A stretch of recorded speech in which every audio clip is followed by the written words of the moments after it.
Legionnaires, how's it going? We are finishing up until then tonight. I did sneak a little bit just to see how many chapters we had left. I feel pretty comfortable saying we can get this knocked out tonight, but we shall see how things go.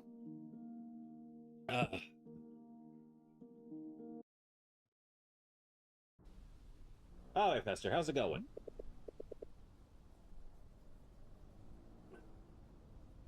You doing all right there, bud?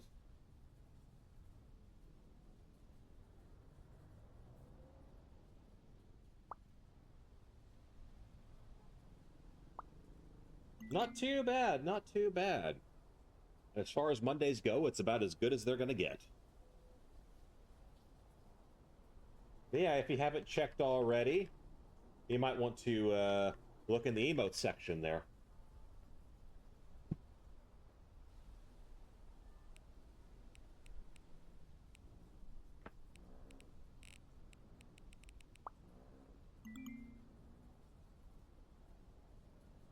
We have the points saved up for it? Already? I'm sure it'll show up. I mean, if you... Yeah, it should just happen. Oh, okay, I was gonna say, yeah. You gotta save up them points, bud. I mean, you are subbed. Okay, you got a little ways to go. And I may lower it over time, I'm not sure. Let's kind of see how it goes. I kind of mostly put it there as a joke, but people actually do seem to really want to do it, so I may knock it down. We'll see how things go.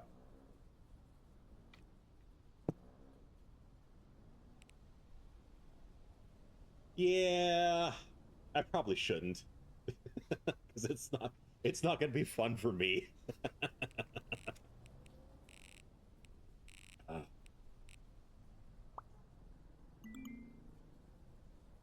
I don't think it'll break me like it broke Tenchi, but I still really don't want to play it.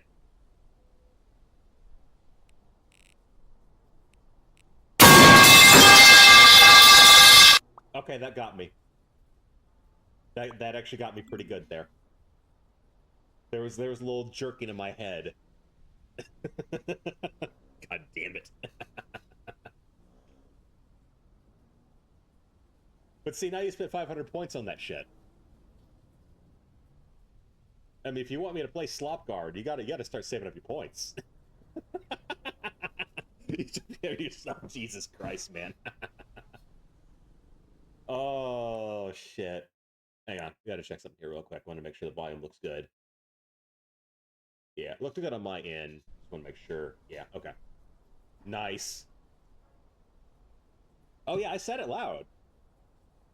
Oh, I make it fair. If I'm charging 500 points, I make it fair. If I'm not paying attention, well, actually, you're the first person to ever get me with it. I've had, let's see, you and Poseidon and Arctic and Maxo, I think, tried to get me. But everyone always does the thing of whenever I'm kind of in the yap zone, and I'm doing my thing, and then people are like, I'm about to get you, and it's like, but I'm watching chat. That's the thing. But yeah, I was looking at the text in game here, so that was pretty good. That was pretty good.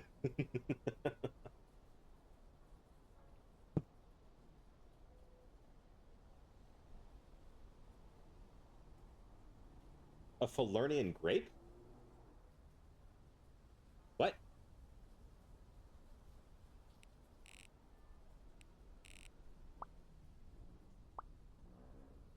Oh, Maul, how's it going? Oh, man, welcome in. Oh, God, you know, it's been so long since I've seen that. But yeah, welcome in, buddy. Good to see you again. Appreciate you stopping by. How are things going? How are things going, Leggett?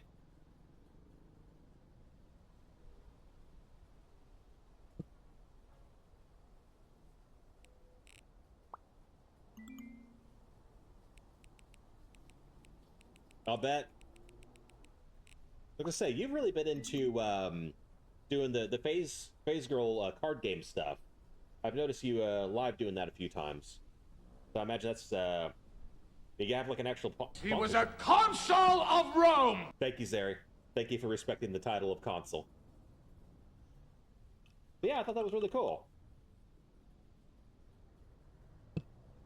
All official, partnership and all that. That's cool, man. Yeah, very nice. But I've been telling everybody who's been popping into chat here, if you follow or sub for that matter, you might want to look into the emotes section.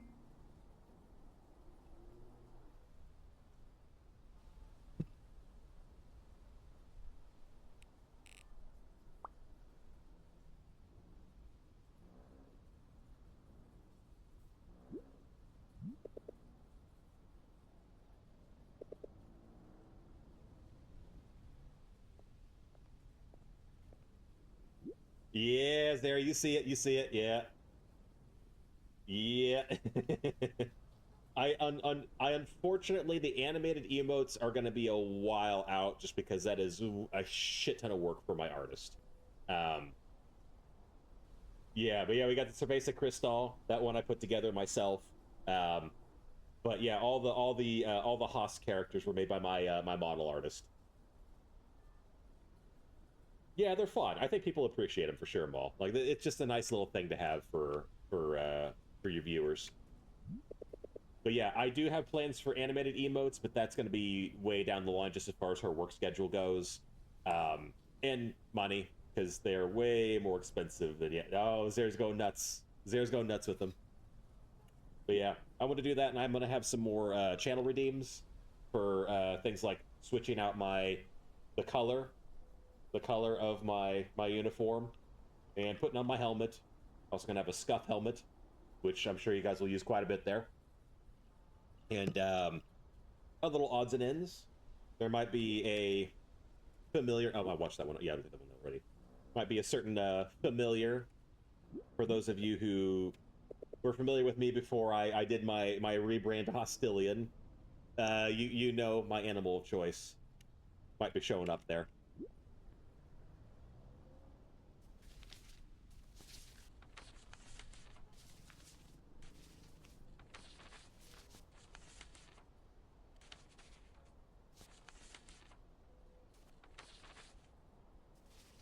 No, usually they have like a little thing of him. I was gonna say this is probably beyond Mark's comprehension. He's a good boy, but yeah, I think a lot of these words and numbers and symbols are probably a little bit beyond him. Oh, we got something to read here. And yeah, this is probably going to be the finale of this, I imagine, because I think I have about 2 chapters left. So it probably won't go on super long. If you guys do want me to do some voice acting for it, I'm happy to do so, just because I think it's not going to be super long. But yeah, voice acting an entire stream does tend to wear out my vocal cords pretty quickly. You think the animal is Cerveza Crystal? uh Yeah, yeah, it's I enjoy doing it. I like, playing around with doing the VA stuff, but yeah, it can be a little bit heavy. Um but yeah, it's just sort of one of those I know people enjoy it, especially for games like this that are entirely text-based. Because not everyone is actively watching it, so if it helps their helps for their comprehension of what's going on, then yeah, I wouldn't mind doing it.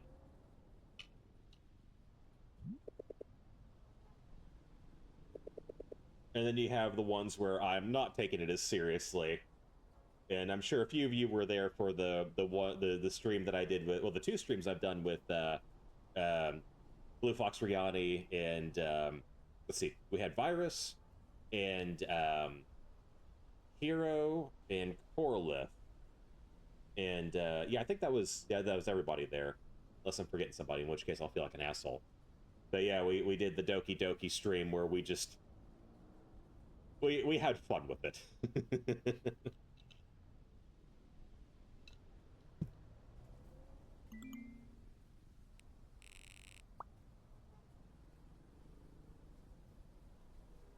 Oh, yeah, that is interesting.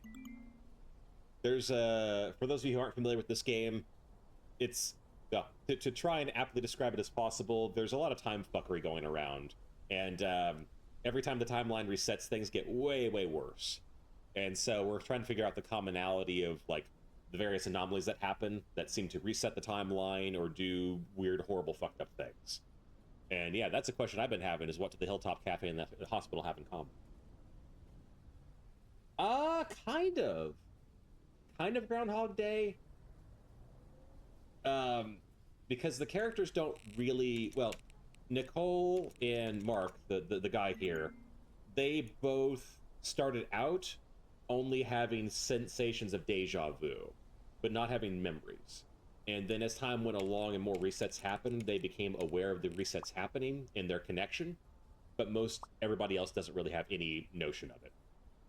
But the more they know each other, the more things get horribly, horribly fucked up. Oh, they're not on her map? Oh, shit.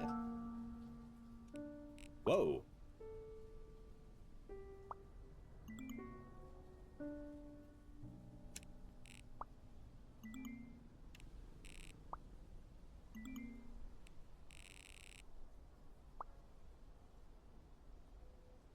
Oh, interesting.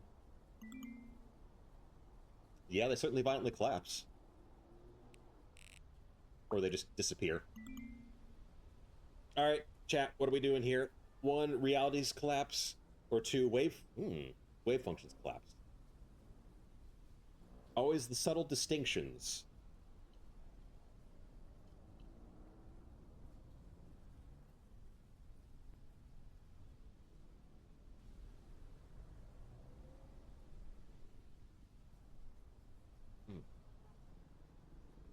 One it is.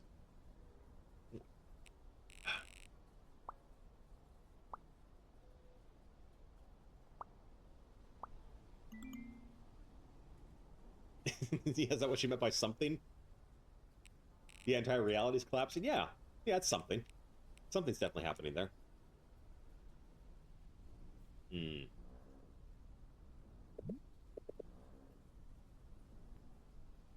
The Gongtana. Huh.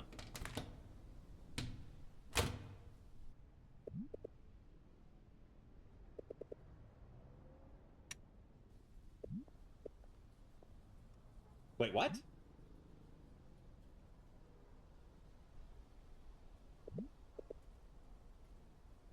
No way.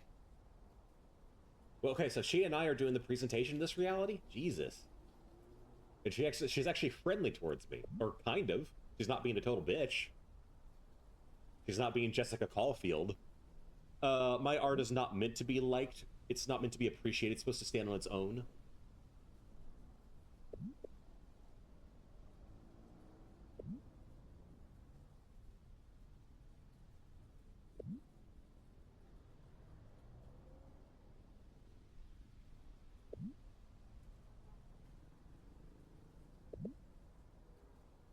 Oh, now she's mad. But she's actually displaying emotions.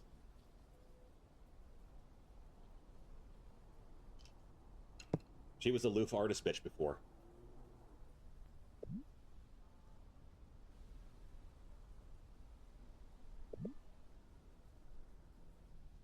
Yeah, what are you apologizing for? It's just gonna reset tomorrow.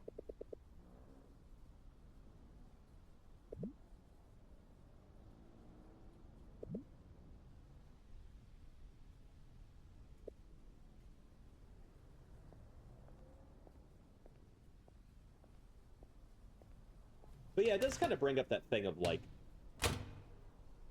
in a quasi Groundhog Day situation, yeah, like what kind of what do you owe to the people of the reality you're in? Because you kind of get into that whole thing of like they did with Endless Summer, which yeah, actually it's probably going to be a little bit of a mild spoiler there, but yeah, well, Groundhog Day. That, you know, when it comes to those realities, does anything really matter? Like, do you owe the people anything there, even if there's like a supposed obligation? I mean, if you just go and murder everybody, it resets the next day, then, you know, what does it matter?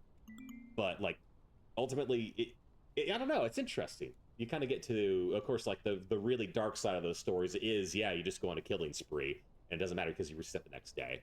And with Groundhog Day, the main character becomes, you know, a better person in the end or whatever. Yeah, yeah, absolutely, Ball. I highly recommend this game. Um, I know you love Love.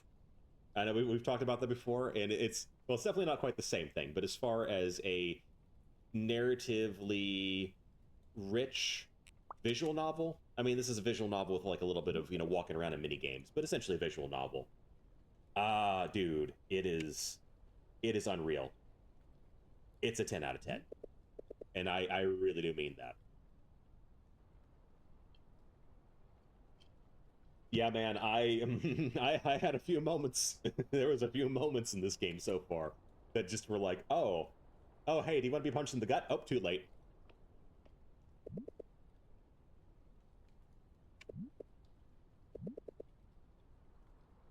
Oh, was that Mark? Oh, we're not even in. Oh, I'm not even in my house anymore. Oh shit, I'm in some crappy apartment.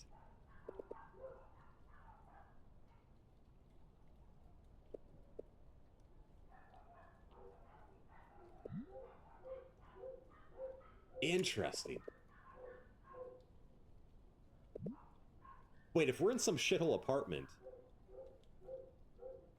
are his parents still there? Oh, this is going to be interesting. Yeah, and then this guy here, God, what was his name? Yeah, it's Mark. Riddell is the photographer. Ryan, that's his name. Ryan. Yeah. Depending on the reality that you're in, sometimes you're best friends with him, and sometimes you're not. And here he clearly has no idea who you are. Oh, so he just moved into from the ruling is this like huge devastating event that happened in the Philippines where it's like it was like an earthquake mixed with a tsunami. So it just completely devastated the area. And in the earlier timelines, it only hit like one part, and it caused a lot of devastation, but it was like one part of the island. And then as the timeline has gone on, it went and increased over and over and over again until it essentially affected like a massive part of the Philippines. So there is a lot of devastation in this current time. Oh, thanks for lurking, Poseidon.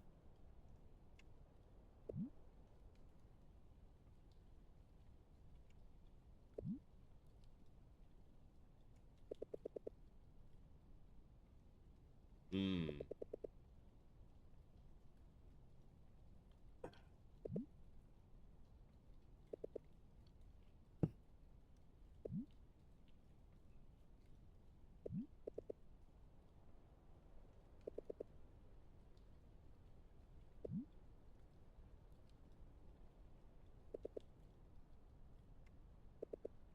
Buddy, you're my age. Stop calling me kid. I realize you're like 2 inches taller than me, but yeah, calm down with that shit.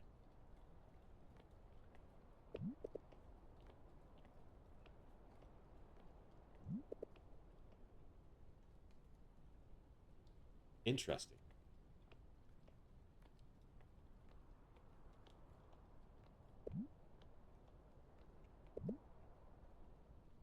Ah, right.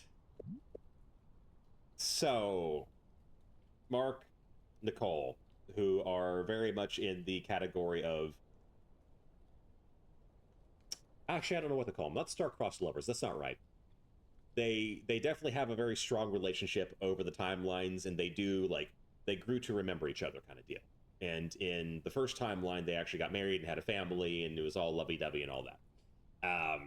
But the way they've gotten to understand things is that them interacting causes the timelines to start breaking apart more.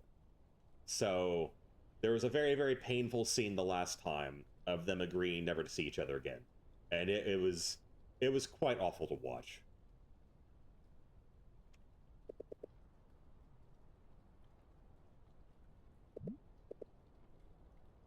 Wait, what? Does she? She's not remember?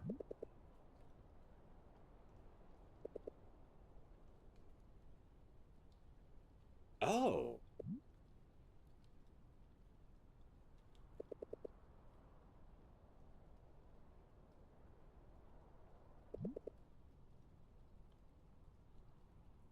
well, that's an interesting theory for sure.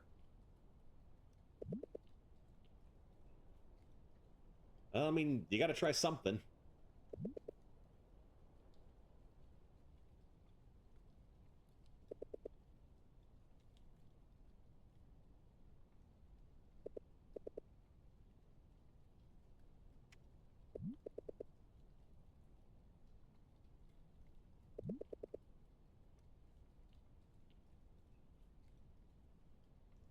Although that seems so specific to them looking at each other as opposed to proximity. Proximity still seems to still make the most sense to me, but then again, we are talking about realities intersecting and collapsing with each other. I don't think anyone knows anything.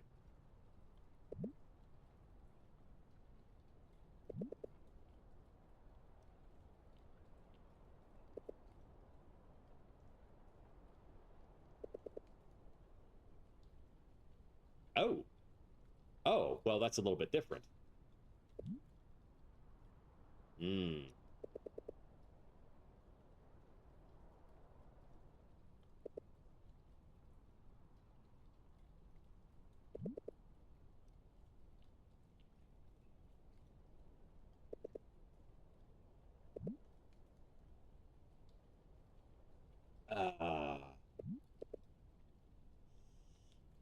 Uh, this is one of those very kind of painful, like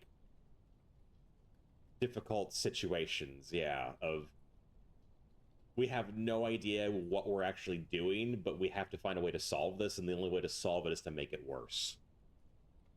Jesus.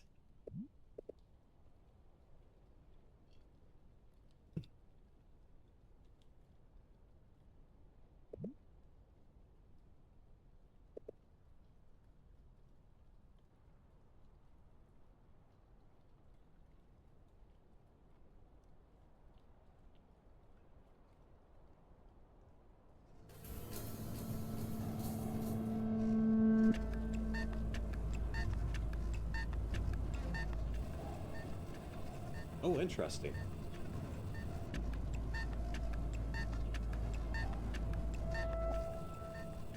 Kind of playing around with the sound effects kind of makes me think of the hospital.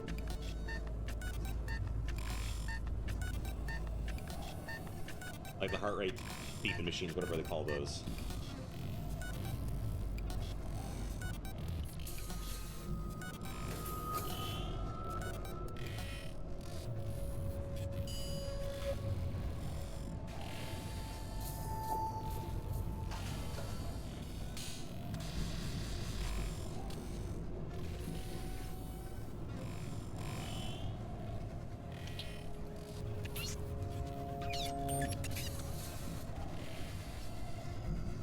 I'm hitting it. What do you want me to do here, game?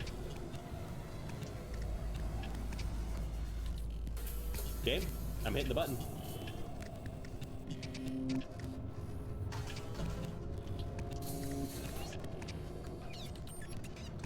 Yes? What the hell?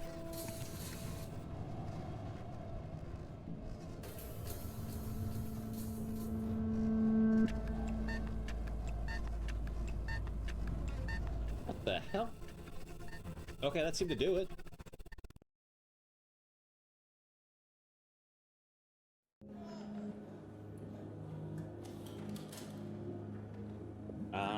Here we go.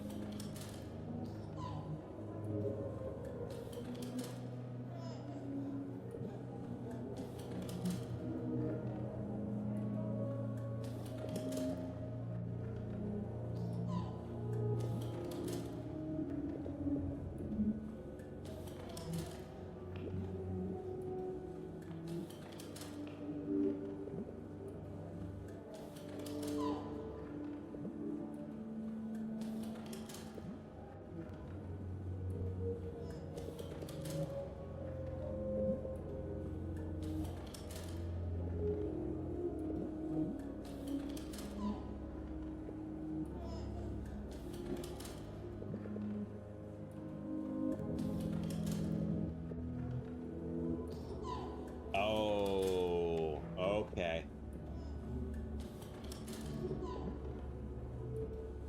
Oh, we're gonna learn what happened to Jake?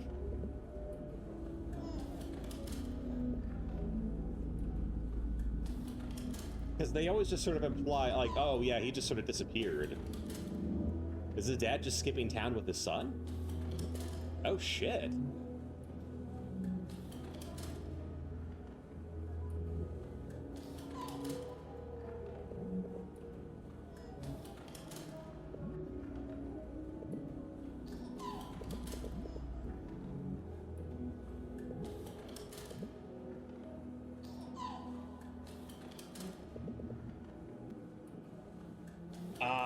So this is after the revelation that they're going to work overseas. And we'll be back by Christmas. Yep. Yeah, that's not gonna happen. Interesting.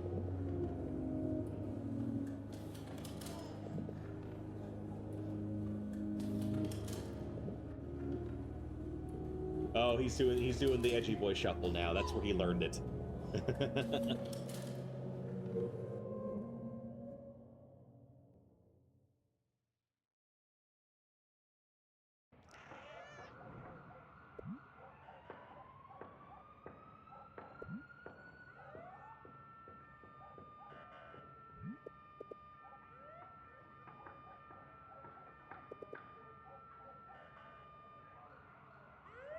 Okay.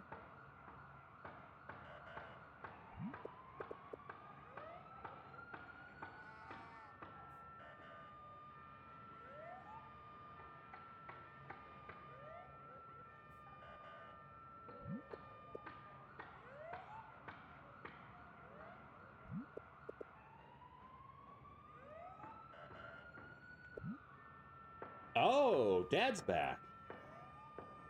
Okay.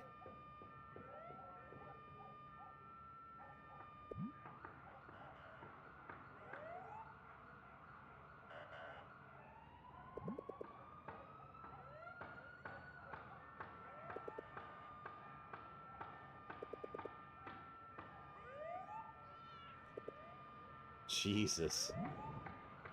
Oh, God, the desperation. Oh, this is painful.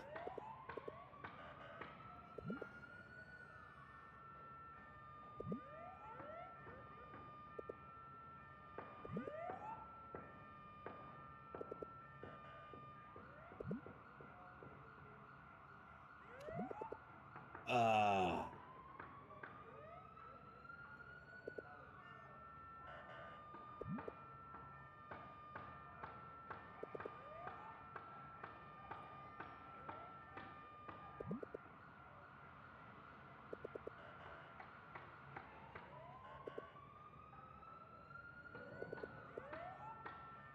All right, so Mom's dead in this reality too. Okay.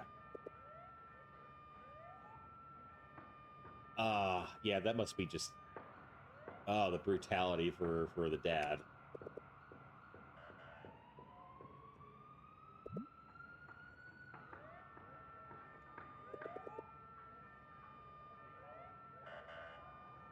Yeah, Poseidon, it's just... it doesn't get better. It never gets better. And I'm sure those cookies were made with the last bit of food stuff they had.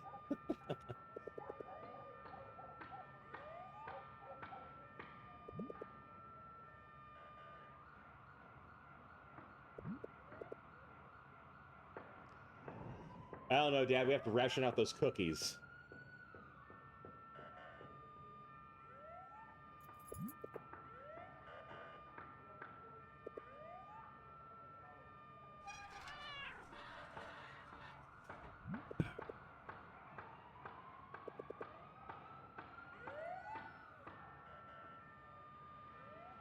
Really? You thought that, Mark? Really? Why did you think it would make it better?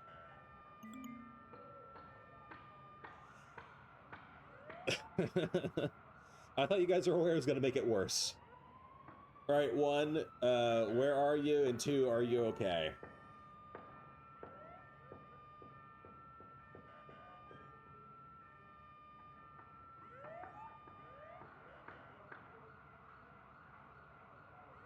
Two it is.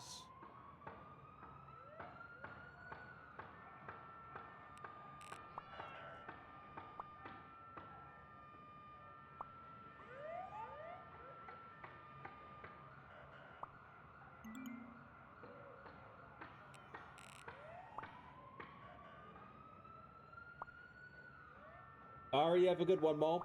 Appreciate you coming in to hang out. Whoa.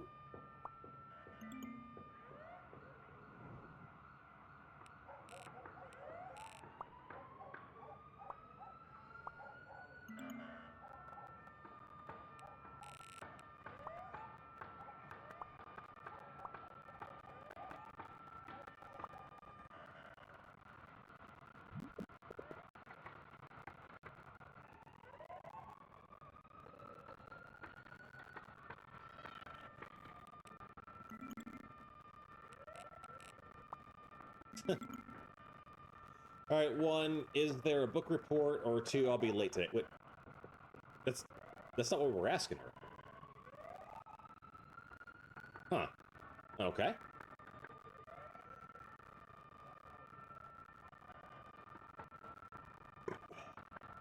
Yeah, what are we thinking here?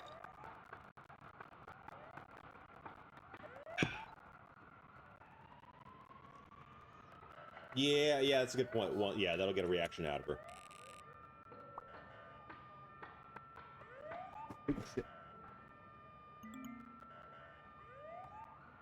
Oh, that was not a happy reaction.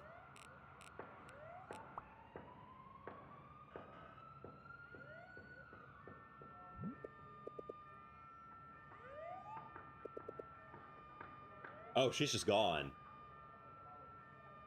Oh.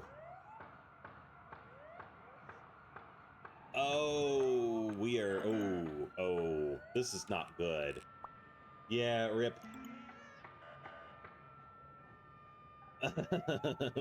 Yeah. Well, 1, is there a book report? Or 2, so tell sir I'll be late. Man.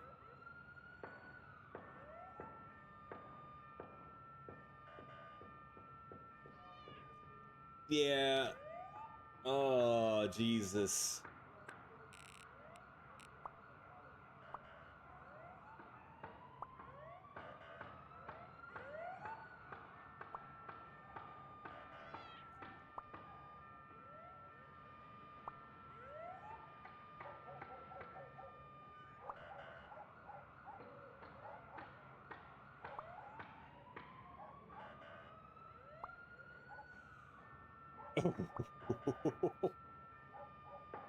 Holy shit.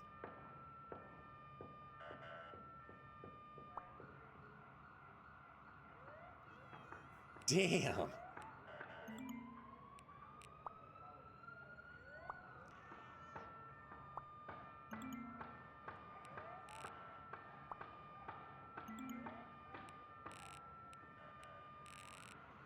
Uh.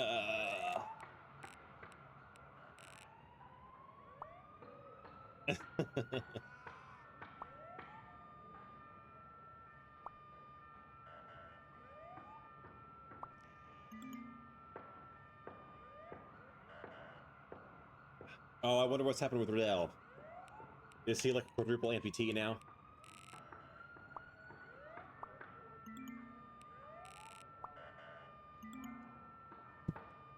It is a little bit weird that she was baking him cookies, but apparently everyone's starving to death.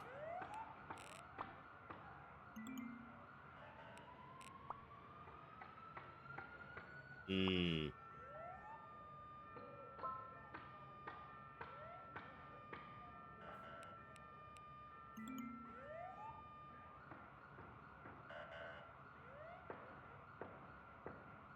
Okay. So we do have the weird fluctuations going on, yeah.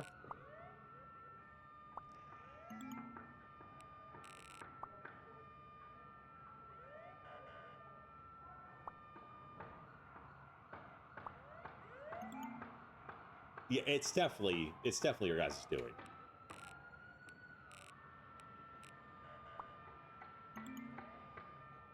Oh, this is fucking brutal. So 1, we're racing against time here, or 2, what other choice do we have? Jesus.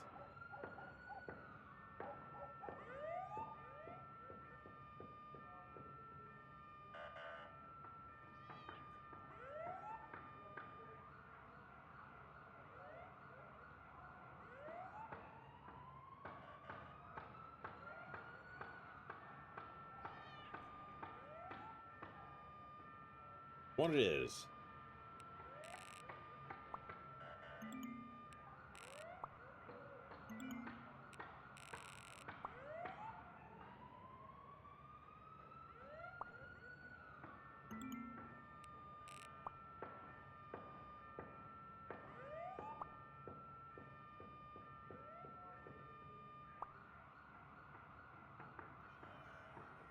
Oh.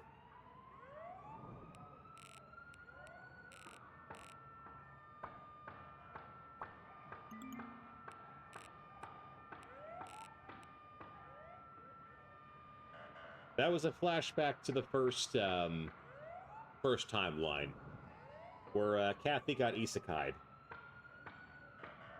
It was not great. It was the first, like, really big gut punch. Yeah. Yeah, that shit sucked. That was a rough stream to get through.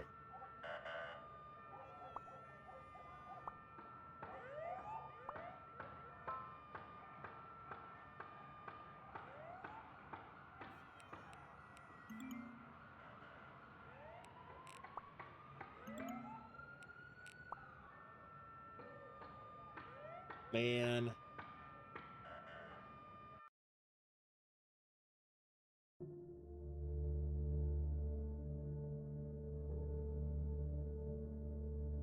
Oh, yeah, this is where we're at with their equivalent of the National Guard walking around. Ah.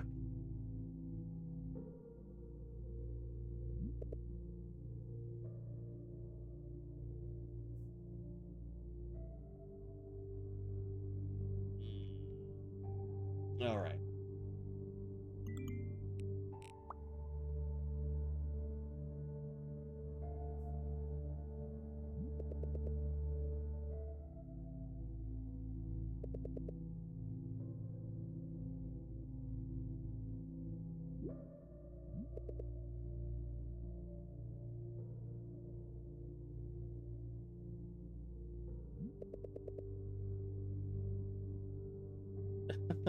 Wow. I mean, he's not wrong.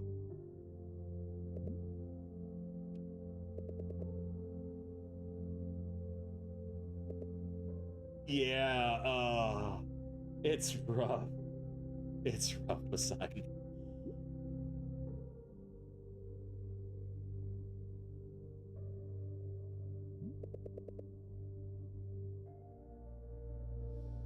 Jesus, what a thing to say.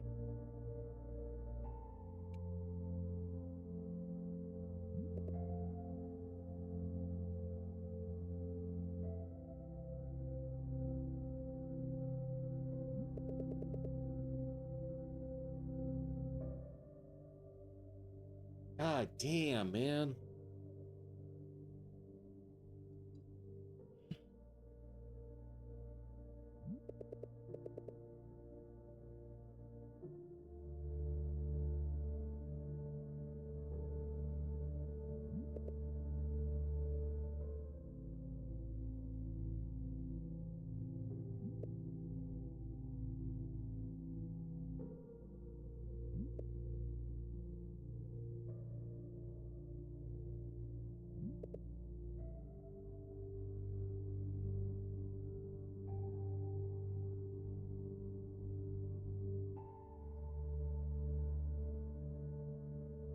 Yeah, well, the thing is, the only people who are aware of it are Nicole and Mark. Everybody else is, at least we don't know if they're aware. It seems almost certain that they aren't.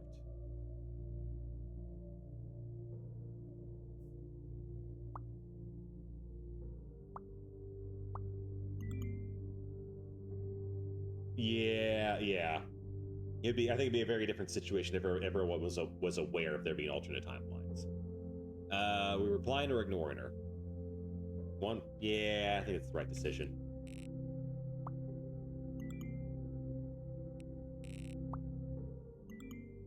Right.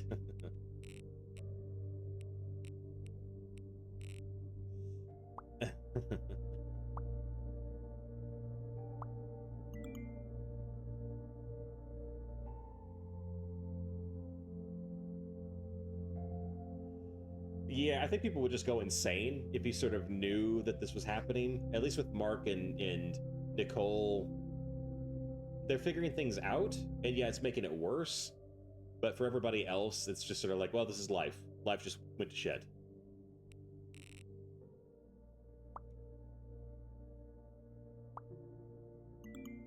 Oh, she's with the dad.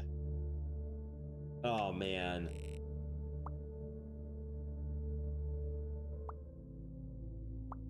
Oh, dude.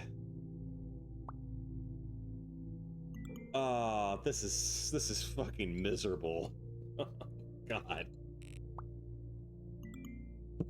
Game, stop fucking hitting me with the emotions.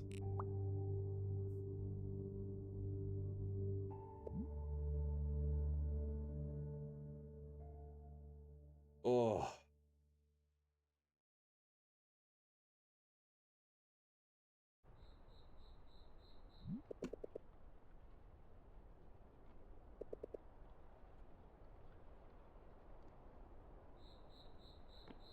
Oh, the school? Yeah. The school was already pretty devastated to begin with. There's not really too much more you could do to make it worse other than just collapse the buildings.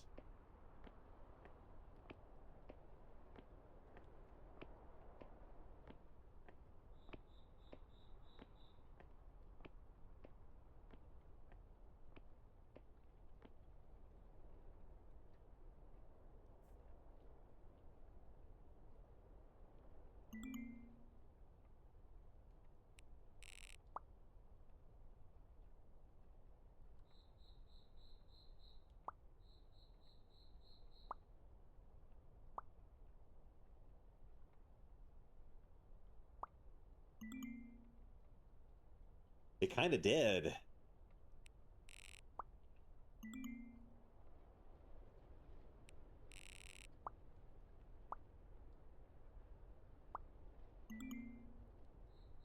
Shit. I don't know.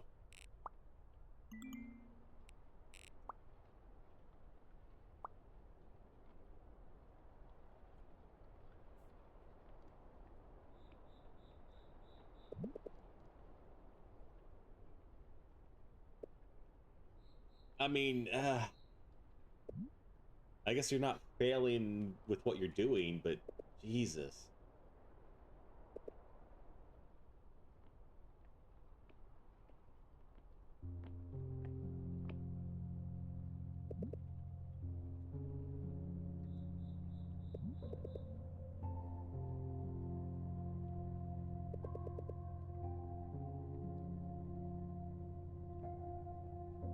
It is.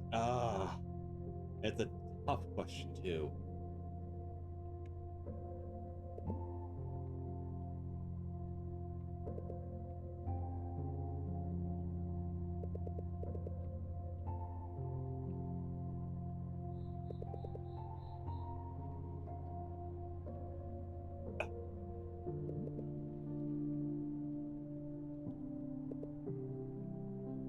Oh, well, shit. I mean, that's a positive amongst all the other fucking brutalization and suffering.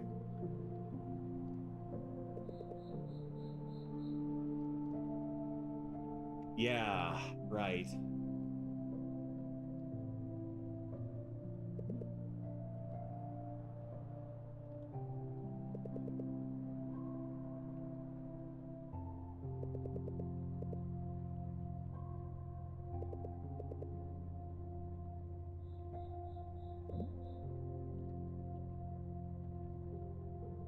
No, they clearly do look insane.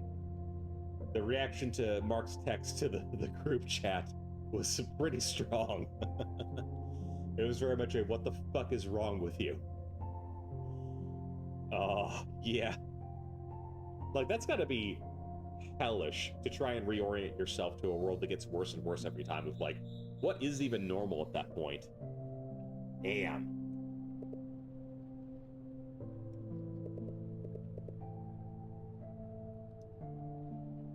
Uh,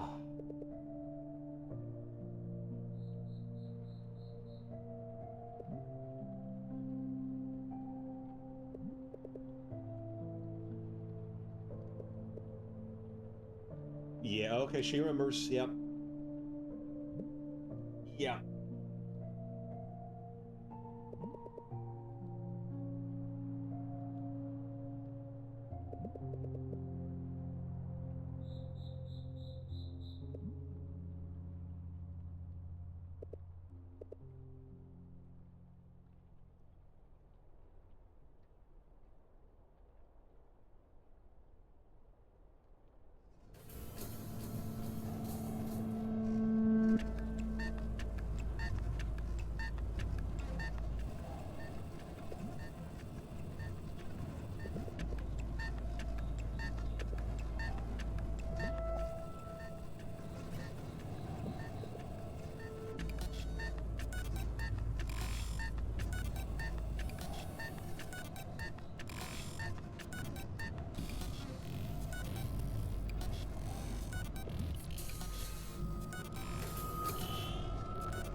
Oh no, no, no, no, no, no, no, no.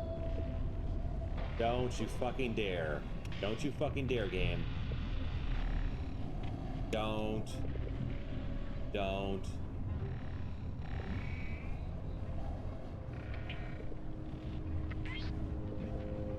Don't.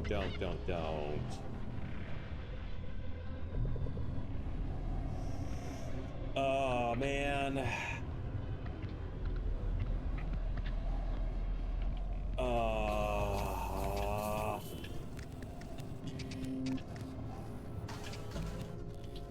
Don't fucking kill her, please.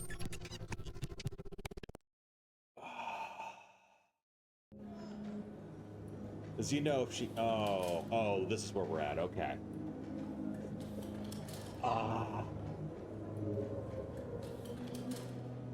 Okay, she's not dead. Thank God. Thank God.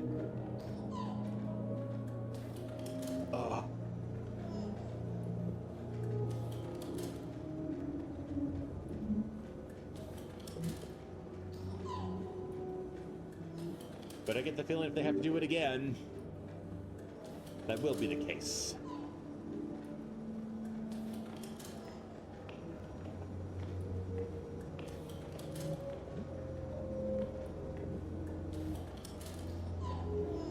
Yeah, it's not helping the situation, is it?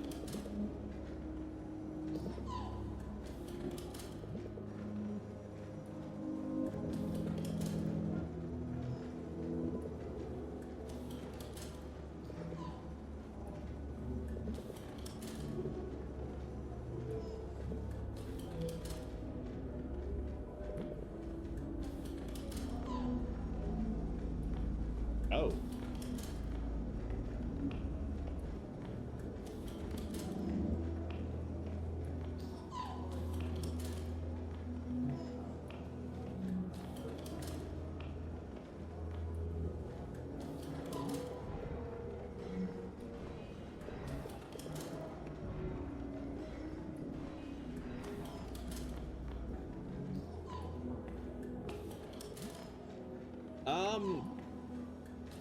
Kind of. I'm not 100% sure what you call these. It's kind of like pulling out deep recessed memories from each other.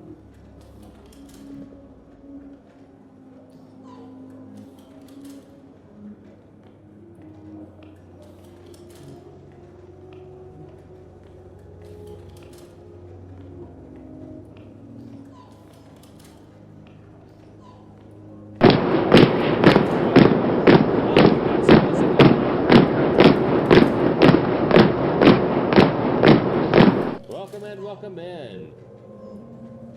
For those of you who don't know me, my name is Centurio Astilian Triarias Erasius Rula, former Primus Pilot of the 1st Illyricum Legion. And due to an unfortunate incident with a certain K-truck, I am now stuck in your timeline trying to find a way back to save my Emperor from his assassination. In the meantime, I play video games. But yeah, welcome in. How was your stream? Oh, it was a little loud. I'll have to knock that down a bit. Yeah, welcome to Maxo. Garnet, welcome in as well. You're doing Papers, Please? Very nice. Actually, let me do a shout out while I'm thinking of that here.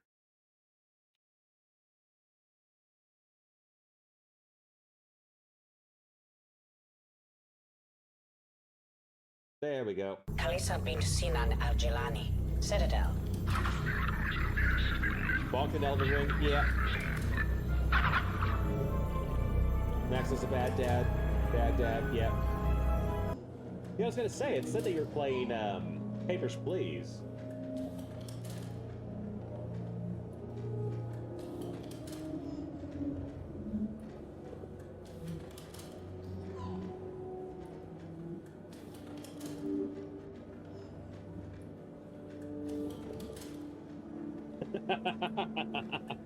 Okay, that's the secret to Papers, Please. You never give the son medication. He can get over the illness on his own, little shithead.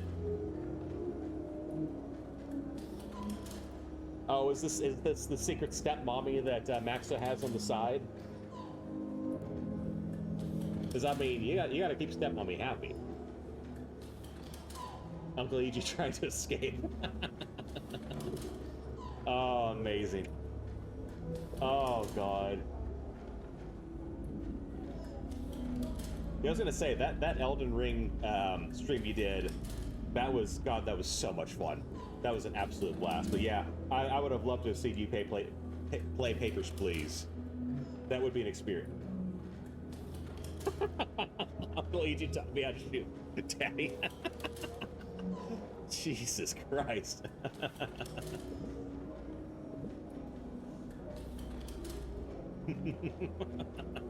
I can't keep track of all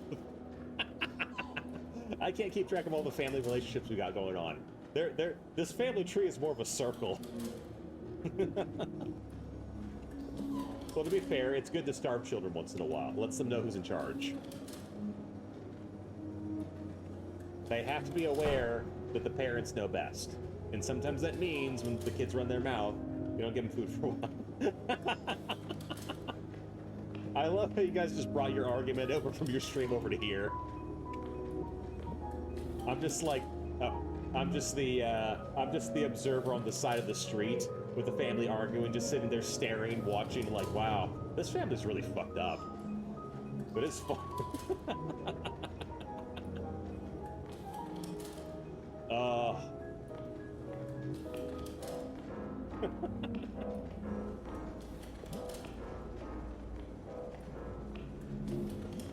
It was good. We needed a little bit of levity here.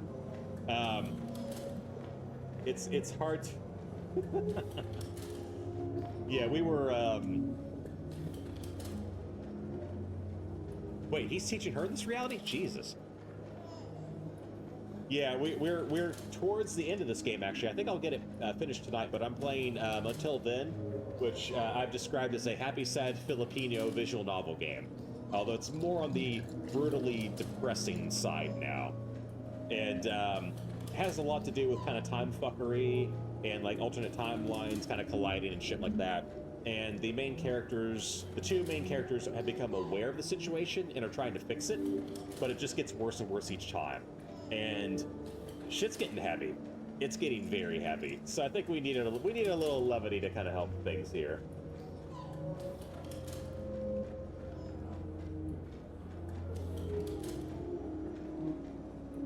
Yeah, what the fuck are you people doing? Yeah, I'm with you, Poseidon. I'm just watching this shit at this point.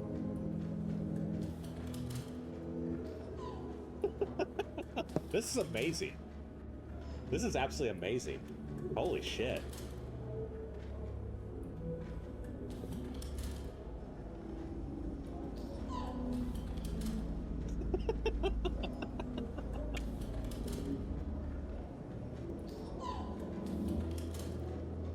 I think this may be... Well, this is definitely one of the top... Definitely the one in the top 5 of best raids I've ever had. Like, this is entertaining me. I'm here to entertain you fucking people. What the shit? What the shit is going on?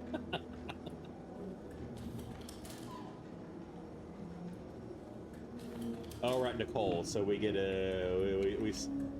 Oh, okay. This is gonna be... Oh, there we go. Yeah.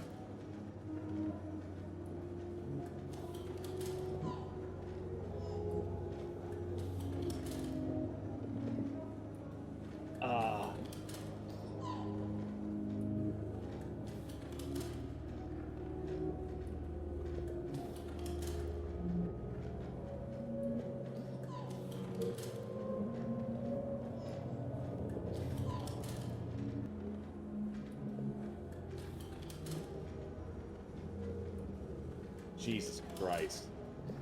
We got family drama on the screen, and then family drama in chat.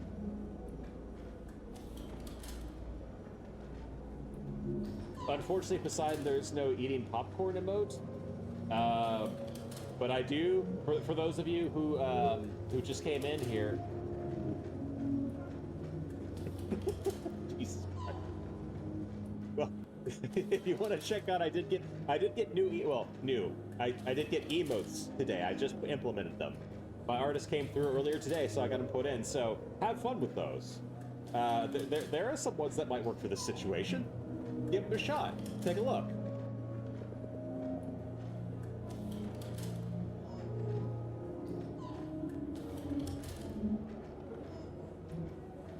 Good lord.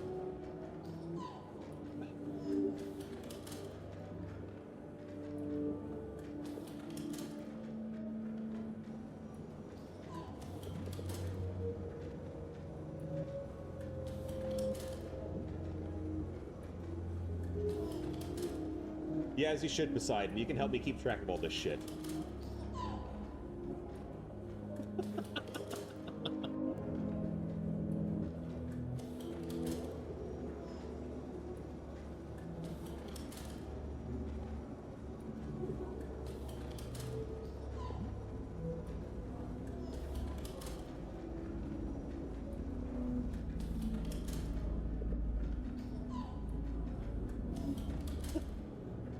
I don't know what to do at this point. I'm keeping track of both, but I don't think I'm paying attention to either.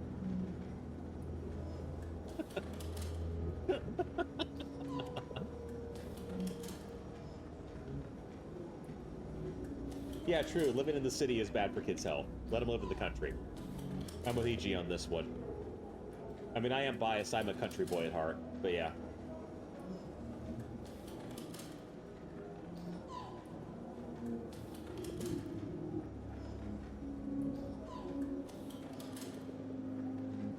Oh. Oh, there we go.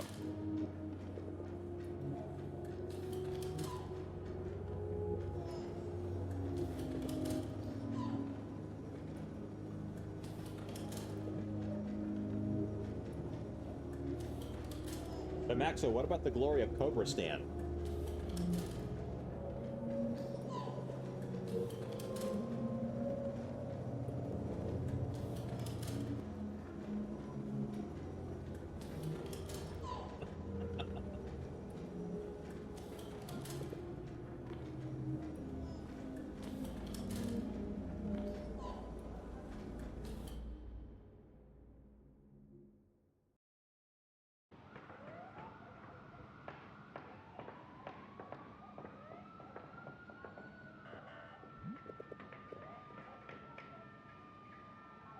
This place deserves a revolution. I mean, yes. As in the game that you were playing before and then this game. We are at the point where the Philippines is quite literally falling apart. God damn, you are way too happy to be in this situation, Kathy.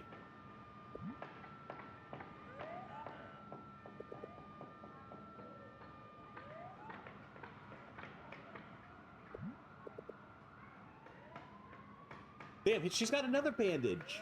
What the fuck?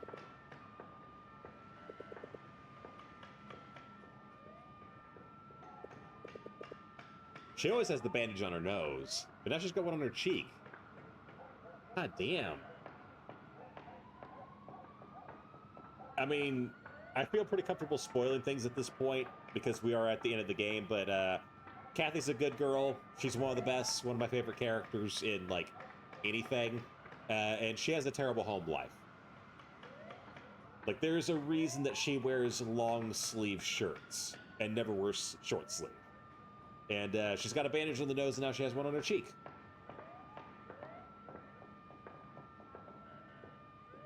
Christ.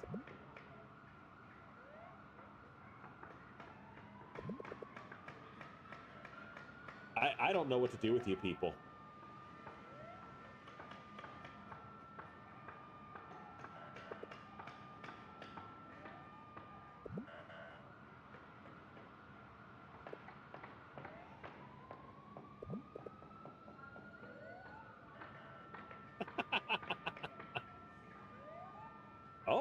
Oh, Maxo. I didn't realize that you were into that kind of thing. Oh, my.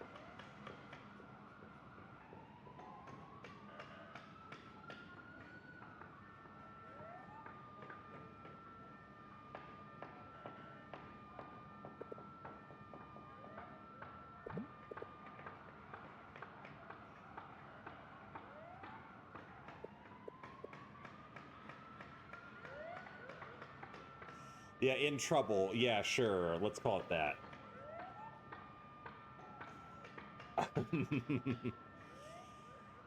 Oh, I didn't need to know that, Maxo. I really didn't.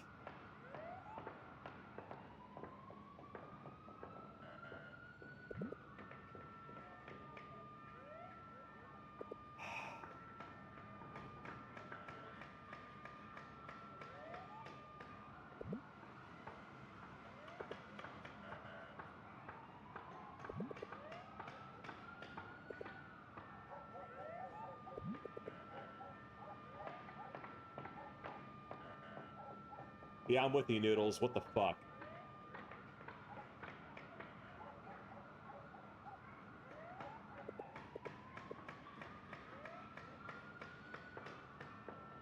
I mean, technically speaking, Mark, it can't really hurt. If she dies anyway, then... Damn, she's got one on her fucking leg, too. God, her parents suck.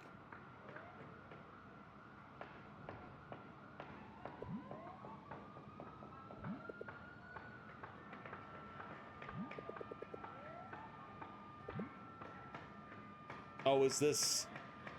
Oh, no. Is this where we're headed? Oh, no. Is this going to be like a permadeath situation?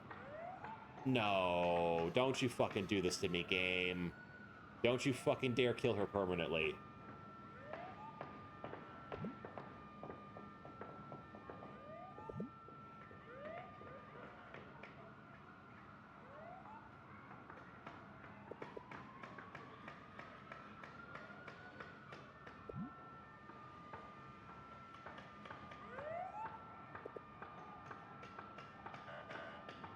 And she's going to come along anyways, isn't she?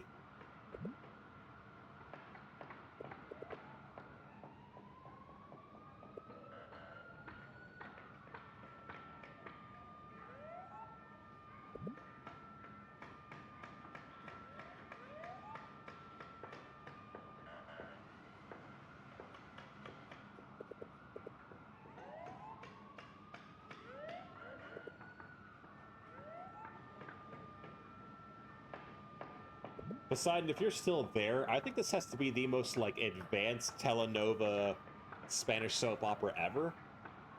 Like, the amount of lore we've gotten in the past, like, 10 minutes is wild. I'm trying to keep up, but I'm also trying to pay attention to the game, too. And holy shit, his house is fucked.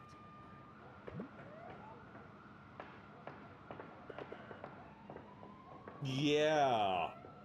It's such an experience. This is not how I expected the finale of this game to go.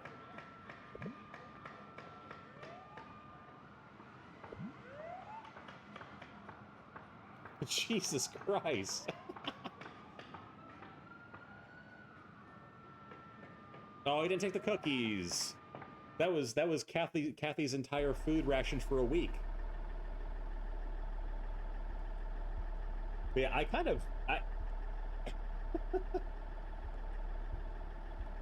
This is incredible.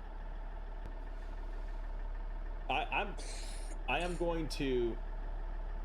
Yeah, I think I'm gonna step away for just a couple minutes here, but I'm not even gonna put it on break. I just want you guys to keep going. You guys have fun with this. I'll be back. God damn it. God damn it, of course, more lore drop. This is about to step away. He's in love with Georgie, of course he is. Christ almighty. Damn it, now I can't... Alright, I will be back, like, in 2 minutes here. Good God. Good God.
All right, we're back here. Let's see what I missed. Let's see what I missed here.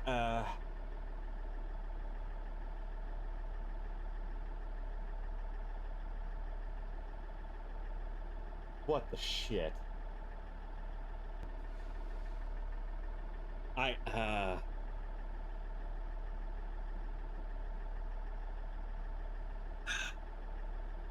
Well, this is my life now.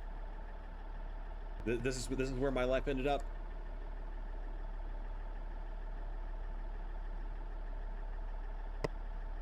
I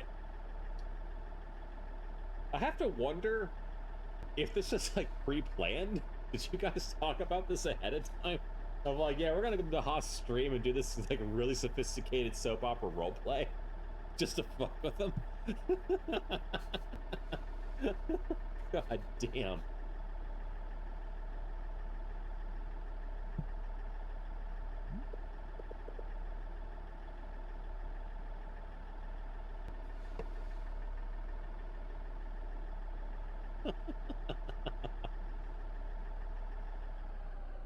What the shit?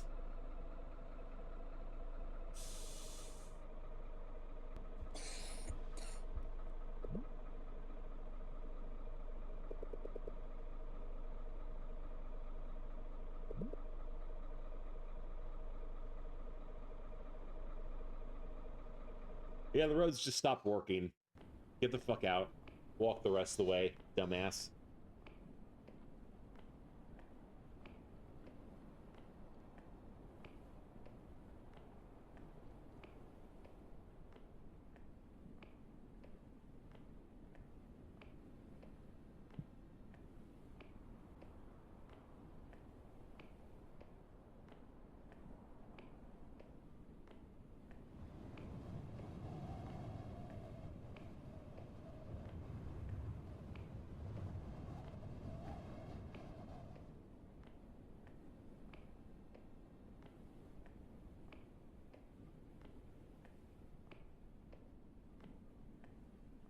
Oh, I hate where this is going. I mean, both your conversation and this game. Christ.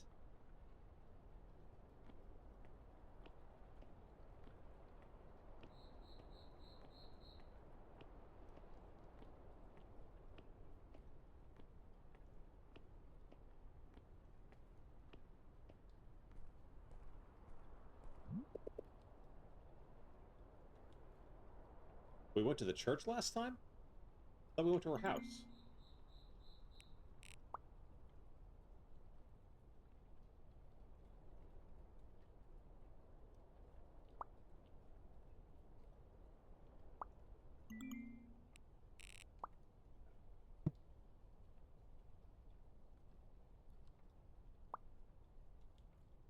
Uh...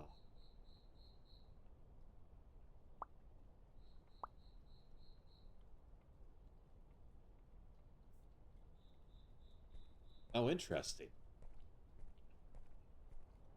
Oh, she already knows. Right, she doesn't have to go back there again. Okay. Fair enough.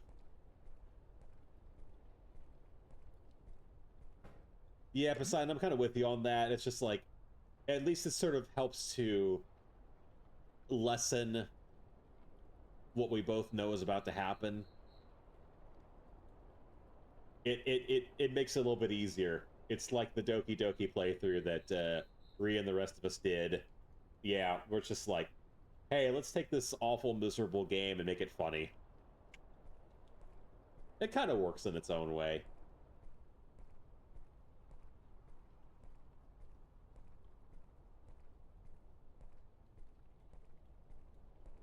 All right, see you in a bit, Zeri. Thanks for coming in and lurking.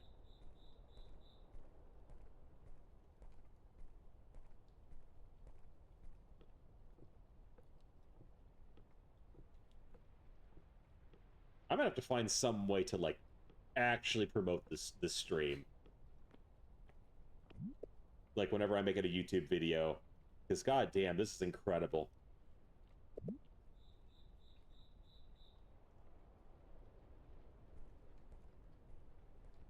I don't know what. Oh, wait, what? Kate's here? What the fuck? No shit.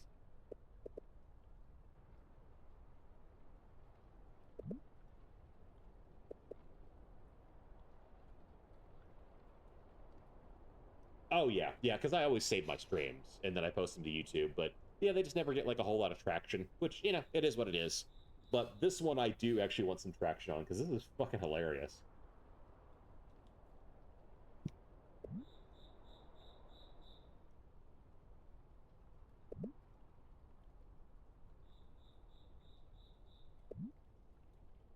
Ah.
Yeah, I would say, Kate, it doesn't look like you've moved on so much.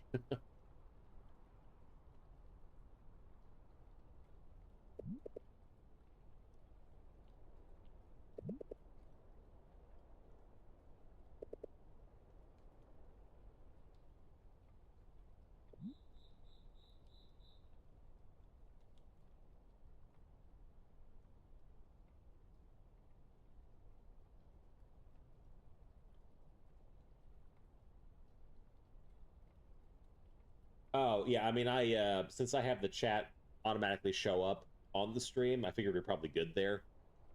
But, yeah, yeah. I mean, as far as the dramatic readings go, like I said, I used to do that um, a fair amount with this game and others as well, but it was just hell on my voice. And so, like, if we get people who come in, if I get like a decent group of people, I might ask, especially if things are getting kind of interesting, and be like, "Yeah, do you want me to, read for a little bit?" But doing the full streams, it's hellish on my voice. Like, it's different when there's multiple people doing it, like whenever we did the Doki Doki stream. But if it's just me doing all the voices and then talking with chat, I just can't.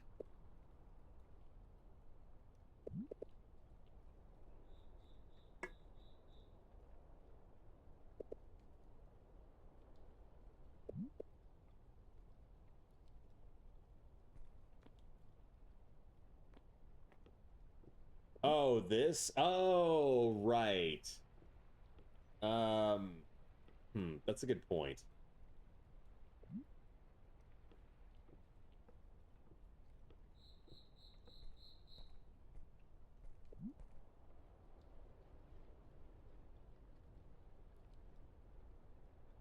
Is that something you can do on your end, or is that something I need to do? Because I'm probably going to forget the Twitch downloader and, doing all that stuff. Actually, if you want to post it on the Discord, go ahead, and I'll try to remember to do that. Or if you want to do the dramatic reading, you can.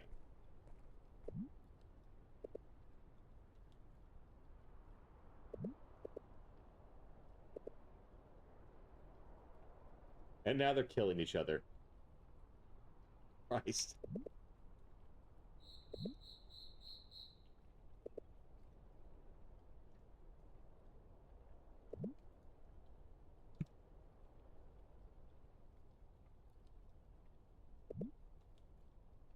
100% my end. Gotcha. Okay. Yeah, I mean, I'll probably remember Twitch downloader, but if you want to throw it on the Discord, by all means, that'll help me remember. But yeah. Uh, oh, well, I think it should pop up if I do this, maybe? There we go. Yep, got on my card there. Let me know if the invite doesn't work. I should have it to be like a permanent invite, but it seems for some reason it expires after a week. And I've tried to fix it. For some reason I can't. But yeah, go on there, do your intro. I'll add you.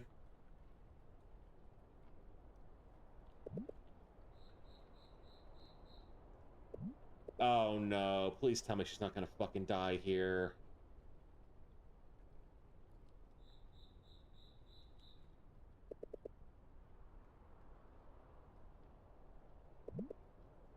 Uh...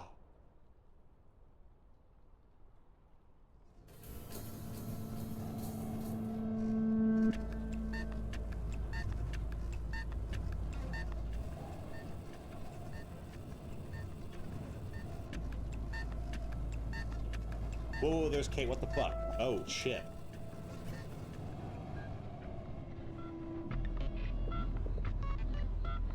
Oh no, is this gonna fuck things up?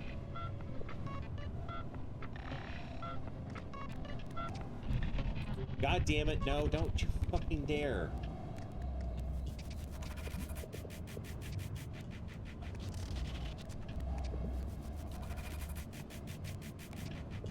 God damn it, Kate, you fucked everything up.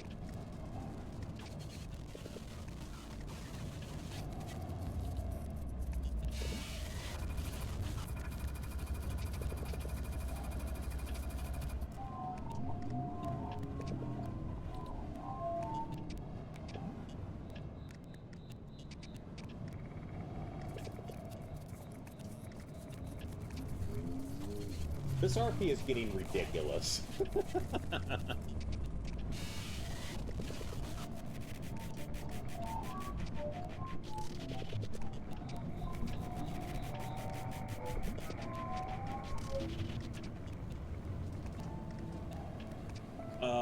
And now we're in the middle of a cat fight.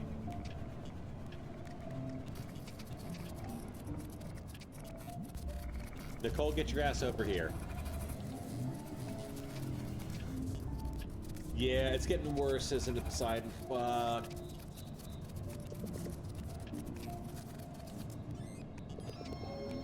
Save your cat fight for later, I swear to God.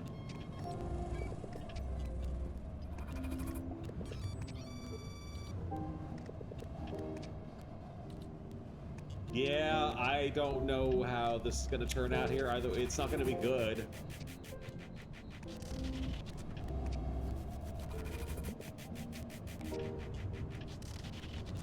Oh, shit.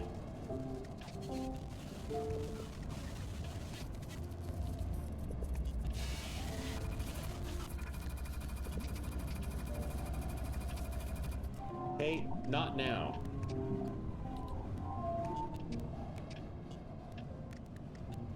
Yeah, I'm with you, Poseidon. I'm having a drink here myself. I knew this was going to be a rough one to get through. Well, oh, the story's over. Bravo, bravo. What a story. What a story, Mark. Amazing story. One of the best, in fact. Yeah, very good, very good. Not now, Kate. You're sorry. Okay, let's move on. Reality's breaking apart. Damn it! God damn it, Kate.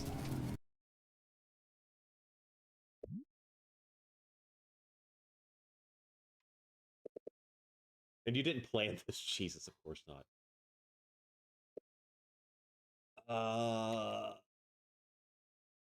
Don't tell me Nicole disappeared from reality or some shit.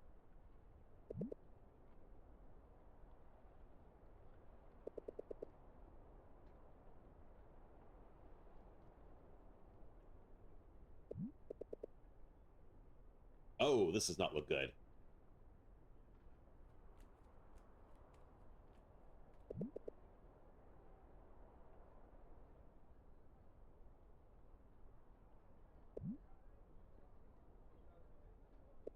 Well, that was certainly impressive.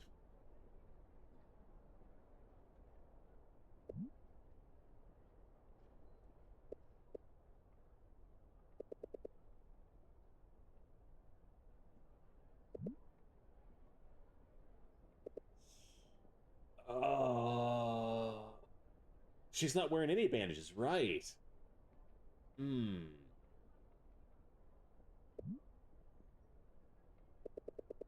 Maybe her parents are dead.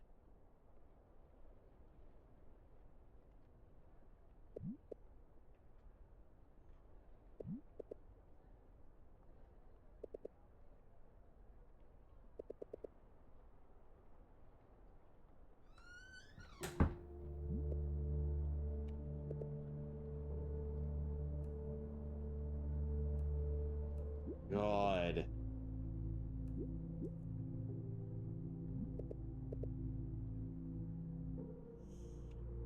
Oh, that is rough.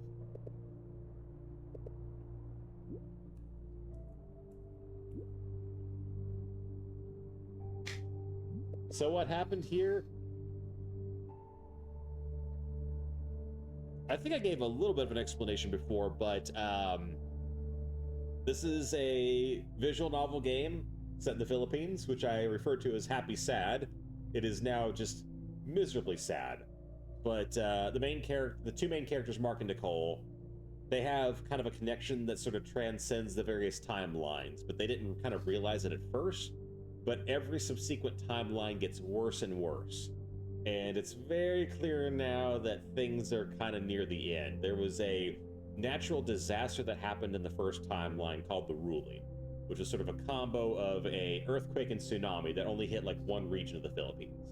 And in this universe, it seems to have like absolutely destroyed the Philippines. Like everybody's affected.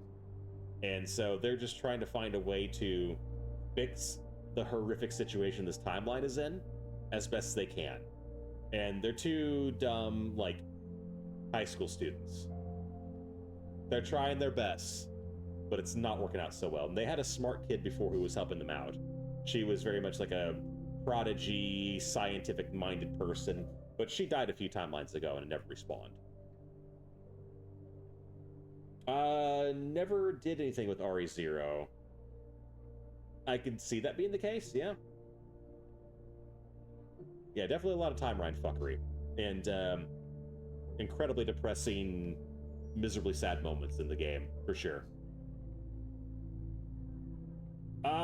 Yes, Poseidon. Now I know Steins Gate, yes. And yeah. It also didn't help that I didn't like the assistant character that the scientist guy has. So I didn't mind that part so much, but yes, it is way more depressing.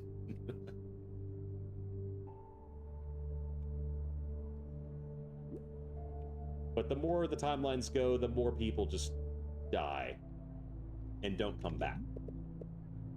And I am very concerned about Nicole and Kathy both dying, who are wonderful, wonderful characters. And Kathy has died in other timelines, but she's always come back. But the idea of her dying permanently, it makes me very sad to even think about that. But we're nearing the end, so that does seem like a strong possibility. Really don't want that to happen.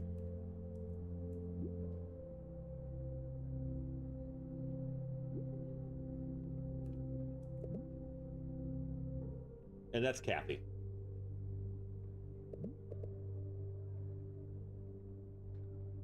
In her little pajamas.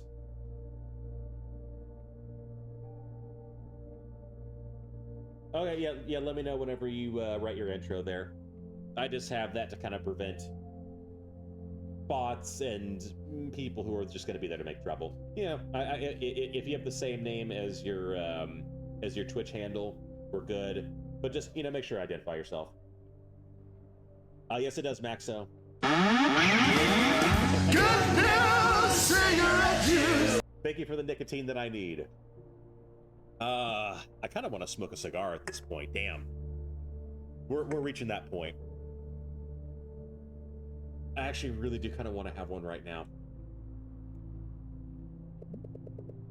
Something to make this a little bit easier on myself.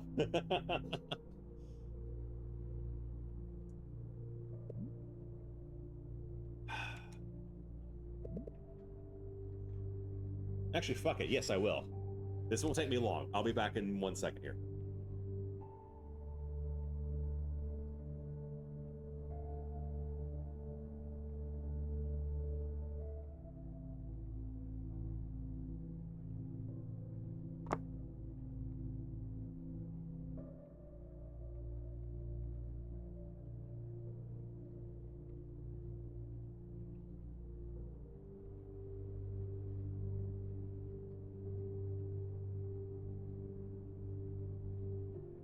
Okay, we're back here.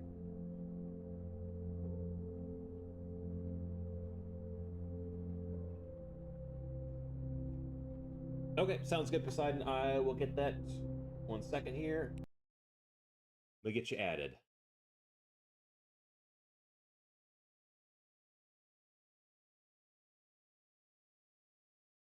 Okay. Yep, come on. Introductions. Noodles. There we go.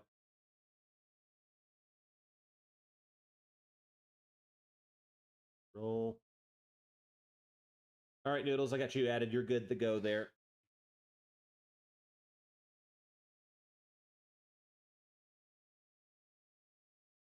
There's a bento box coming in here.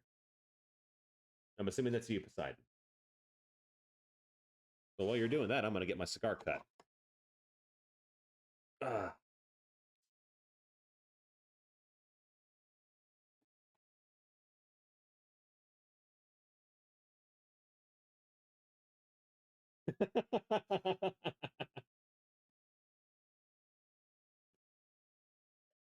Yeah, Maxo, imagine.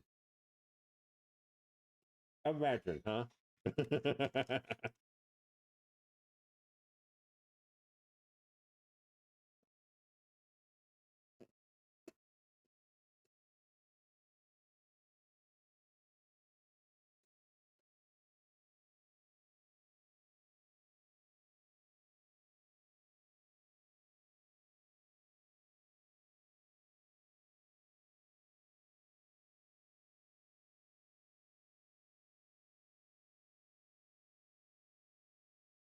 Oh, there we go.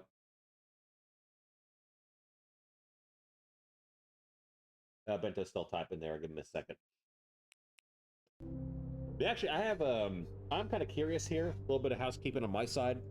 Can you guys see the sound alerts on the right-hand side of the stream?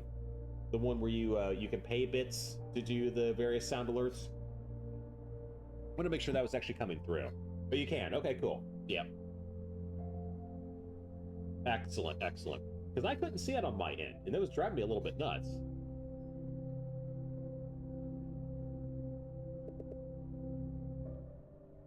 And I see Maxo still in his role play.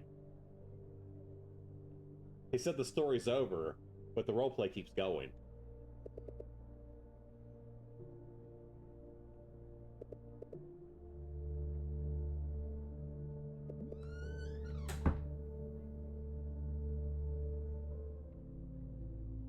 God.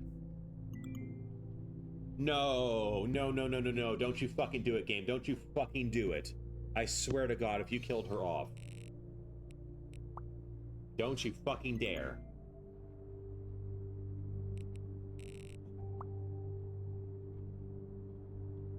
No.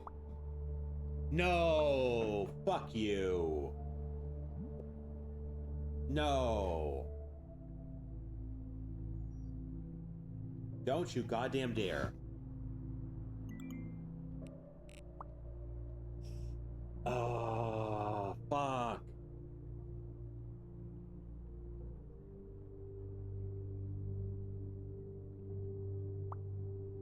No.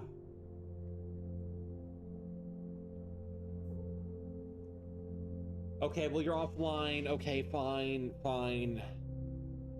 That's something. Maybe she's still alive. God damn it. Okay, okay, okay. Yeah, I'm at that point here of either...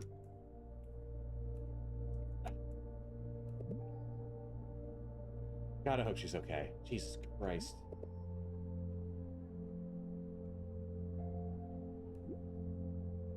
I have to lie to myself and say she's okay. I mean, at least Kathy's okay, but God damn it. Oh, yeah. Well, I appreciate you coming in, Maxo. It was a very, very fun, very, very fun instance. You have a good one.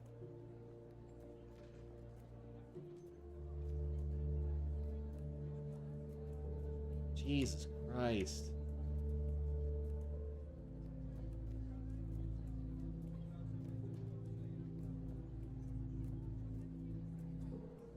Or are you heading out to a Noodle, or are you hanging out for a bit? No. Yep.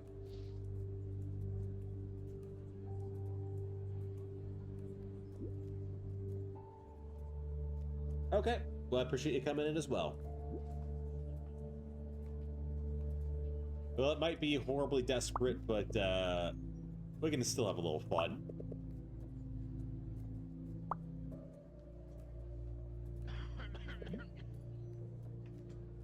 I'm not doing anything, soldier. Oh, it's fine.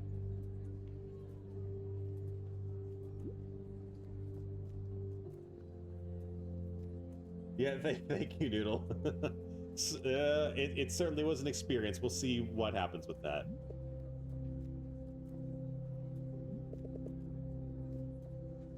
Yeah.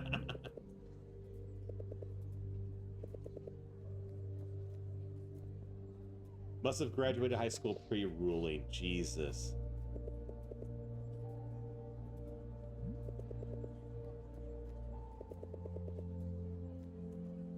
Oh, you did? Okay, let me add you here then.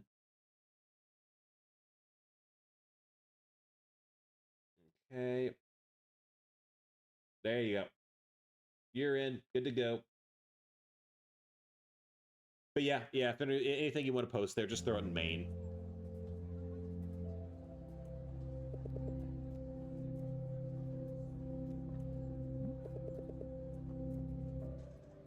God. Yeah, no power grids. Holy shit.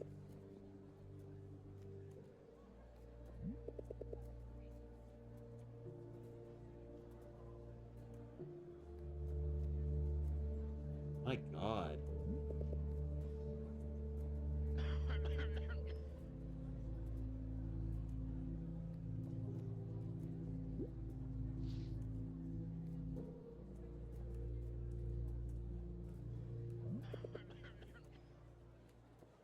Oh, come on. Oh, there's Riddell. How's it going, buddy?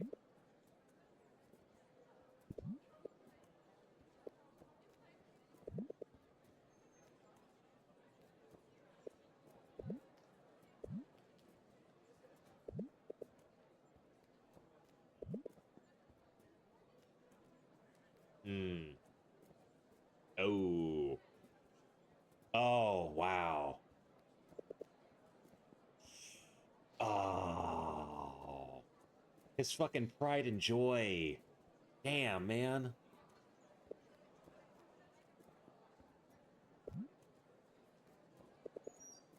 Yeah. That's probably like the only thing Riddell had in this world was his camera.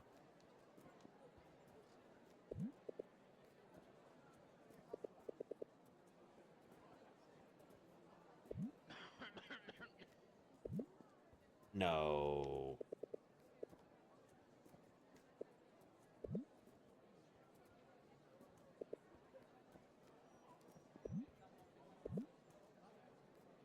Oh, shit. Oh.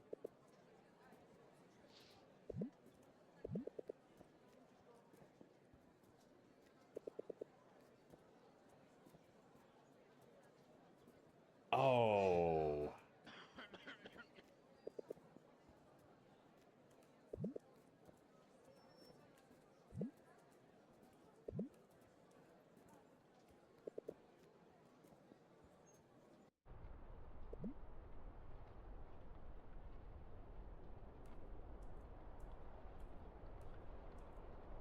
Wait, Luis. Oh, shit. She's alive?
Wait, what?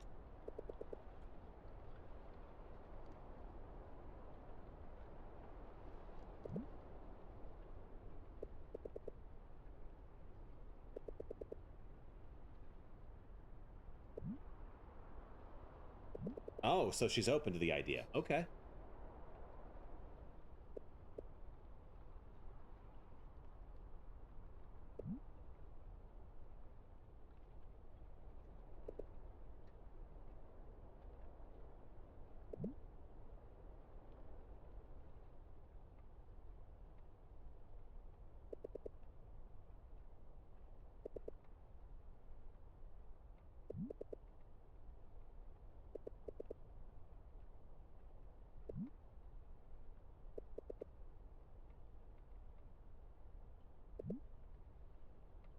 I mean, that is a little bit important.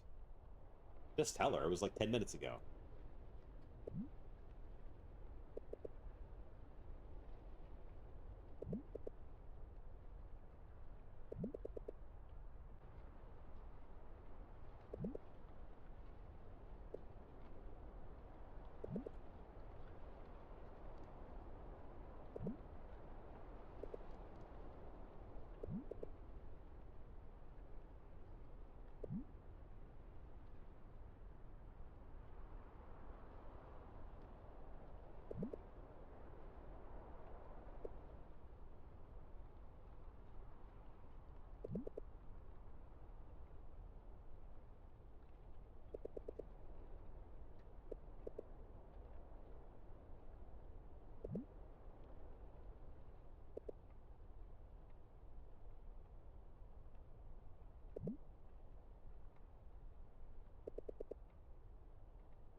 Hmm. Okay.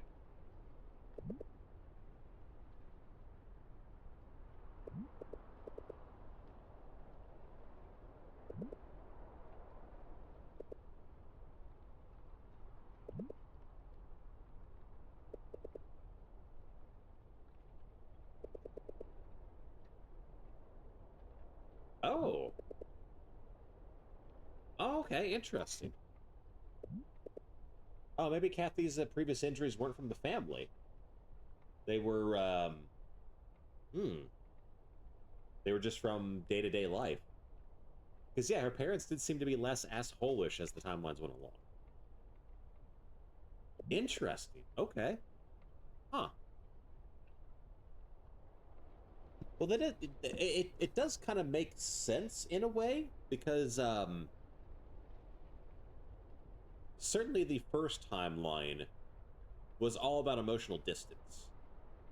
People connected in a very superficial way, but like the real emotional depth kind of came in the second run, and then it seems kind of the later ones where there is a lot of sharing um, of just everything, a lot more deep, intimate connections between people as things get worse. Interesting. Interesting. Okay.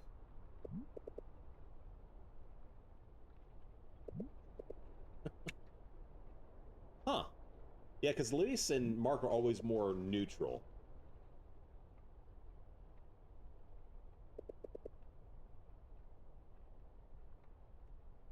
Huh.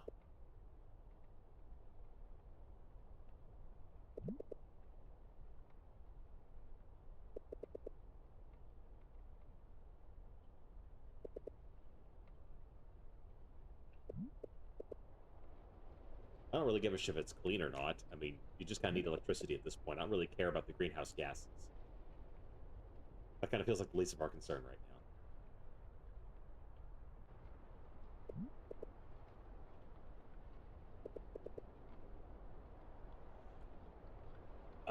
boy, and she's not even like concerned about the fluctuations. It's just about survival.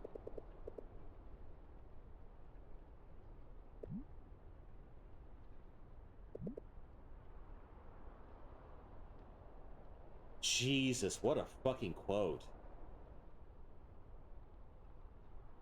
Holy shit. God does not play dice. Fucking hell.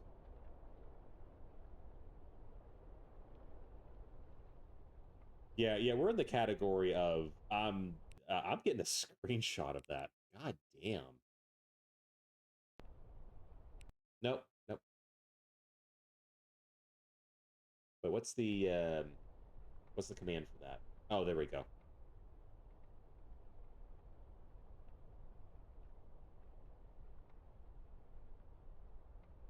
Okay, fine. I'll remember it. It does. Holy shit. Yeah. Well, I'll just make a note of that in my phone.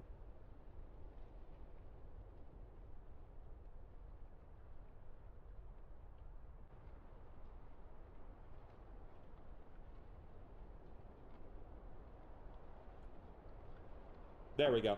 That covers it. Ah. This game has some good ones.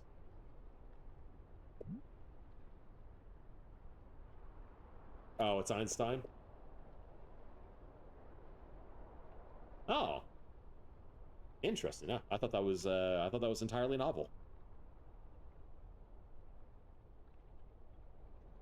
Certainly not an Einstein aficionado, but I did read a biography about him a while ago. Figured I would have heard that at some point. Huh.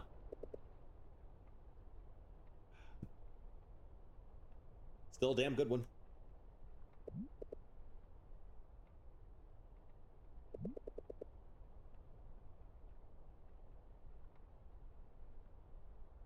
Hmm.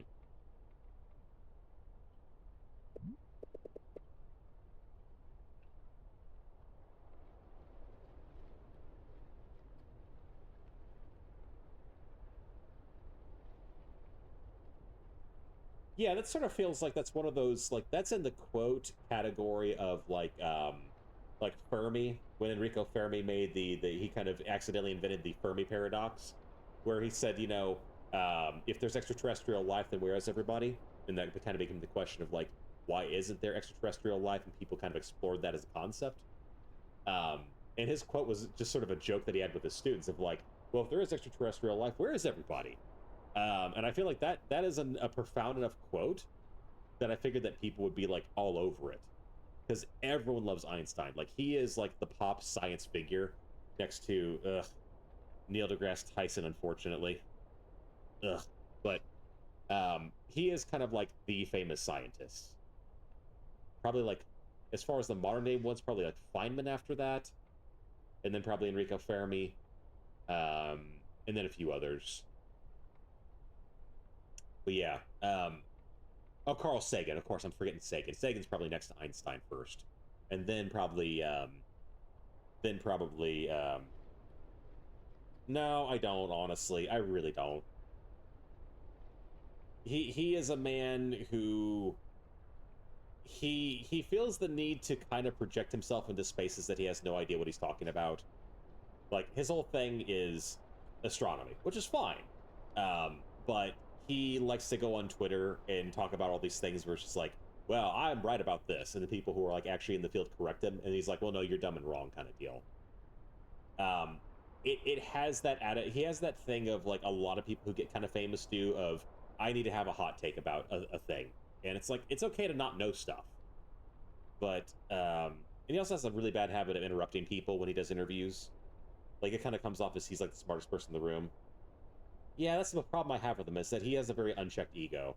I think when it comes to, and this is just for me having a background with, well, not me having a scientific background, but having family members that are involved with the sciences, that you need to really detach your ego from it and kind of be involved with like the actual exploration of the science, the science that you're doing.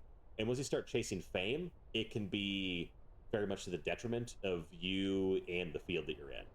And you can still be famous. There's nothing wrong with that. But I think like someone like Richard Feynman is a great example where he kind of became a very big household name after the Columbia disaster, and he did the testimony in front of Congress where he did the whole thing where he showed like the O-ring getting cold and like how that caused the shuttle failure. But he was always very a humble guy, and he did a lot to get people interested in science in a very kind of non-pretentious way. Very, very down-to-earth dude. He was just like this old school Brooklyn Jew. He had a very thick Brooklyn accent, and even more so after he moved out to California.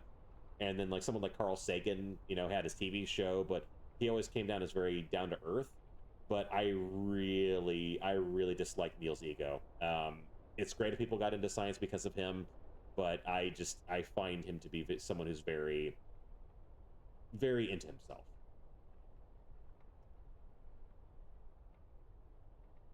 So yeah, I think it's a little bit of me just having that family background, but yeah.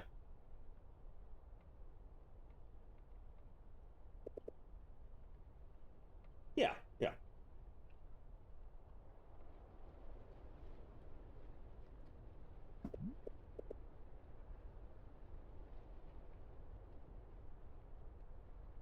What should you give us now? It looks like a badge. Oh, a curfew pass. Oh, wow, that's like gold at this point. I'd say it's worth its weight in gold, but clearly it's worth way more than its weight in gold.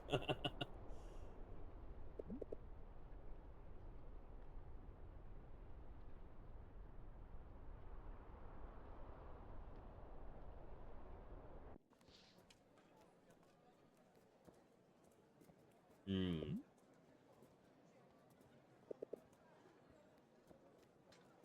Oh, does everyone hate does everyone hate her, Luis and her family? They kind of said they were crazy, but that is an accusatory response.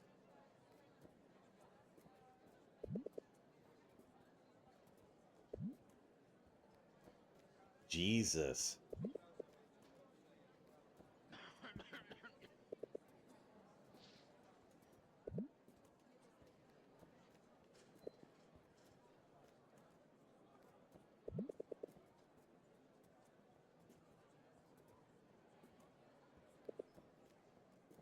Ah.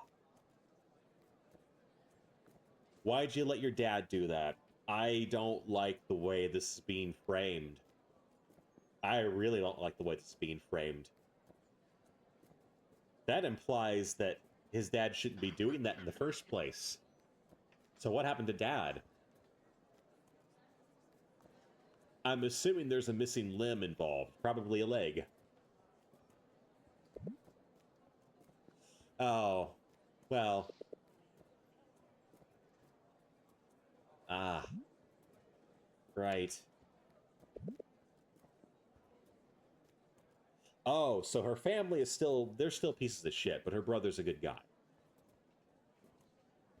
Ah.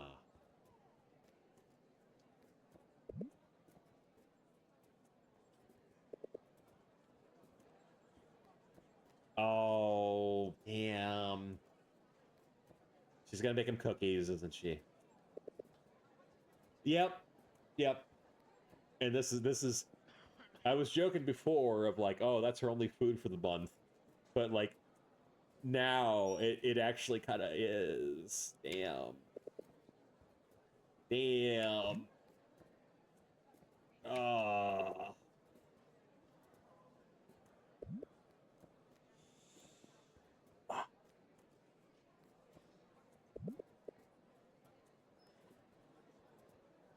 It really is. Oh, it's so fucking painful.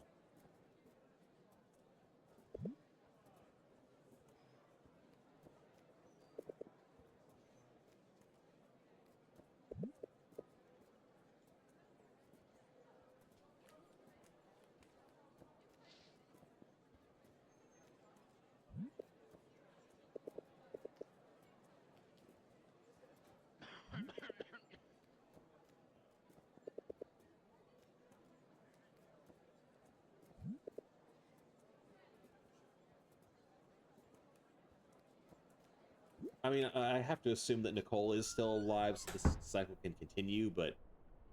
Oh.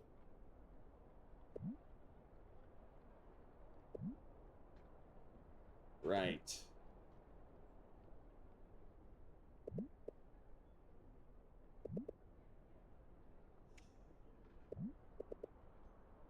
Uh...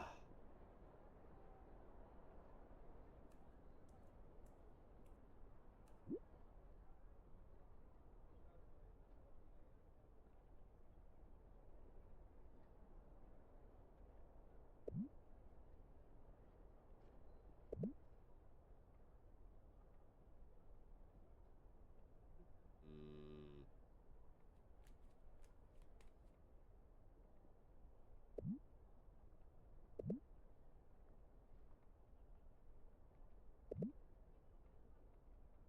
Damn, it's the dad saying it this time around. Boy, this is a fucking parallel universe. It's the dad sitting him down to tell him that. Jesus.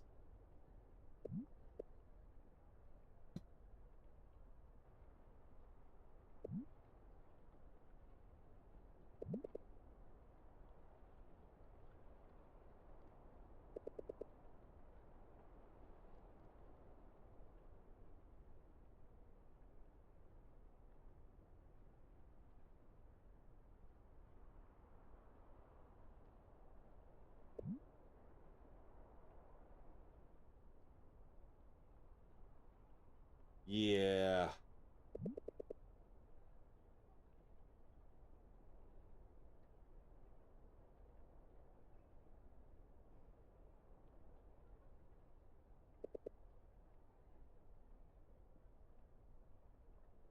I was gonna say Mark is not really like coming to terms with this because he's still like his original self from the past timelines, but the dad is the one who came to terms first, clearly here.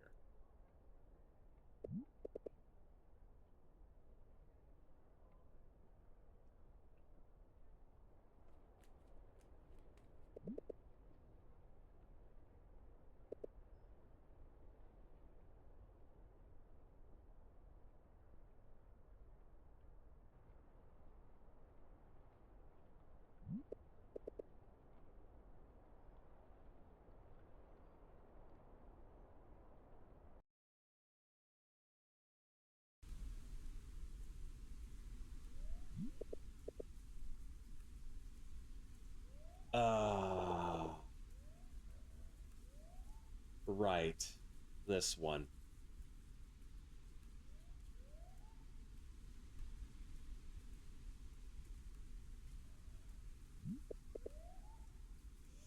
No, no, no, no. We're doing the fuck. Fuck. Oh.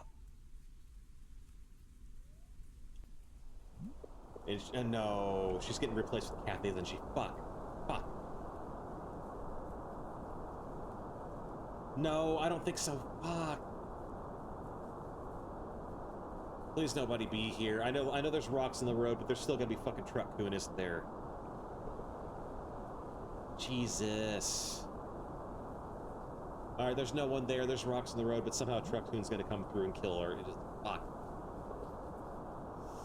Ugh. No. No, no, no, no, no, no. No. No. No. No. No. No. Kathy, get the fuck away. No. No. No. No, no, no, no, no.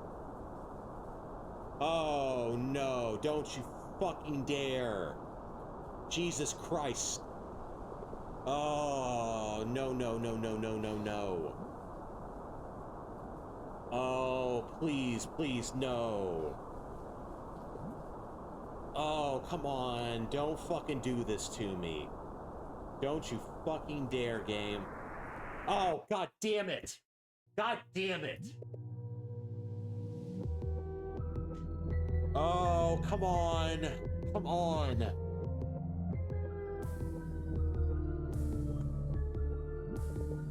Jesus Christ.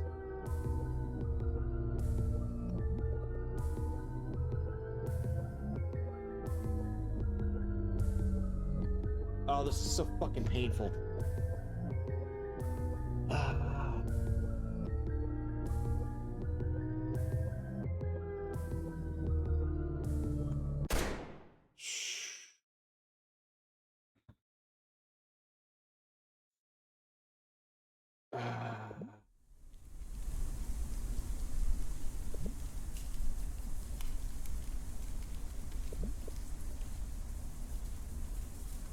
Yeah, who fucking shot her? What the fuck?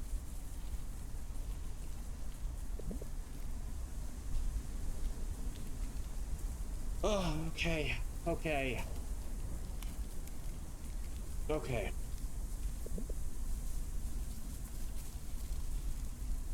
Yeah, I'm sure he's going mad right now. I'm sure he's losing his fucking mind. I'm losing my fucking mind.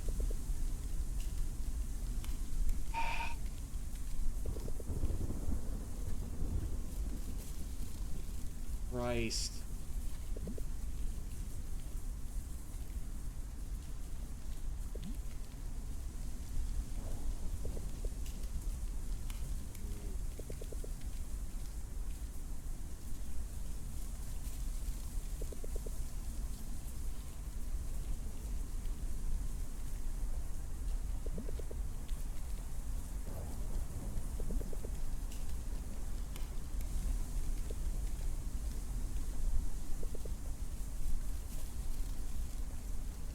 Is Kathy replacing Luis at this point and Nicole?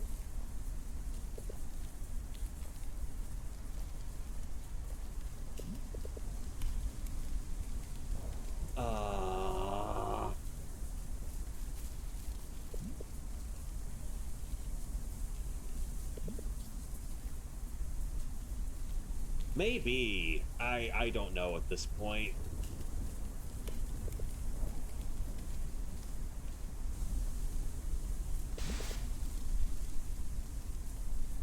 Fuck. Fuck. Fuck. What the fuck? What the fuck kind of question is that, man? Jesus Christ.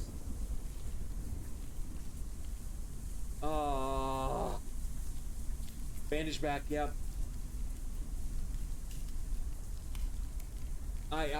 Fuck.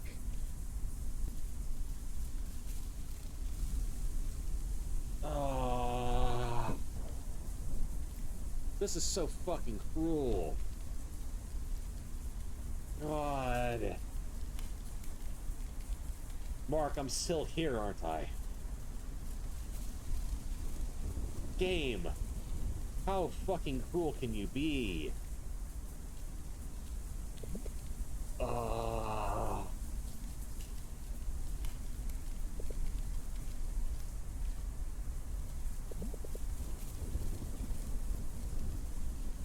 Oh, damn it.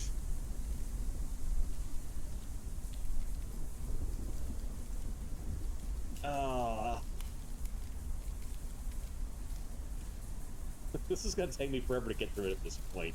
Everything's so goddamn painful. Mark, how could this possibly be your fault? Oh.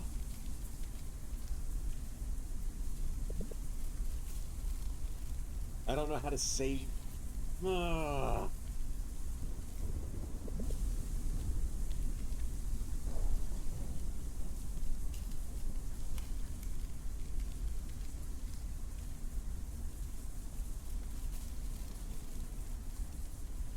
I thought the ending to the first timeline was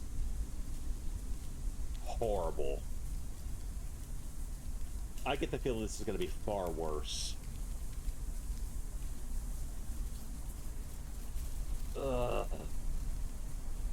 Well, it's either... That's the thing, is they're trying to... Because the timeline gets worse every time.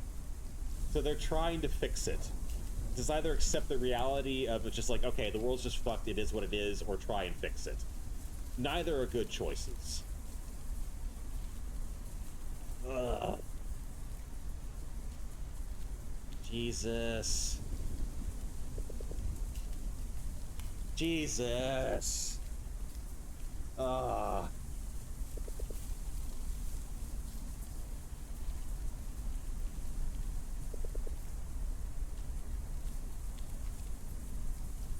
but I don't think it's anyone's fault. It's understandable he wants to blame himself, but it's no one's fault.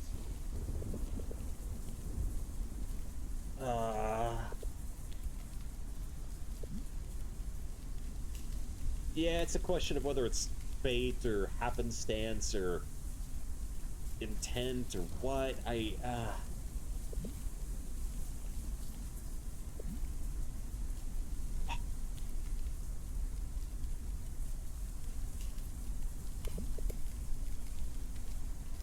Yeah. Yeah, maybe. Maybe it's not up to him. No, no, no, no, no. God fucking damn it, no. Oh, stop. Fucking stop, please. Jesus Christ, just stop.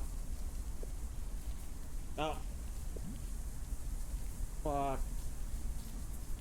Jesus Christ. Oh. Ah.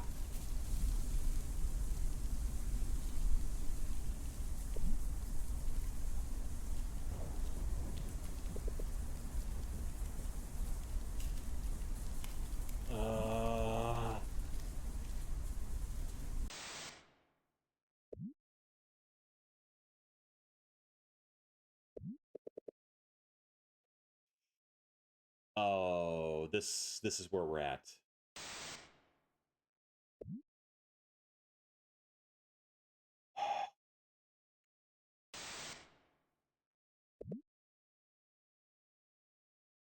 Uh,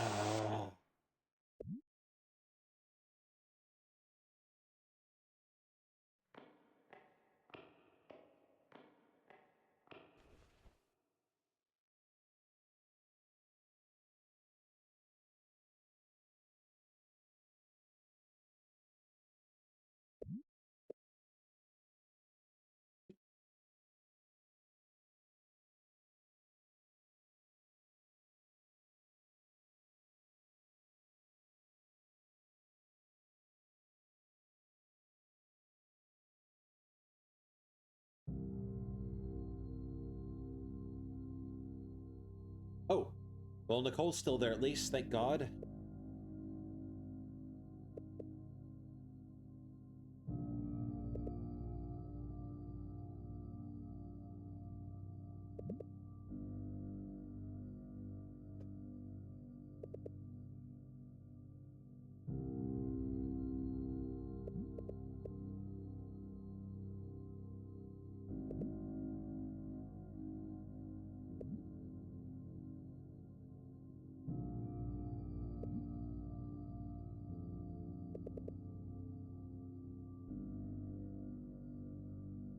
Yeah, this will be interesting to see.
Oh, are we getting... Oh, we're getting a revelation, aren't we? Okay.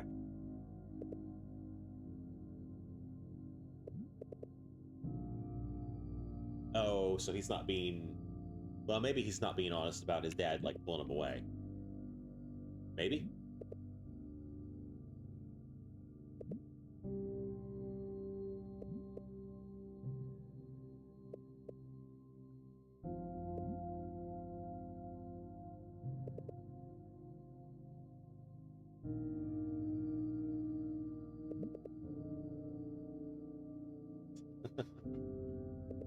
uh...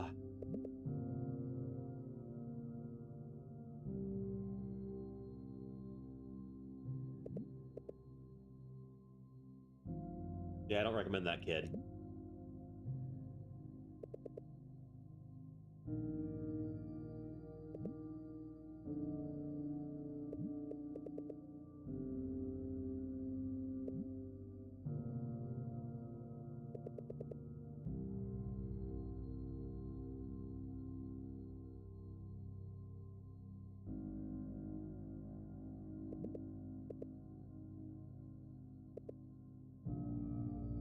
Wait, how old are you, kid?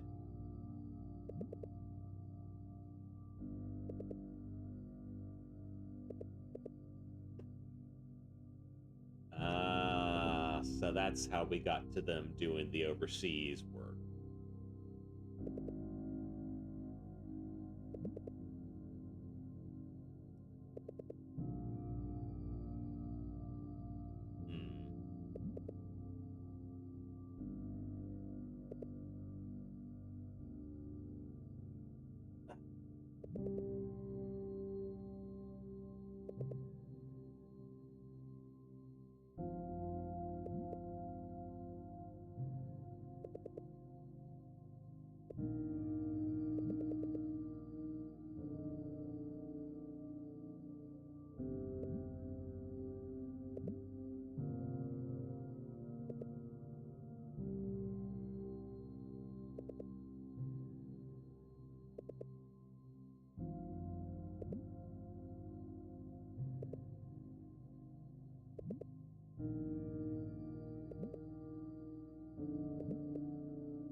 Oh, Jake taught her?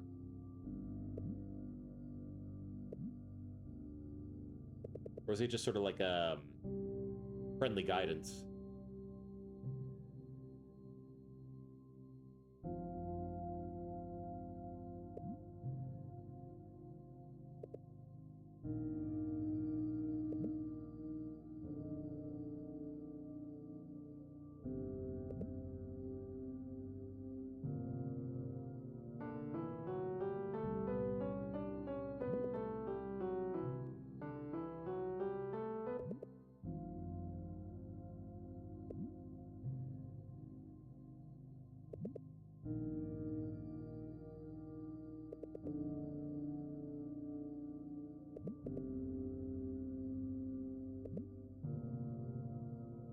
Oh.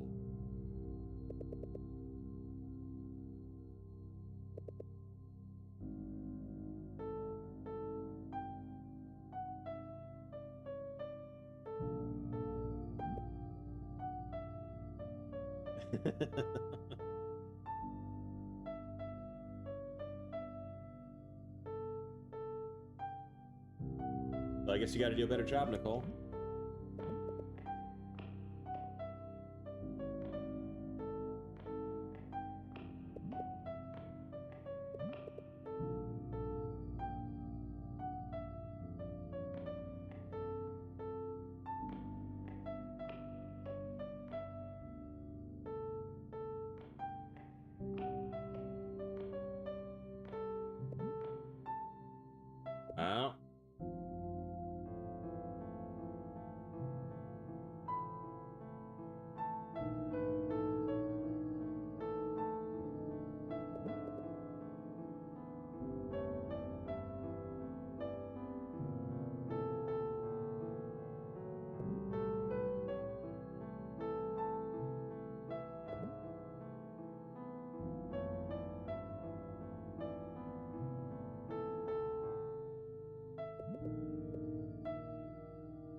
Because I was hoping we'd find a natural breaking point here. I'll probably take a break in a little bit here. Looks like an ad's coming up in a few minutes. But yeah, I definitely need a break here. See if we can find a good spot for it.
Ah.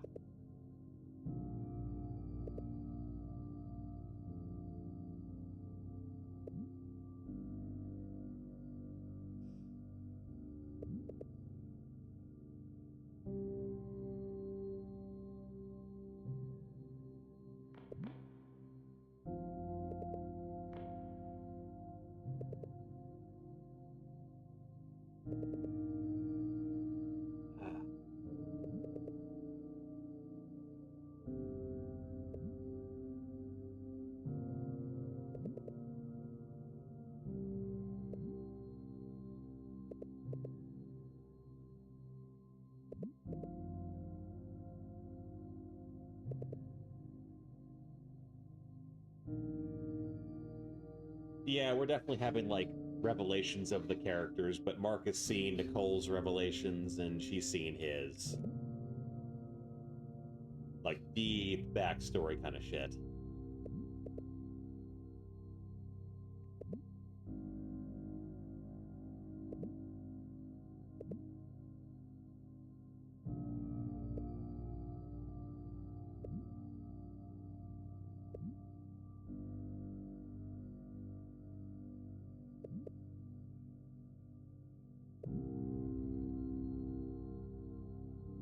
Yeah, because this guy here, Jake, is Nicole's best friend, and he just disappeared one day. And now it seems like we're kind of getting to understand why he just disappeared. Clearly a very nasty situation with the parents going on.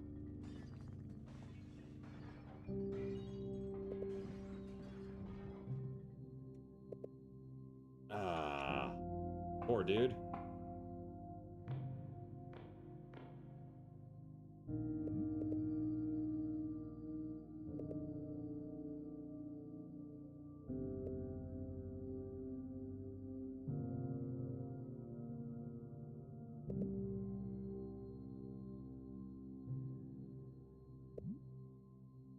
All right, looks like the ad is about to start here, so I definitely need a break here.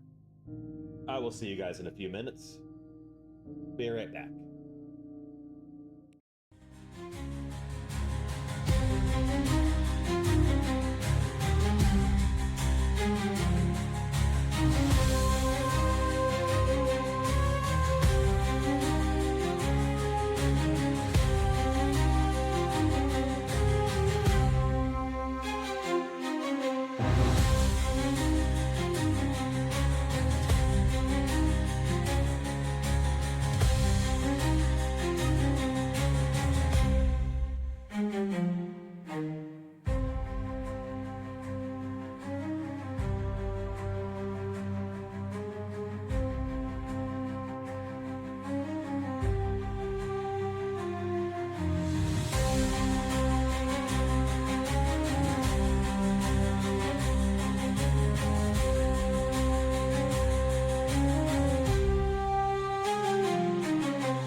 Alright.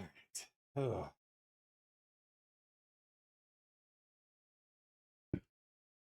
We'll see how long this cocktail lasts me. Ooh. I knew this was going to be a little bit on the heavier side, but damn. God damn. But I'm committed to getting this done tonight. Damn, we're 2.5 hours in. This might be a long one. This might be a long one. I don't even think we're done with the looping chapter 2. Hang on, let me get this moved out of the way here. This is driving me a little bit nuts.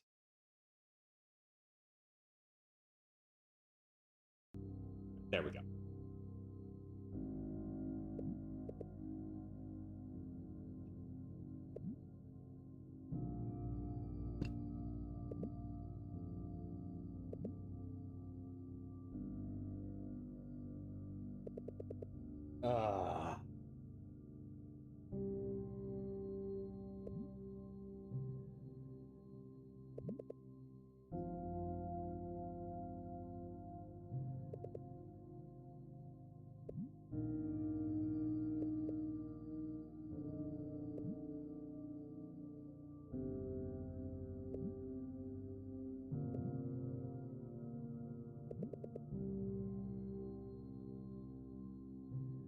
Jesus Christ. You'll always love your mom no matter what, right? What a fucking start. Alright, come on, hit the space bar. Hit the fucking space bar.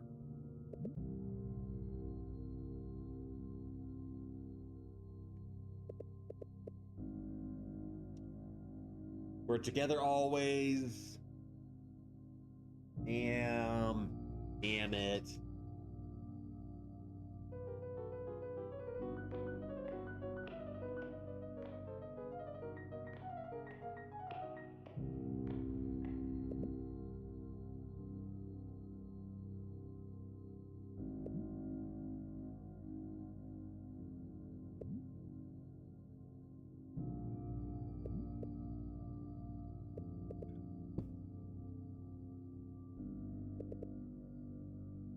Much better than last time.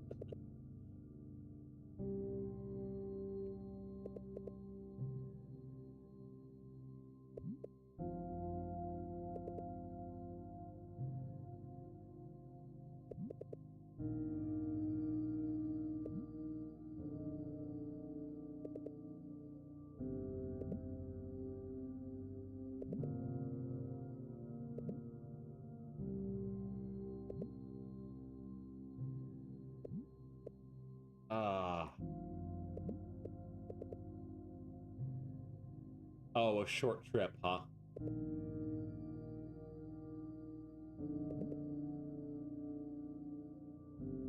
Oh no! Oh, this is what the. Oh yeah, yeah. For those of you who weren't during the last session or the session before, I forget. But yeah, Nicole was waiting for Jake to show up the entire time. It was very sad.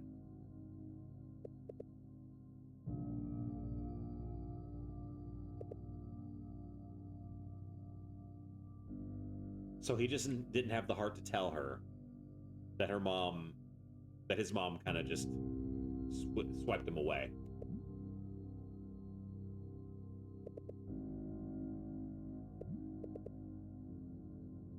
I mean, it doesn't sound like it was a great household to be in, but she did just kind of take him and run.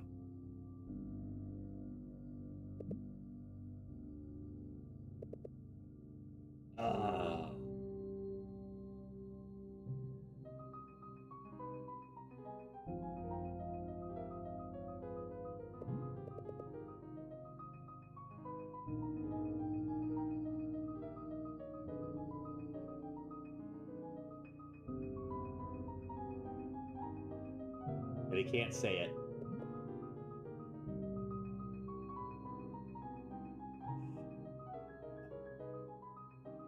A promise you can't keep.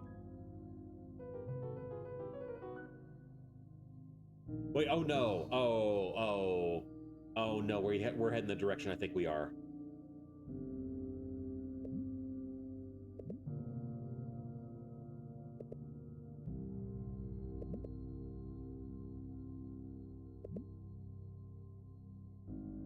Uh,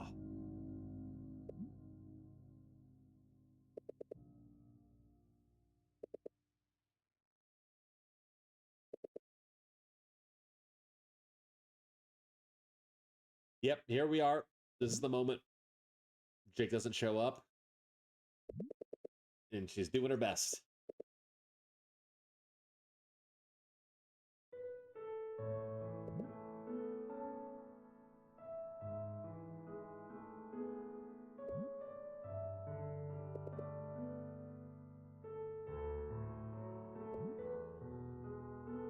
Oh, he sees her.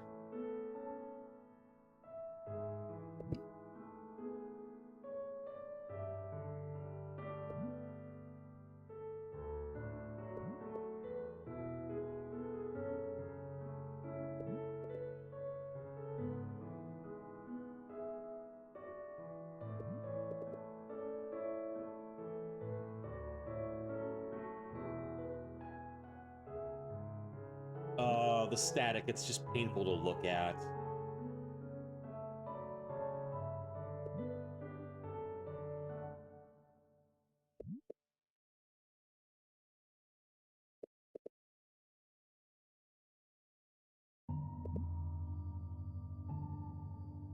Here we go. Here we go.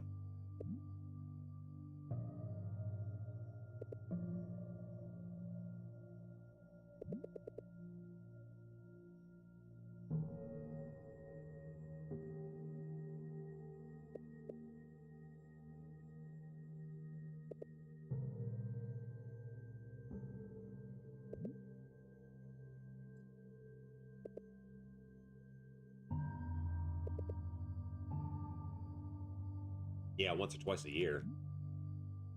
Until you stop coming home altogether.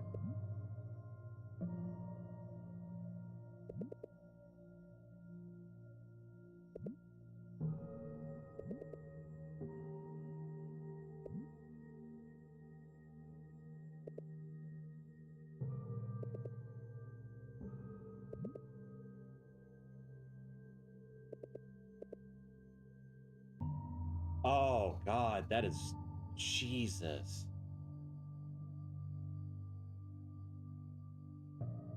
Oh.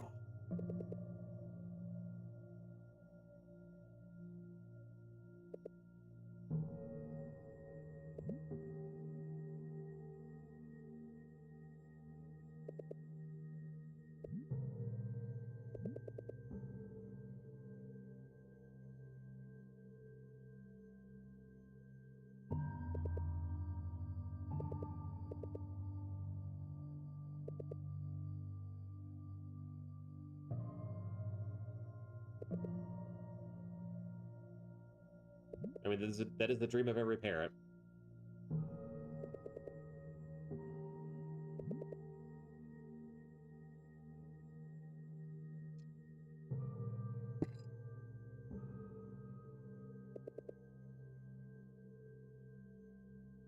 Yeah, yeah, kids don't understand, but I think it is genuinely a it's a situation where saying that to a child is incredibly difficult, but still they should have been honest with him about it. And if you're not super familiar, it's very common in the Philippines for people to work abroad and then send money home through remittance, just because it's a very economically depressed area. And so a lot of people will go and work, typically in Southeast Asia. They'll work either in China or Japan or kind of in that broad range. Oh, you're familiar. Okay, cool. Yeah. Yeah, I don't have to explain it to you then. So, yeah. Because both parents go, and it's clear the mom starts first and the dad leaves afterwards. But you kind of see how Mark evolves into the person that he is, from this chipper, straight-laced young kid to kind of the irritated, bored slacker trying to find meaning in his life after both of his parents leave, and he kind of becomes detached from them. But yeah, it's I can't imagine this conversation being anything less than horrifically painful, but they shouldn't have kept that from me. Because all it does is make it worse. Oh, I'm sure. I can't imagine how painful that must be.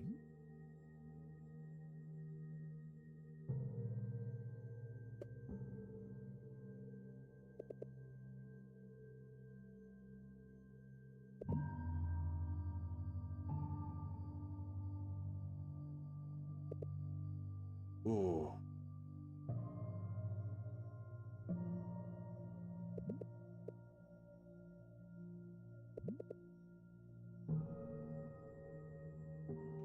And that's kind of the truth of it, too, that he's pointed out. Not all of them got a better life.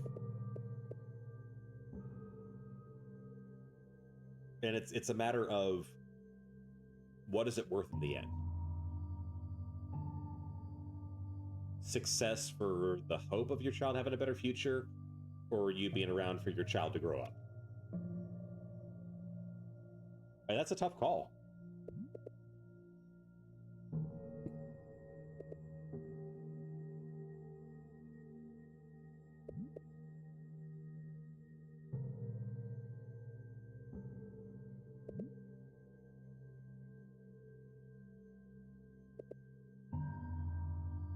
Oh, what the...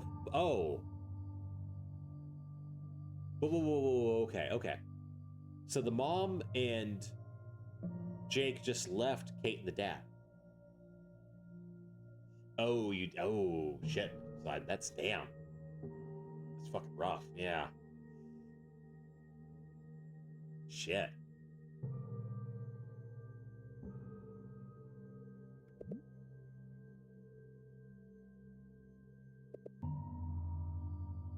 Oh, this is where the pain starts. Yeah, between these two.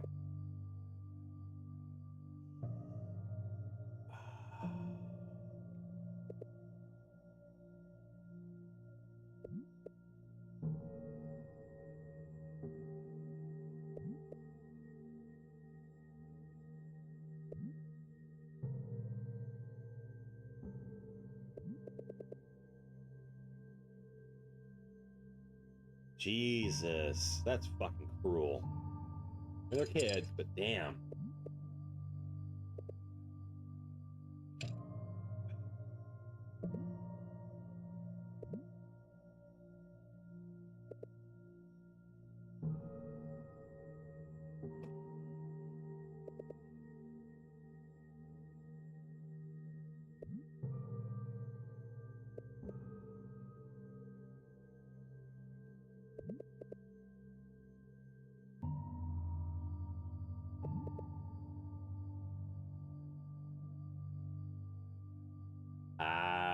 Yeah.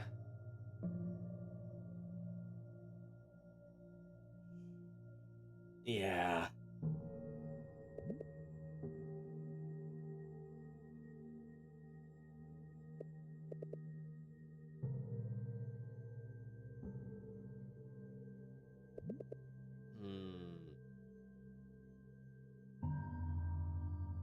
Jesus. Yeah, Kate is a little bit on the mean girl side, though. Like throughout the game, she's like her appearances. She's always been a little bit on the bitchy side. Like I can sympathize with her, but she can be a little bit overtly cruel.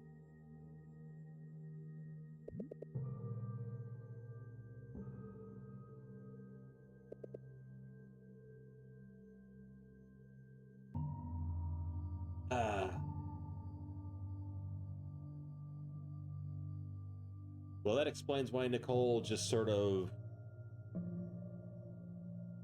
quit piano.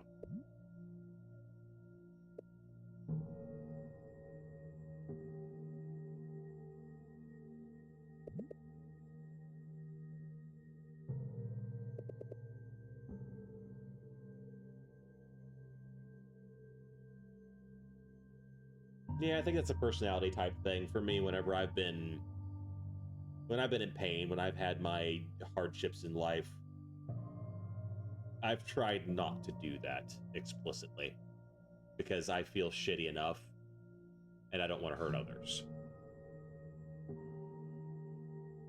if anything, I try to like find the little bits of joy here and there, or to try and like express my feelings in a way where I'm like, hey, I want to be open about X, Y, and Z. And I realize not everyone does that, but yeah, it's a personality thing. Some people just do that.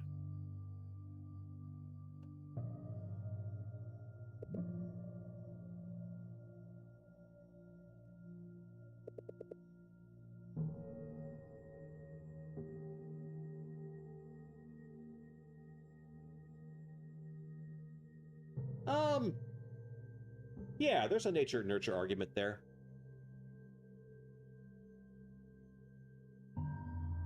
Yeah, yeah. I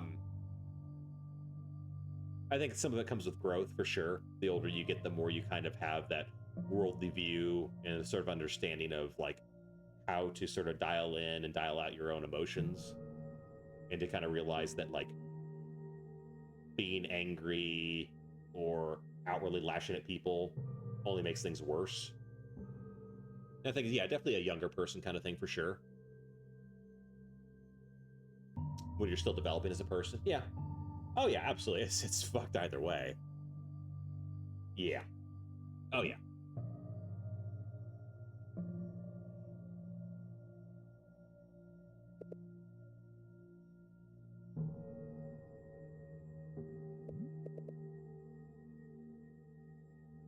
Oh, it doesn't have a present. Damn. That looks like a present to me, Dad.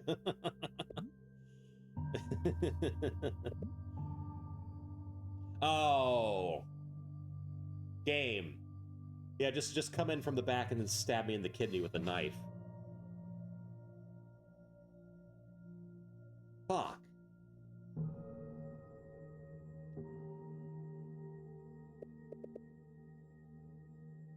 Jesus Christ.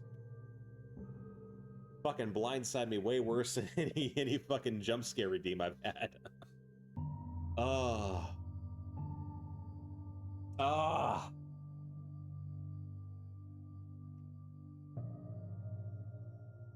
What a line. What a fucking line.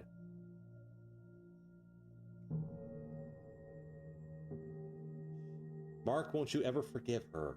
God damn it.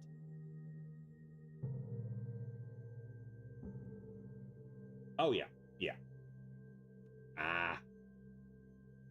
I was gonna say, I've seen you, I've seen you around in some of these streams here and there, kind of lurking. I wasn't sure how much you'd actually really seen of the story, because this is the first time we're kind of having like, dude, I hear you. I hear you, man. I hear you on this. I hear you. Yeah, but I wasn't sure how much you'd seen before. Because even without the full context, it does a good enough job kind of communicating the emotions that you get it. And obviously you have your own personal experience, but yeah. Yeah. Mm. Oh.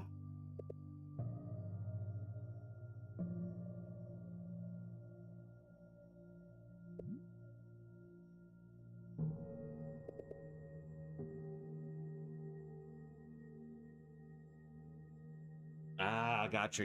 Yeah. Yeah, it's always one of those things with like whenever you're kind of on the streamer side of things, as you see people lurking and you're not sure who's watching, who's not. But yeah, I know you'd always been around. You're kind of building up your points to screw with me with the pipe redeem. But yeah, no, I'm glad to hear that you've gotten at least some experience with the game. So yeah, this is one of those games that absolutely deserves. Even at this point, I would still say play through the game. Absolutely worth it. But yeah, no, it's you get it then. Yeah. Yeah. Yep.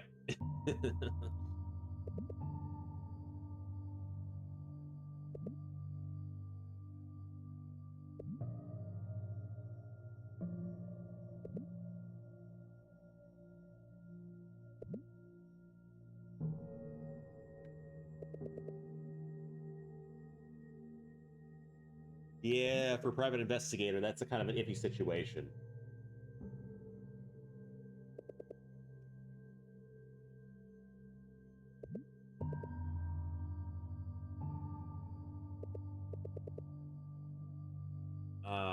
Yeah.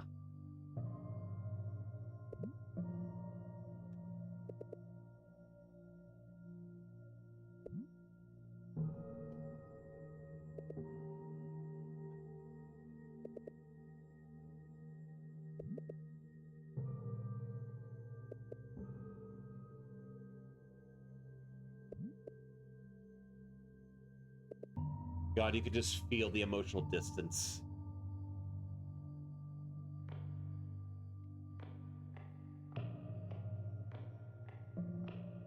Ooh. The family just slowly drifting apart. Ah. Oh, shredding the photo. Man.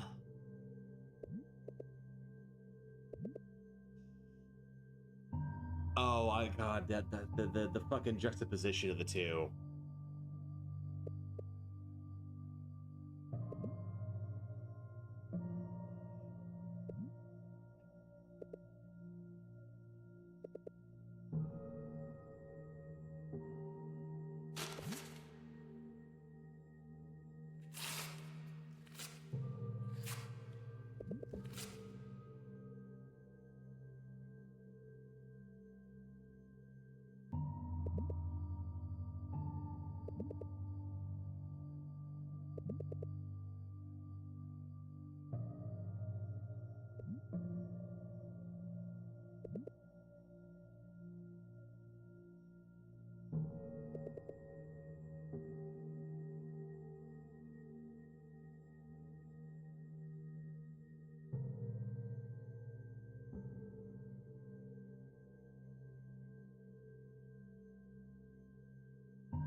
Oh god.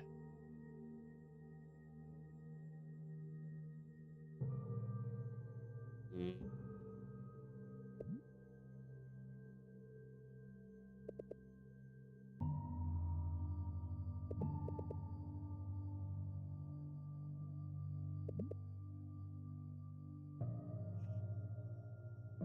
Oh, the weaving between these two stories. Jesus.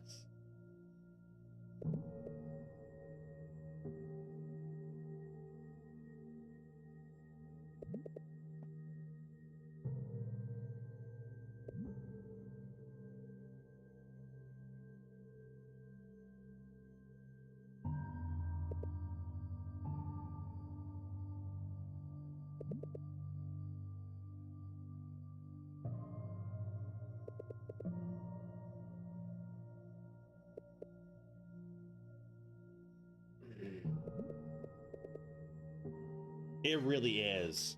It is masterful storytelling. It truly is. I mean, I put this game when I first started playing. I think the first couple streams, I considered it to be like a 8 or 9 out of 10, and it very quickly became a 10. And it so fucking deserves it. It really knows just like how to communicate true human connection, like the human experience. I think is the best way to put it. And it's such a like vague concept, but there's few pieces of media that really have done that, where it truly touches on what it means to be a human being. Yeah, God, yeah, absolutely fucking hurts. Jesus. I'm gonna say like this and King Rat, which is a novel, came out in the 1960s, I believe. Highly, highly recommend that as well. Um, very, very brief tangent, but that was by James Clavell, who did Shogun, which was the TV show that came out about a year and a half ago, which deserves all the credit that it gets. It's an amazing show. But King Rat was his experience of being a POW in a Japanese prison camp in Singapore. He was a British soldier, And it's not a typical POW story because it's just about these guys living their life in this POW camp and kind of their wives at home. And it's a depressing story, but it's about kind of the humanity that they all experience, the lives that they live. And I think few stories have really touched me in the way that did. And this game is very much in that same vein of really, really tapping into something truly deep.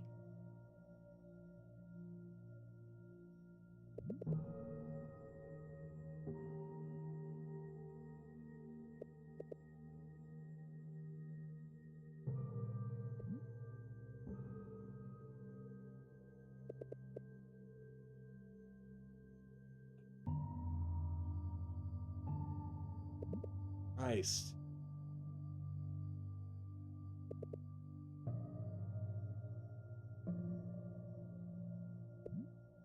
And the thing is, you know how these stories end. You know how Mark and his dad's story end. You know how Nicole and Kate's story end. Like the first couple timelines were the end result. And this is the lead up to it. But God, it's so much more impactful seeing it this way. Seeing the non chronological order of events.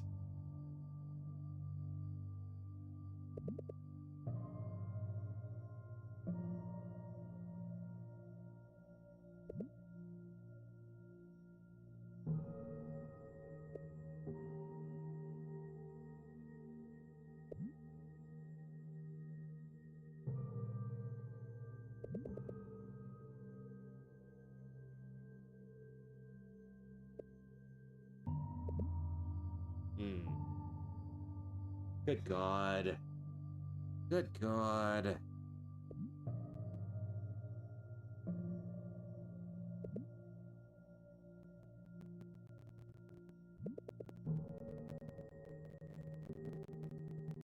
Yeah, absolutely.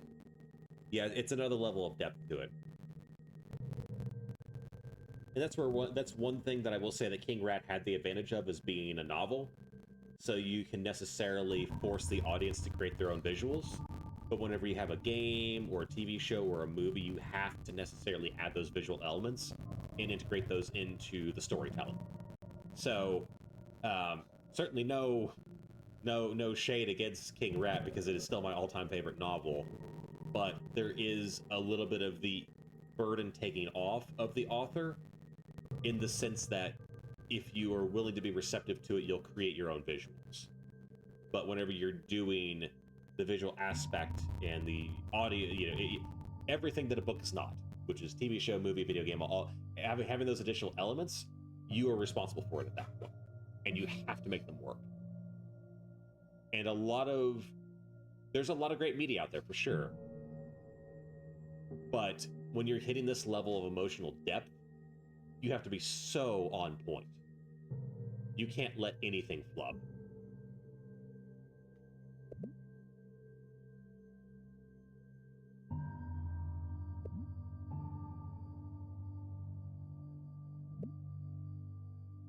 Fuck. Oh, God. Oh, Jesus Christ.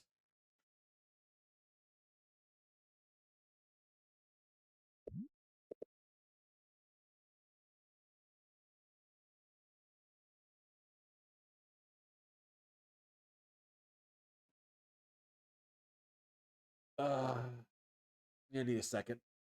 Need a second here.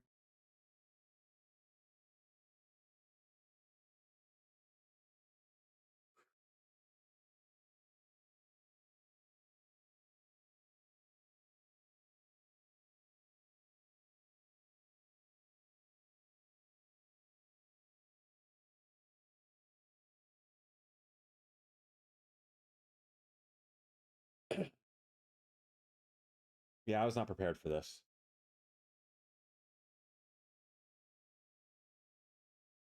Like, not at all.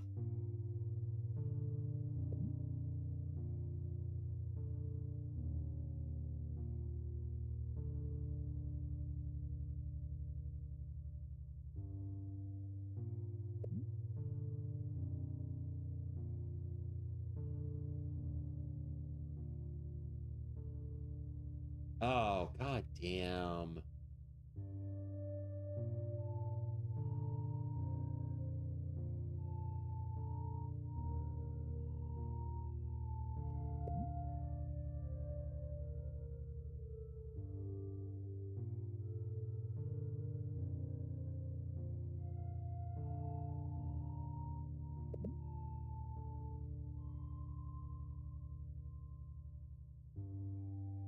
Oh, that's right. You're doing your writing too. Yeah. Yeah, yeah. It's a very interesting kind of I don't want to call it. One second here. Let me get a drink of water. There's always that question when it comes to doing your own writing, because I write novels on the side too, but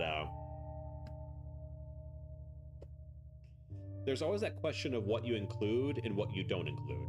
Um, because I think ultimately being a good writer, if you're, and I'm talking strictly novels at this point, or anything literature, novels, poems, short stories, whatever, that you are creating the space for the audience to imagine, which sounds a little pretentious, but it is what it is. That you want them to be in a situation where they can create their own visuals of the characters, the world, the setting, all that stuff. You still want to describe things, of course, but you don't want to rob them of their own imagination. And that's a fine line to walk.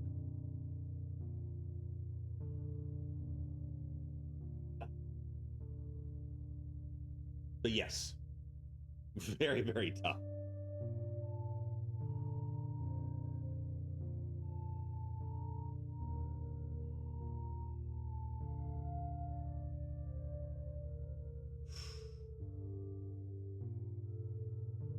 Ah, damn.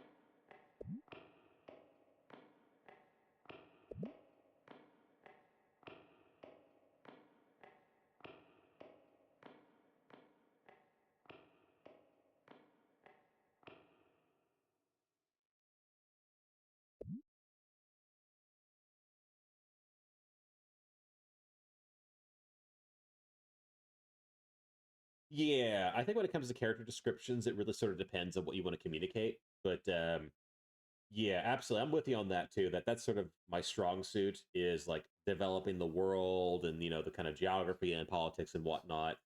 I like my dialogue too for the most part as well. I feel like my weakness is general descriptions. Like there are some writers who will do a really excellent job of kind of using the semi poetic but not overly flowery language to kind of describe things. It's just like the light of the campfire reflected in their eyes and kind of brought a brightness to them, that kind of thing. And it's like, yeah, I'm not great with that. But when it comes to creating a sophistication to the world itself and sort of fleshing that out, absolutely. But I think yeah, characters, yeah, faces are a tough one, absolutely. Because I think there can be a lot of meaning behind it, but it can also be meaningless too, where you kind of create the situation of like,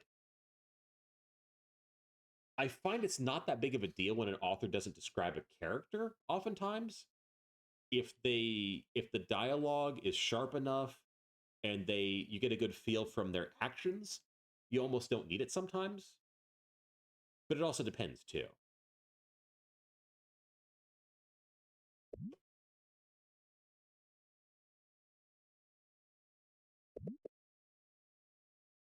But yeah, physical descriptors are interesting. They have their place, but I almost find them to be secondary or tertiary a lot of times. I would rather devote um, words to another aspect of the story rather than the character descriptions.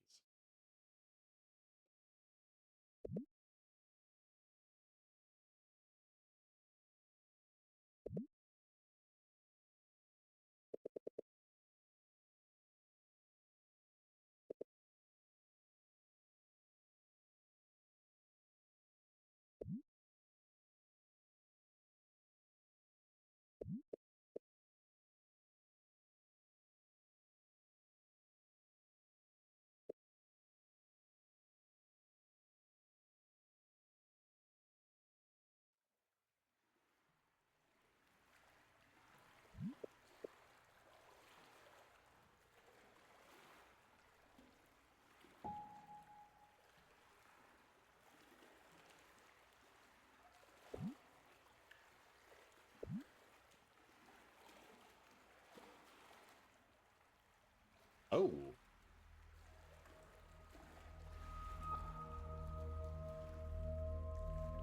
All right.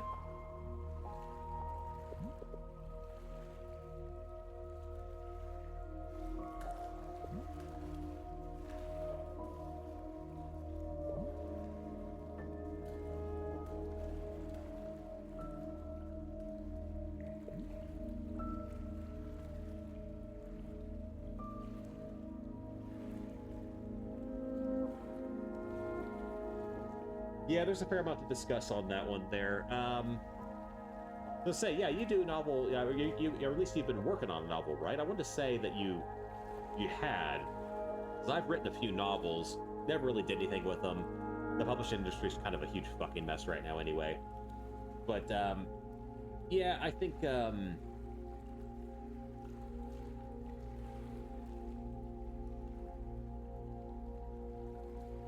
yeah, novels are a big commitment, and you kind of have to just sort of jump in and just sort of take them one page at a time. Otherwise, they'll overwhelm you.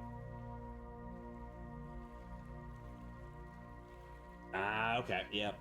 Yeah. But yeah, you have to really be passionate about something and kind of have that natural feel that it's going to just sort of write itself, for lack of better words. That's where you kind of get the whole like idea of having, you know, sort of the intellectual muse, where you have to be in a situation where you kind of feel like it sort of writes itself. Yeah, yeah, exactly. Yeah. Um,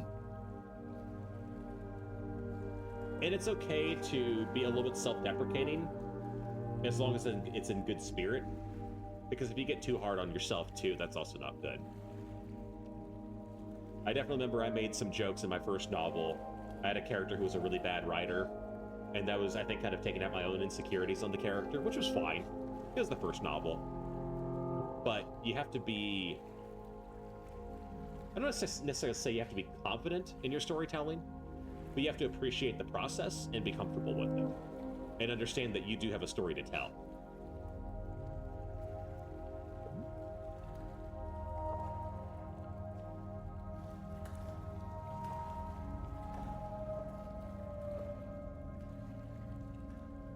Wait, can I go back? We're trying to find each other, right? Or are we just going opposite directions?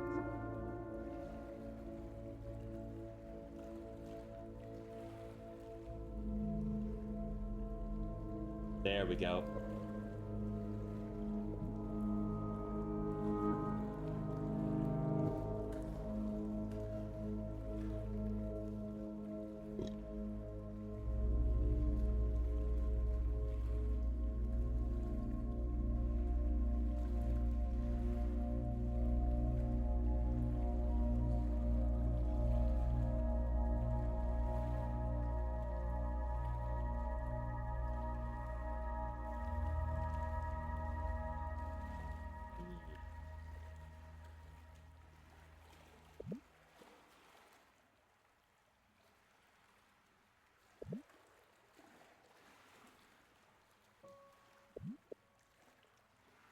Ah.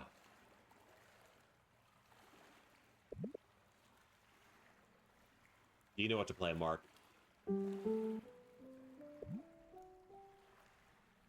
Scales, of course.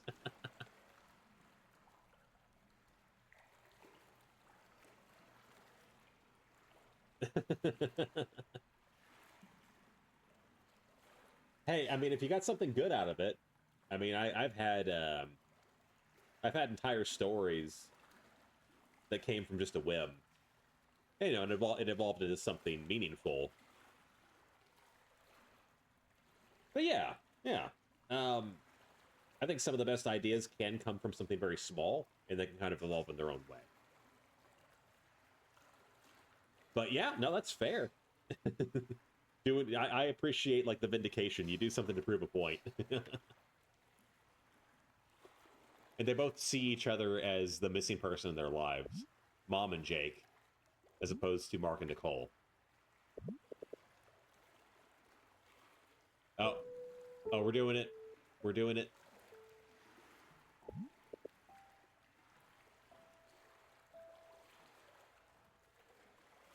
Ah.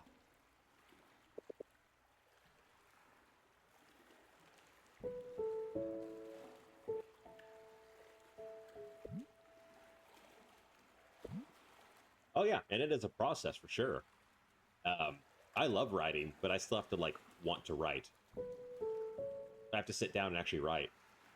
It's not easy, even whenever you enjoy it.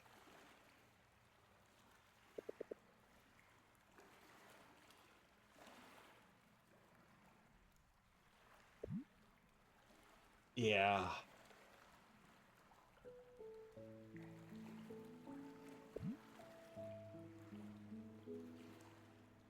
Yeah, it's been a game about character growth.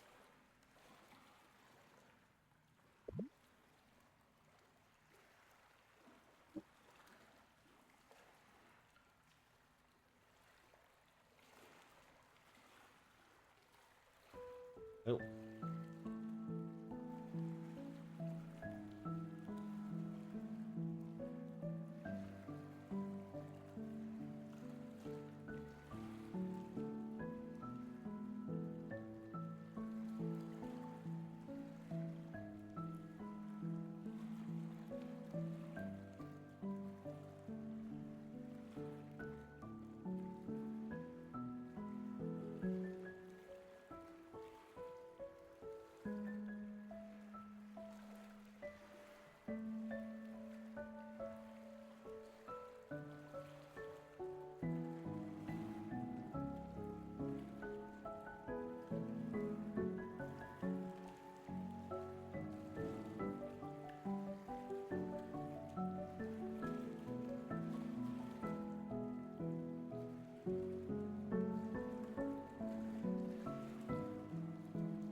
Damn.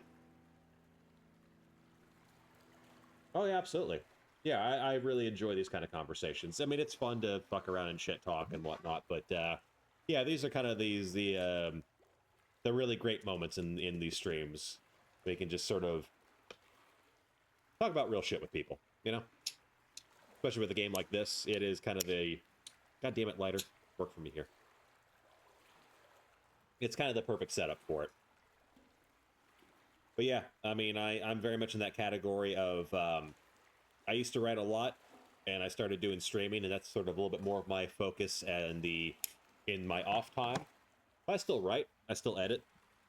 Hopefully, things change in the publishing industry, and I can have a better luck with an agent and whatnot. But never give up on the shit that's important to you. Always keep at it. If not for the theoretical audience that you want to share with and sell 10,000 copies to, then for yourself, you know, you'll get something out of the process.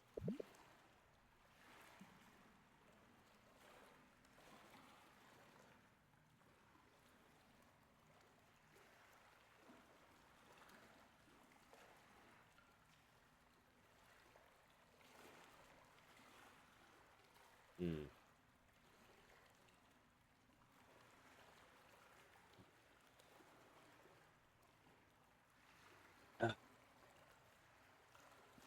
Nope. Can I not move? There we go. Mm.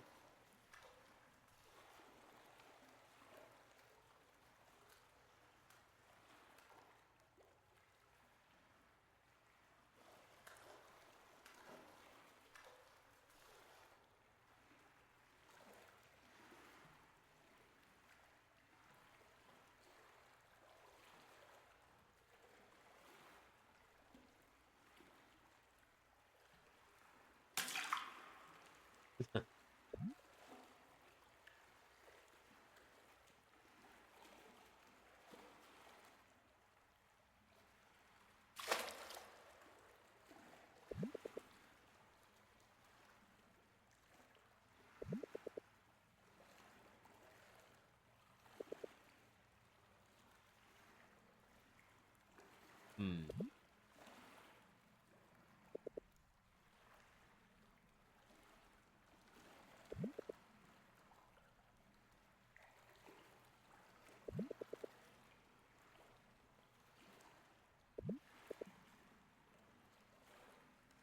Huh. Okay.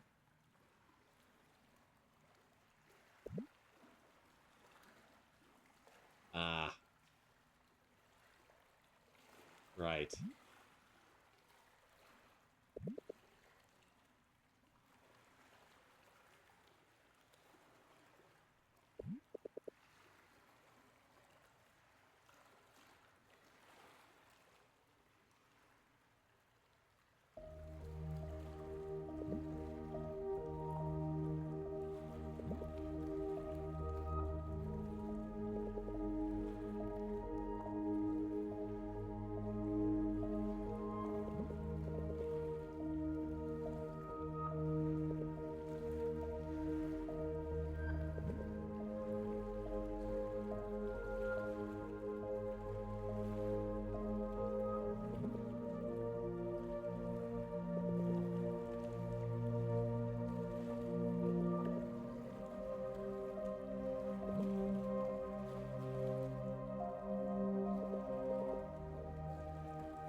Jesus.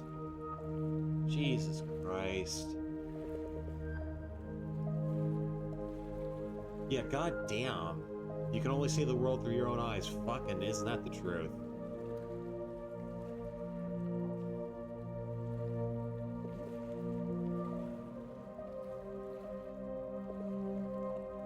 Uh,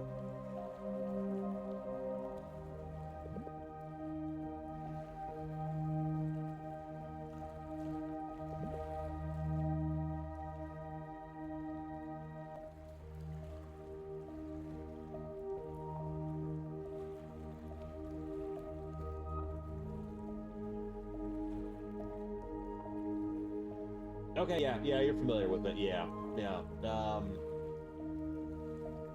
Yeah. If you don't go in with the assumption that you'll be rich, if you just go in, just doing what you can, that's all you can do. Yeah, I think that's a good way to look at it. Uh,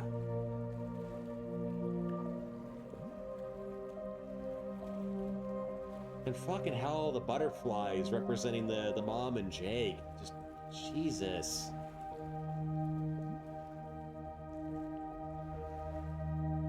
Ah.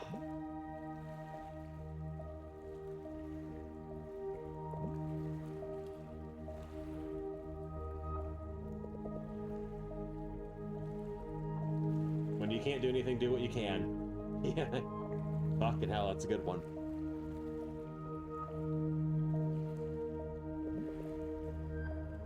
God damn it. God fucking damn it.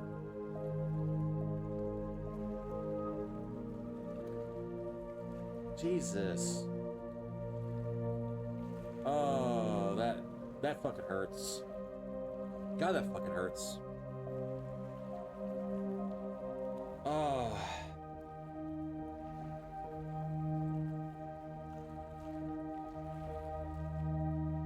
Fucking hell, game.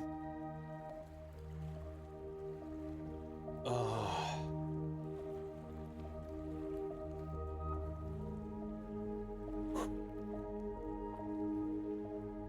Yeah, I'm with you, man.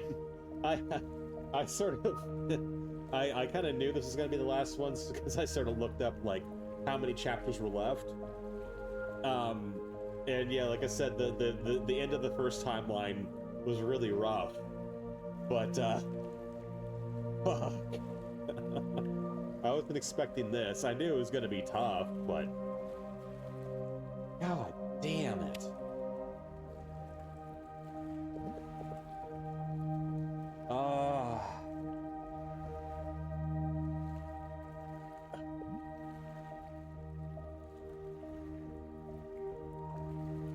This will probably be the last really heavy emotional game I do for a while. But yeah, they should generally be a little bit more fun than this. But I never played this big game before, but everyone just gushed about it. But they really, thankfully undersold what an experience it was. Yeah.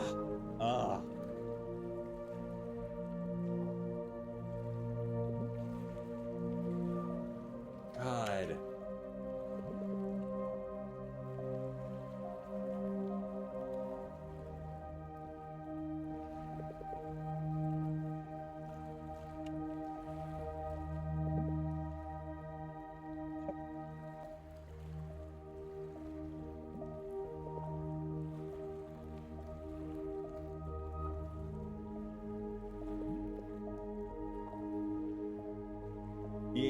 Yeah. I think we're both kind of in the moment here with this.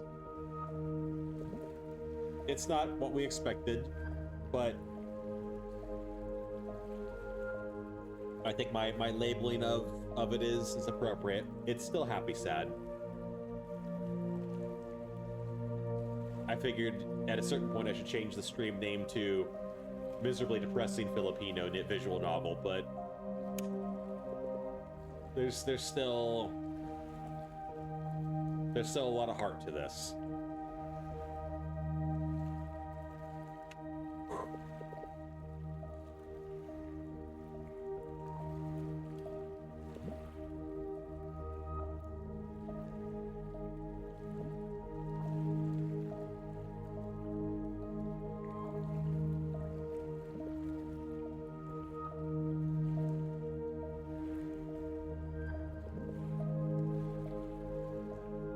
It's the mom. Okay.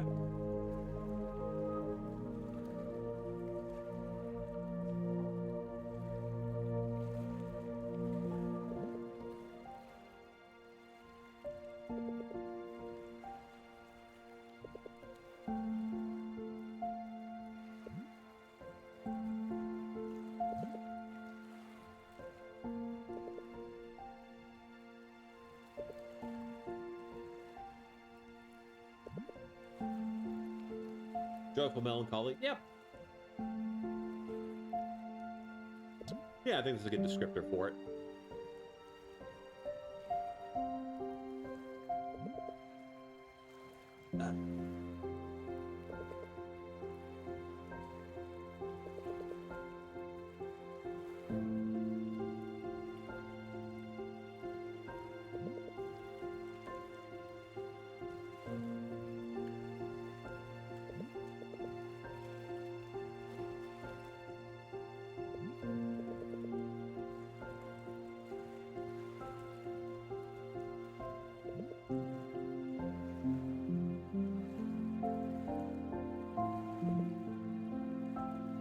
Ah, man.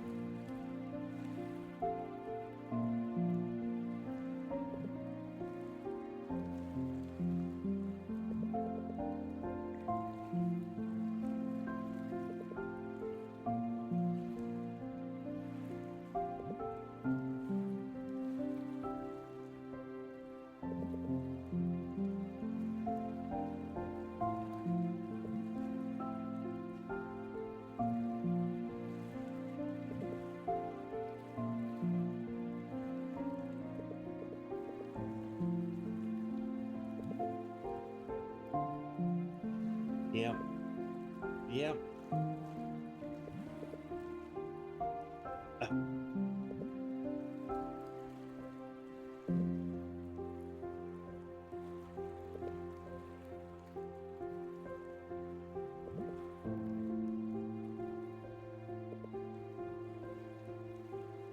Ah, ah.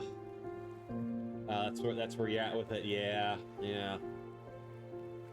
Shit.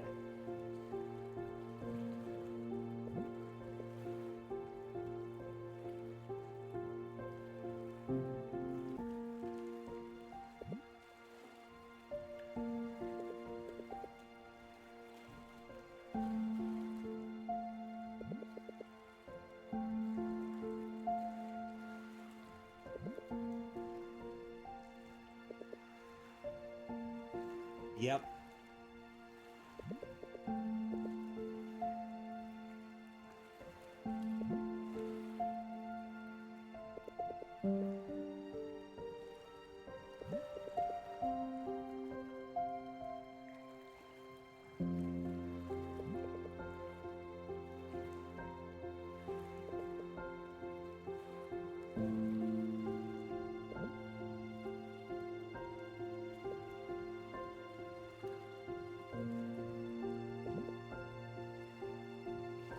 There's something about me that really appreciates that it's not Mark talking to his mother and Nicole talking to Jake.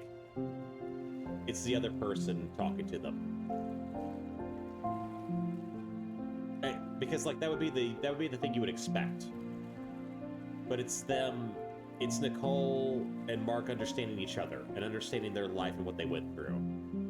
And everything that makes them a person, to understand the way they feel, to be able to confront the other person in their life that had such a big impact.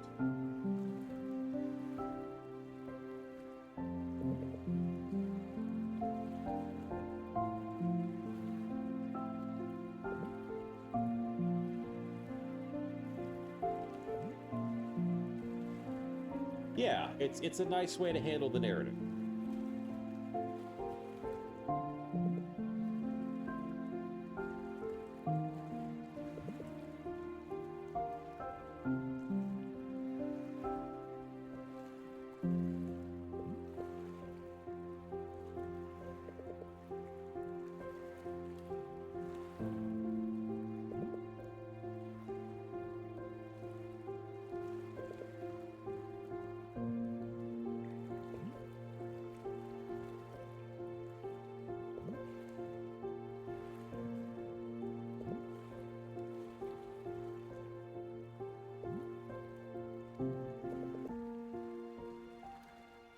Damn.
Well, I think I'm going to take a short break here, but I'm not putting it on the Be Right Back screen. I'm just going to let this moment sit here, but I won't be gone too long. I doubt I'll get a rate in the meantime, but please cover for me if you do. But I'm just going to let this moment sit here. So I'll be back in a minute.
All right. Yeah, I just needed a quick break there, but we're back. Yeah. And yeah, thanks for covering for me. I was trying to hold out as long as I could there, but yeah.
Fuck.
Clock's going backwards.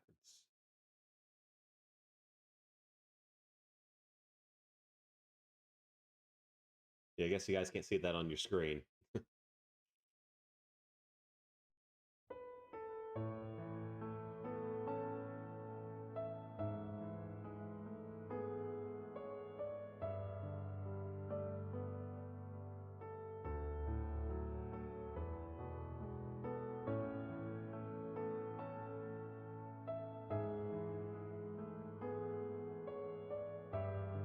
And this is actually the intro screen when you start up the game.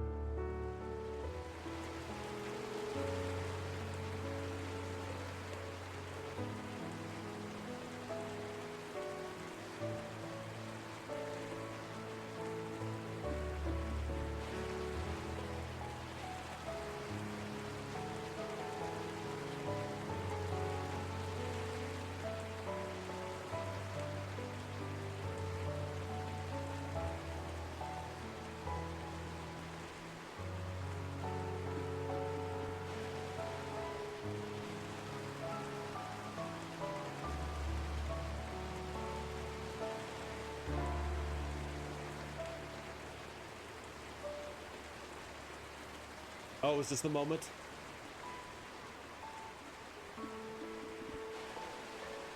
Okay.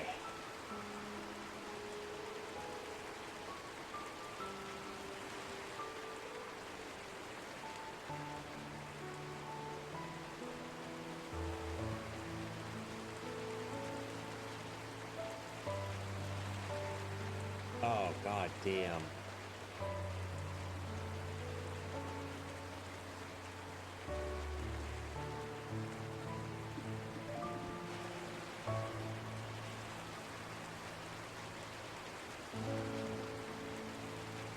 I think we're back to the final night of the first timeline.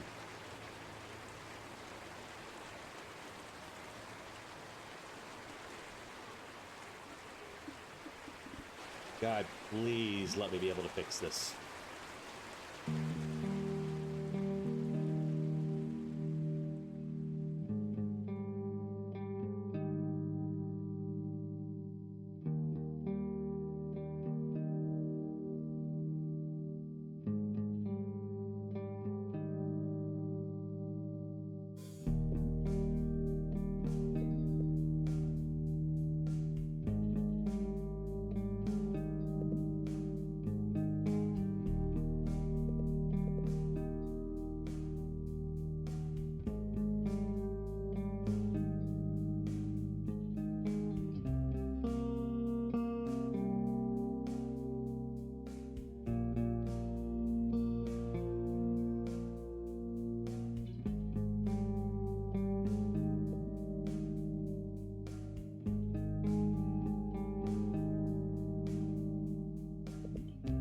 Damn.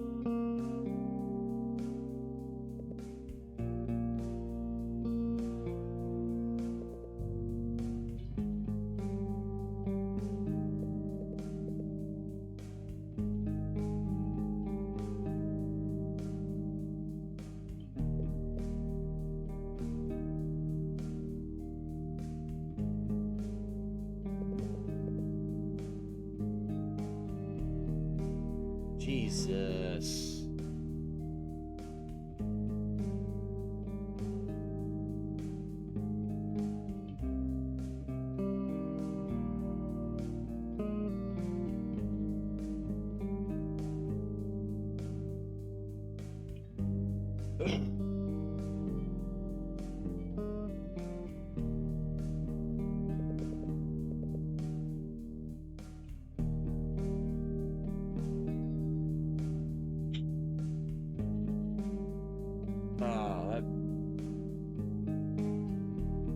Oh, this is hitting close to fucking home right now. Jesus, my turn. Fucking hell, game. This is fucking bullshit.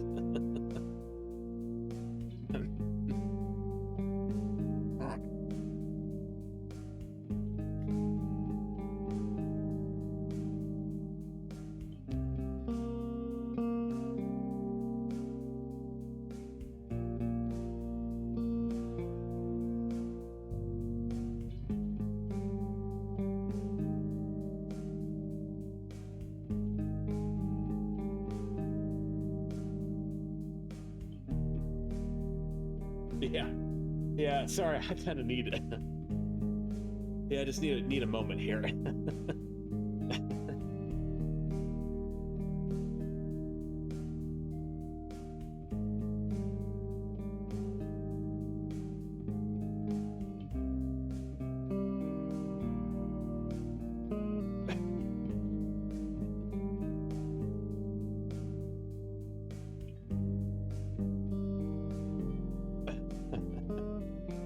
Yeah.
Oh, fuck.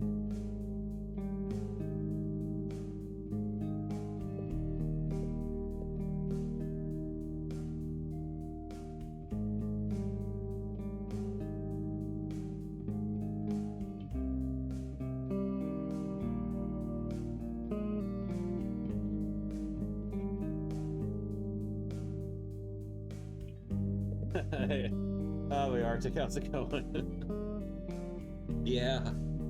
Yeah, it's a little bit. Man, what a time to come in. uh I think we're all having a moment here. But as Poseidon was saying, it's joyful melancholy. But I think we're all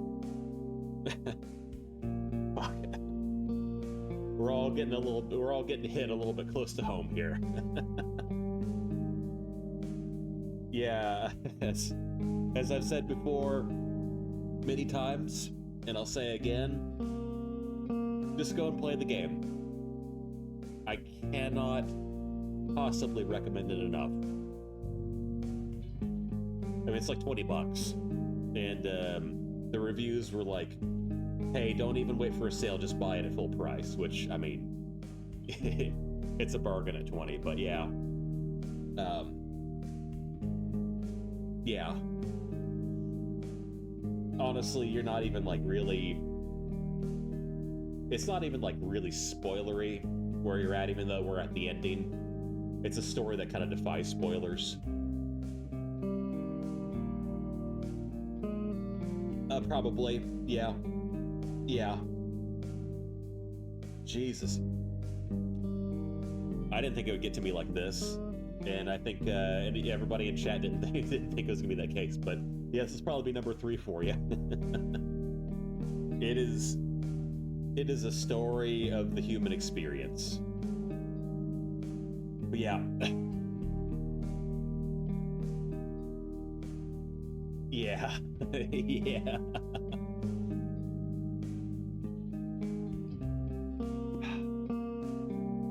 I've been trying to keep myself as composed as I can here, and it's not been going great.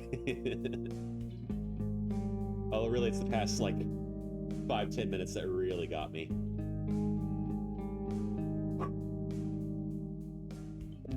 Holy shit.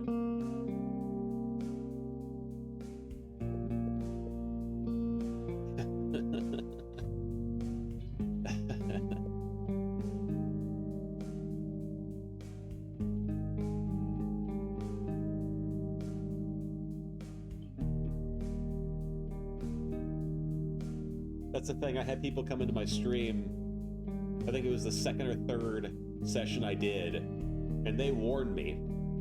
They told me.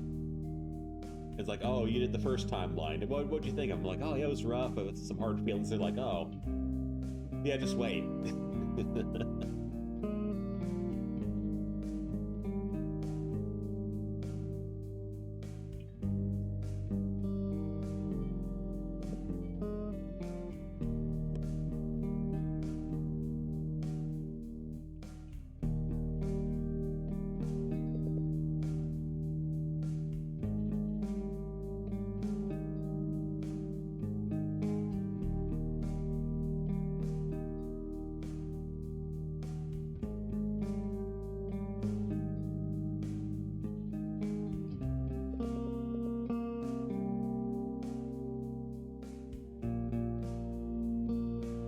God, I want to say what a line, but this whole session has been what a line. We'll never truly understand someone else, not entirely.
That's part of understanding, isn't it?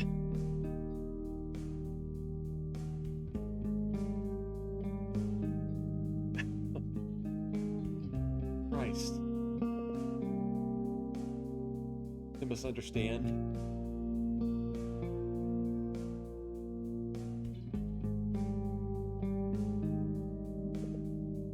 To writhe.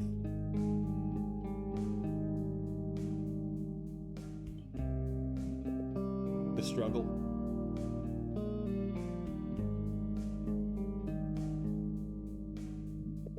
To fail.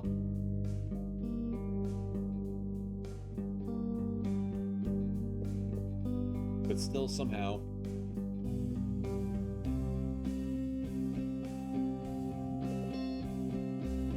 our desire to understand,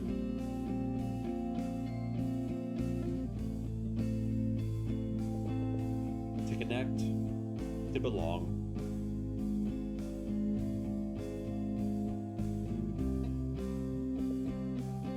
to forgive,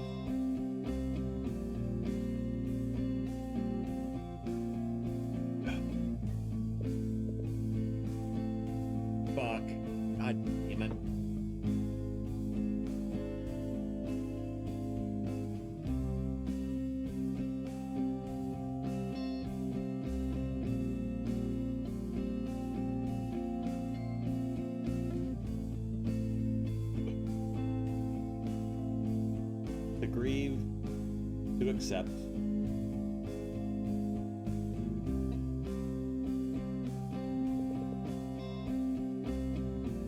It's gotten us farther than we once thought.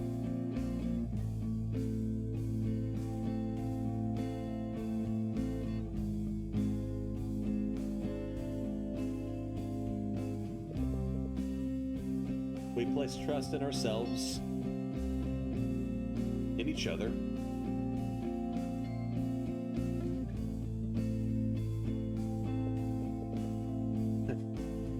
And in the end, despite everything,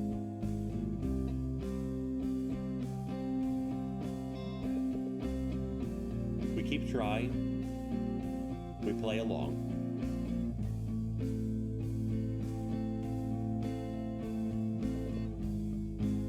We get along just fine.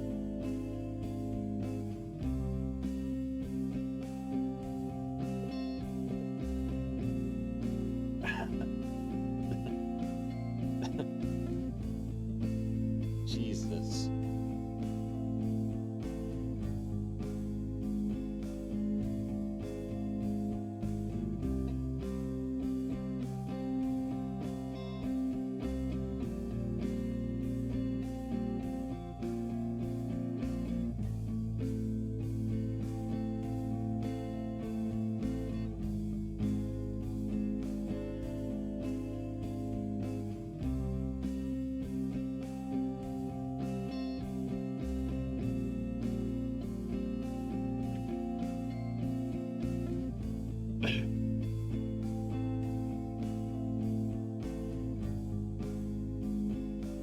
Good deal, yeah.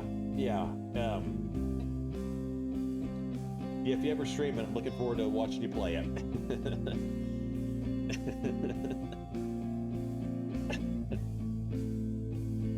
Fuck, I'm doing my best right now. Fuck. Yeah, I was warned.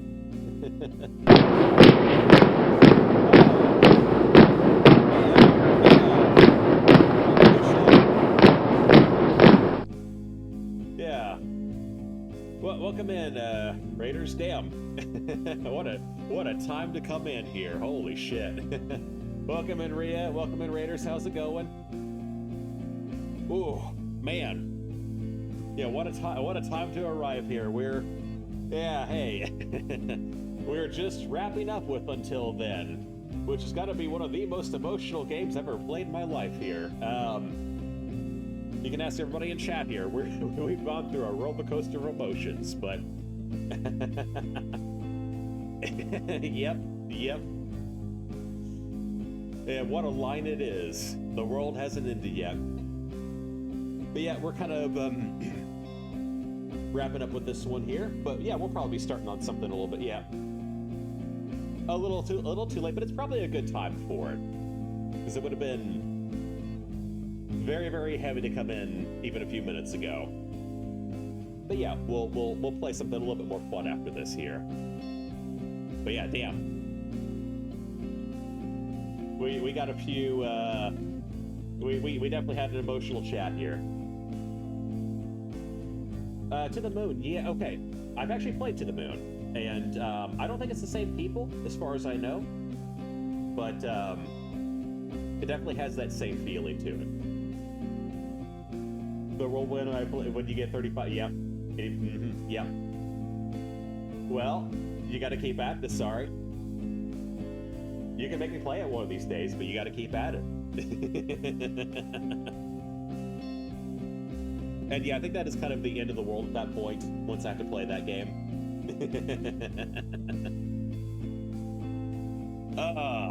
Shit. Alright. The world hasn't ended yet. Yeah, how many points you got? I want to know. I'm curious, yeah. Yeah, Mighty, yeah, okay, if To the Moon destroyed you, you might want to be careful with this game. Because, yeah. I was sort of joking with chat a little bit before that I actually got a few people who came in whenever I had streamed this game before. I think I was maybe 2 or 3 sessions in, and people who had played this game all the way through were like, "Oh yeah, hey, if you," they were asking me like, "Oh, where are you at in the game?" And they kind of see, they're like, "Oh, you've not finished the game before, right?" And I'm like, "Oh no, this is my first playthrough." They're like, "Oh, so you did the first timeline?" I'm like, yeah. And they're like, "Yeah, that gets you?" I'm like, "Yeah, it got me pretty good." And they're like, "Oh, just wait until you get to the ending."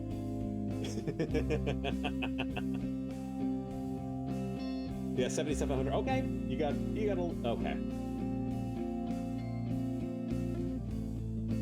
7,700. Yeah. Oh, I'm sorry about that. Yeah, let me get that knocked down a little bit here. A little bit better. 14K. Okay, you guys are gonna make me suffer, huh? Well, I already suffered a little bit with this game here, but yeah. Suffer in a different way, in a less emotionally fulfilling way.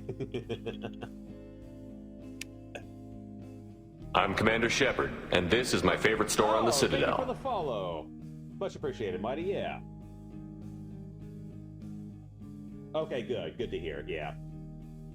Hadn't really been thinking about it before. Oh, yep. Fancy looking today, huh? Oh, they're... Oh, we got them whenever they're older now, yep. But yeah, you guys have plenty of options to make me suffer, that's for sure. You can either do Slop Guard, or you can make me do Life is Strange, the original one. Or, if you really want to ruin my life, and you're willing to save up for it, there's always the Love Love trilogy with Basecam. Yes, Arctic, you can. So the way I have it set up, with the rules established, is that I will play one session for 3 hours, and it is consistent until I beat the game. I will not 100% it. I'm not going to 100% that shit. But I will beat it all the way through if I get the redeems. And yes, the reason I chose Life is Strange, Mighty, is back in the day, I think it was like 2014, there was a streamer I watched. He was the only streamer I actually watched on Twitch at the time. And he did a series called Life is Drinks. And he would play through each episode of Life is Strange when they came out, and he would drink to excess every time. And he had a bunch of rules for it. It's just like anytime that Chloe said hella, anytime there was a meme, anytime there was cringe, he would drink. And those got wild. So if you do Life is Drank or Life is Sloshed, I will play through the entire original Life is Strange. So only one person has to do it. But for Slop Guard, no. You get 3 hours a pop, and that's it. Oh, you're playing through Slop yourself, Arctic? Oh, buddy. Yeah, I'll have to check that out sometime.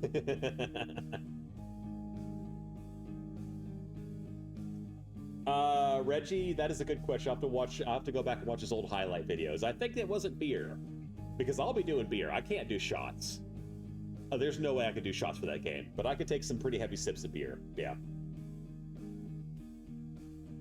Dialogue is as a kind of way of saying it.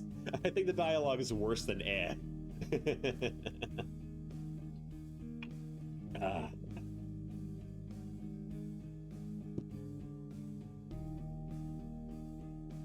Oh, so he's not with Nicole in this universe. Okay, that makes sense. Yeah. There's been some good lines, like a few. Yeah, like a few is a good way to put it. Dead or Alive 4? Yeah.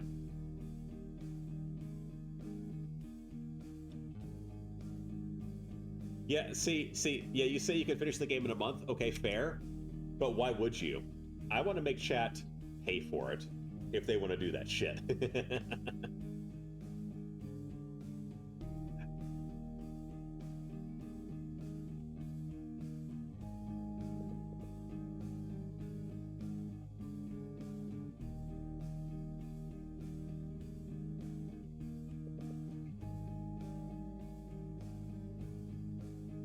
Really? Yeah, okay, interesting, Arctic. I don't know. It seems like you typically play games that you want to play on your streams, but if you like suffering, why don't you set up some redeems for it? I can start saving my points instead of using it to fuck with you on occasion.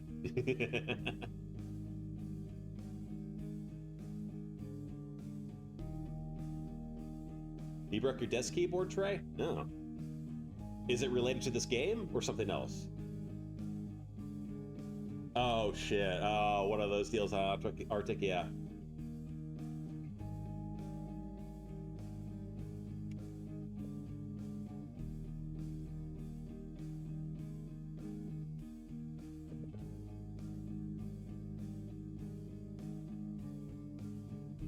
Oh, a combo platter. Yeah.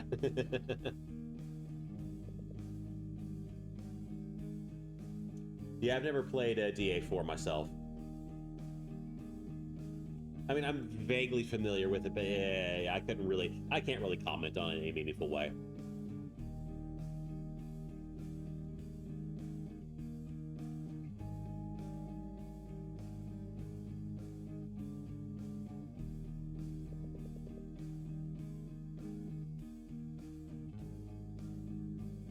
Okay, yeah, I'll take your word on that.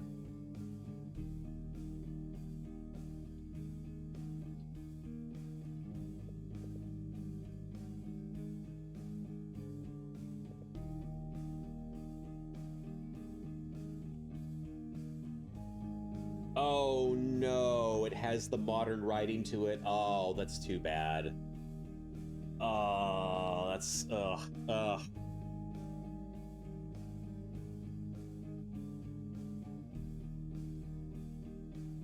Oh, oh no.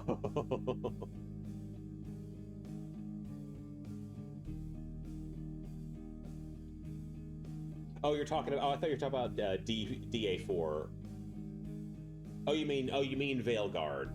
I was confusing that with Dead or Alive. Okay. That's, yeah. I was gonna say, no, the writing on that's just dog shit. It's just fucking bad. I watched one of our other friends.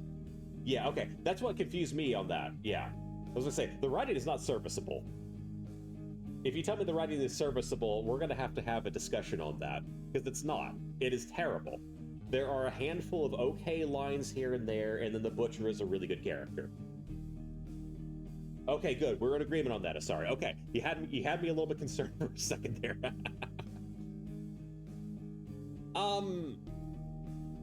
Yeah, I don't know. The whole thing of the Elven gods are on the loose, and then also the Grey Wardens are apparently useless and get slaughtered by the thousands. But then also, your OC super cool character and Trash could take out greater demons like it's nothing. But yes, absolutely, it was a live service game made into a single player game for sure. It's the bones are very noticeable. They took bones and put chewing gum on them and said it's a human body.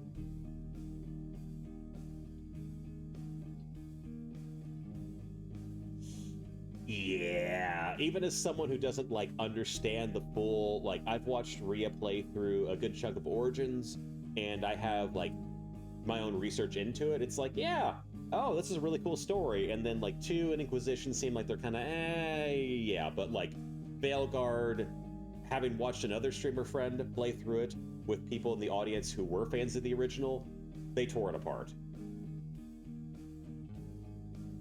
Well, there's just a lot of inconsistencies with the Elven God thing of like, oh, you can hit them with like a crossbow and it totally weakens them, but the greater demons, they just shrug it off. There's a lot of dumb shit there.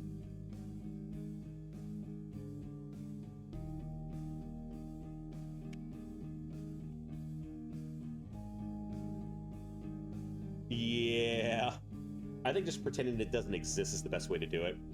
The more time goes along, the more I appreciate the whole idea of genuine like fan hand cannon or head cannon of just being like, yeah, no, fuck this shit. The writers know what they're doing. They're morons. Yeah, guys, I'll just go ahead and say right now, don't look forward to ME5. You're just gonna disappoint yourselves. Just pretend that it's not gonna happen, because I guarantee it's not gonna be good.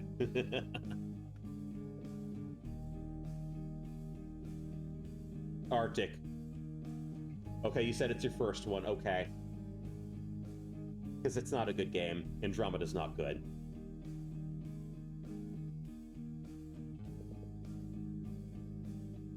Yeah. Yeah.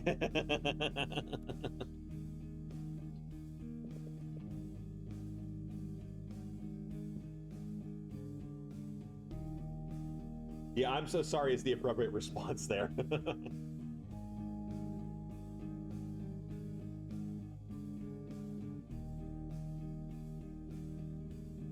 I just okay, even in a vacuum, I don't understand how you can enjoy Veilguard.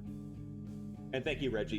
Yep. I was, yeah, if you're following or subbed, I just got emotes in from an amazing artist today. And I think they turned out quite nice.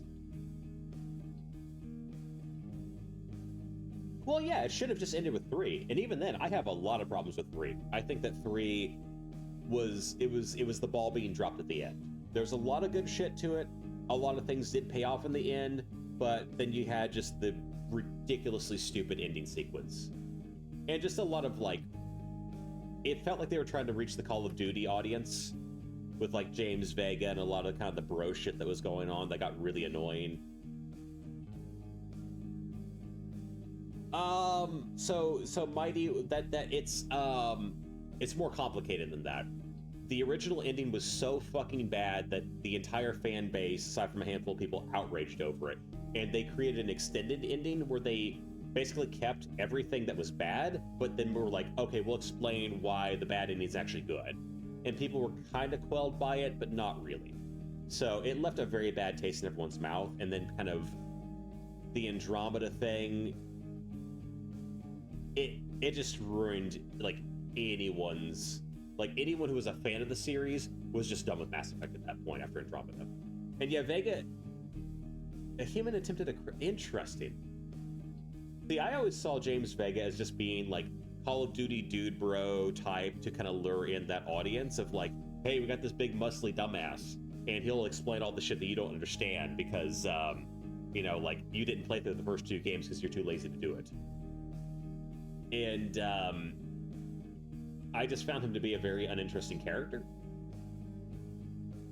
Like, he's just there to explain shit to the audience and to be a dude bro. And then you have the anime, which has a whole other thing anyway, but yeah.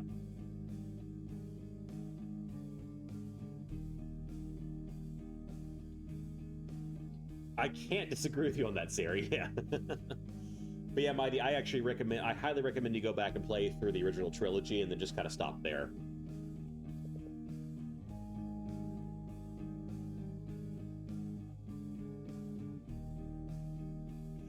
Oh shit, it's Nicole! Oh, nice, okay. They're together. Yes. Yeah,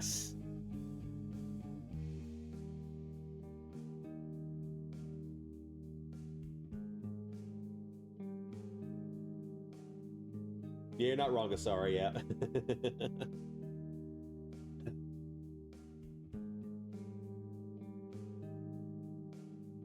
Jacob 2.0, pretty much. Right on, Riani. Although the thing is, I actually like I like Vega slightly more than Jacob, but not by much.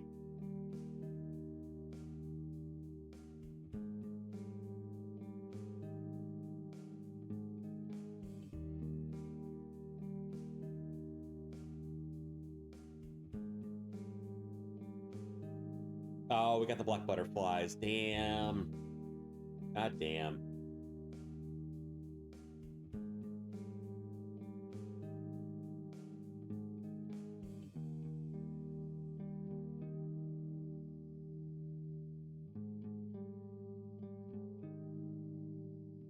Yeah, our friend was not handling it the right way, that's for sure. And that's the problem that I had with EA doing the whole thing of like, we're going to promote the shit out of Mass Effect 3 and try and make it like the entry point to the series. It's just like, no, just play through 1 and 2. Like, are people that fucking lazy? You're not going to get the experience otherwise. But that's what EA wanted to do. They were all on their big push. They did it with Dead Space 3. But yeah. Wow.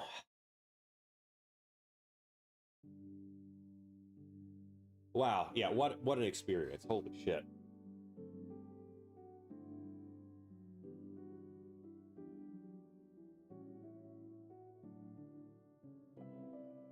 That is a fair way to put it, Poseidon. I don't know about the best trailer. They had a lot of dude bro shit going on there. But yeah, it was a very good starter. It's a very good first course, and then they fucked up the the main course, and then the dessert. But yeah, holy shit. Yeah, for the Raiders that came in there, yeah, it kind of came in at the very end after all the big emotional shit there. But for everybody in chat, just to kind of give our little decompress there, man, what an experience! I've not had anything really affect me like that in a long time. I cannot. Yeah, you guys. Yeah, there he's right. You dodged a lot of feels there.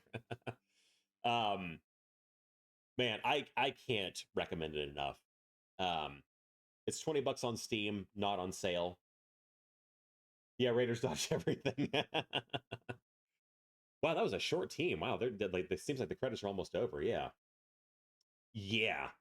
But no, without spoiling anything, because you didn't really miss anything, because it's a game that kind of defies spoilers. But legitimately, I'd just say go out and buy it. Even at $20, is an absolute steal. It's like 20 hours long anyway. It is not a short game, and it is going to make you feel things for sure. Very, very well put together. It's clearly a labor of love from people who have had very heavy experiences in their lives, and they're kind of putting that in game form. Yeah, no, they're not screwing around. This is an indie studio making a thing and then hoping people buy it.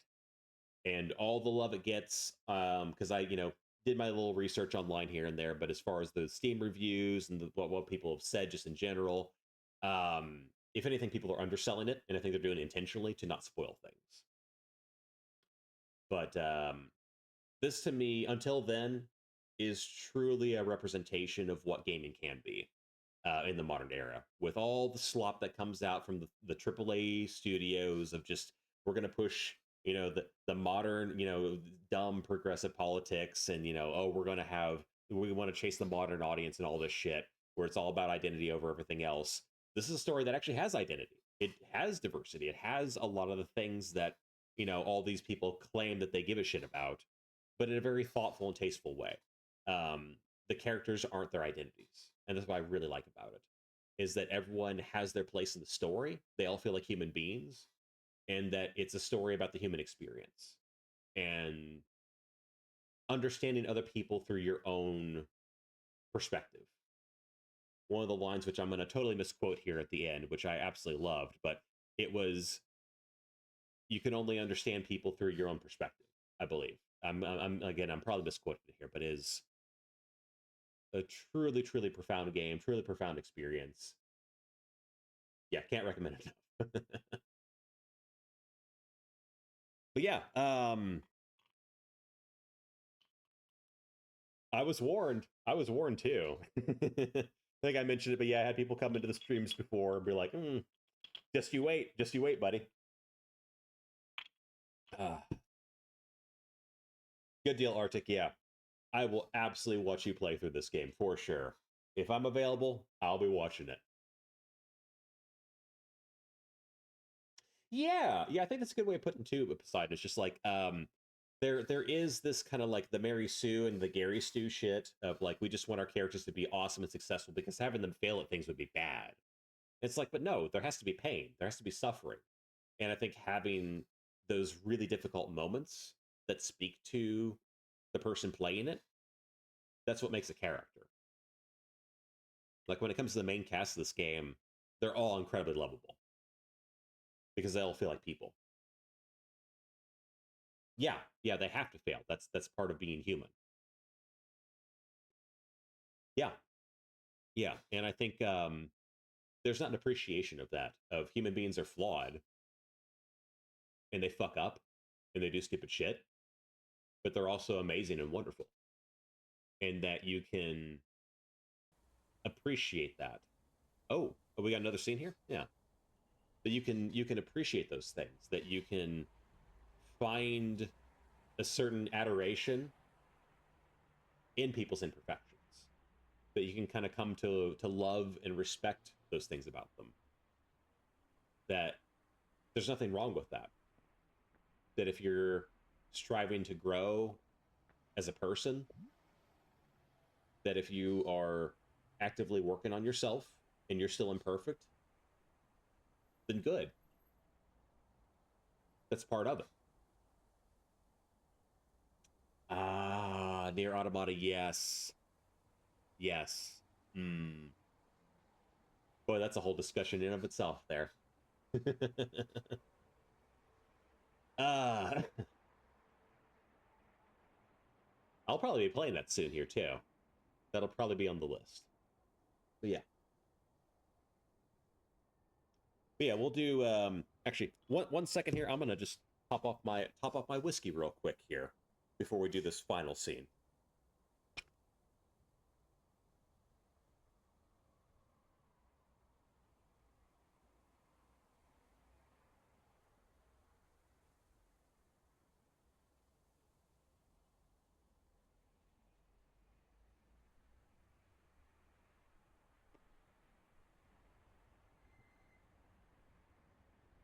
Yeah, and I think Near Automata is really interesting because it is it's not really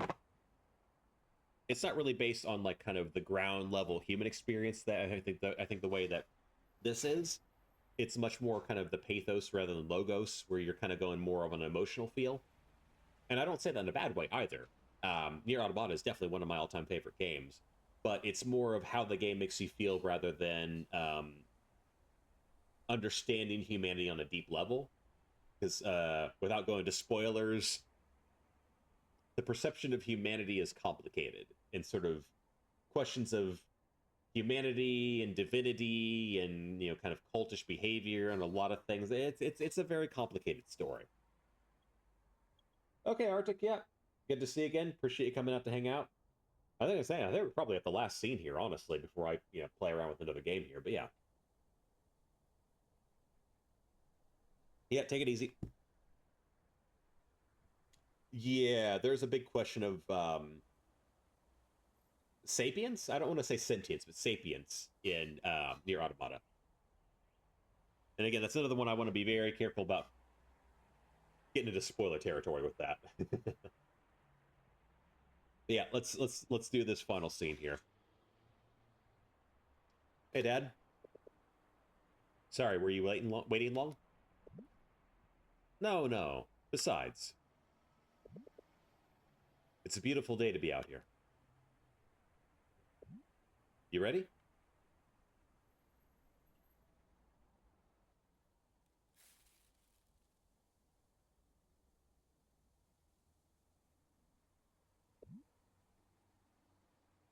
Damn. Damn. I thought I was over it. Yep. Hi, hon. I can just feel that it's. I can just feel that it's you making this day so lovely, isn't it?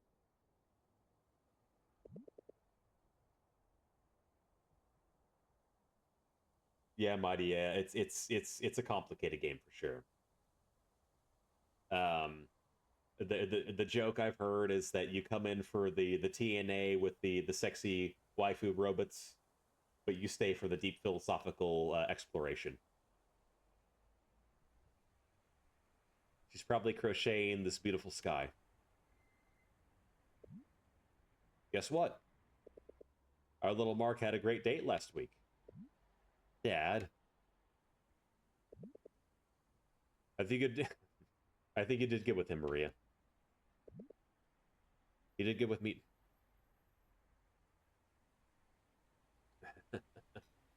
Oh, to the end game. You did good with me too. I try, kid.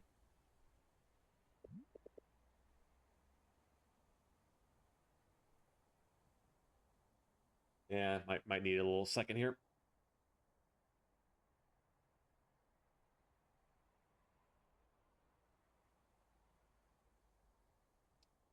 She, we're both very proud of you.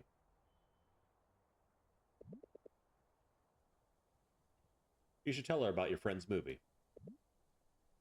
All right. Remember Riddell, Mom? He's really getting big now. And Kathy?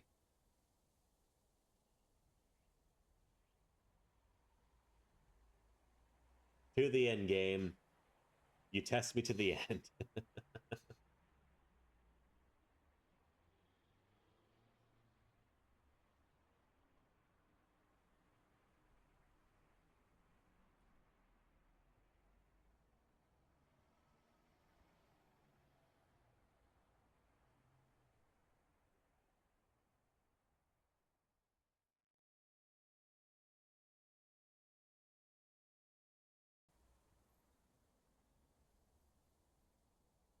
Oh, cool. Okay. Yeah, I'll play around with that later. Got achievements to unlock, but man, yeah. Yeah, that scene is particularly impactful. No, I'm not going to spoil it. Never mind. I'm not going to spoil it. Play through the game. That scene is incredibly heartfelt. But yeah, I wasn't wasn't really expecting a raid here, but I kind of got a little bit left in here. So yeah, or watch the VOD. Yeah, yeah, that too. There's gonna be a lot of long pauses, particularly as you get towards the end. You might be able to hear me at certain points. I hope not. But there's a lot of long pauses there, let's say. And yeah, it's emotional is an understatement there. But yeah, okay. So let's see here. We are what time are we at here?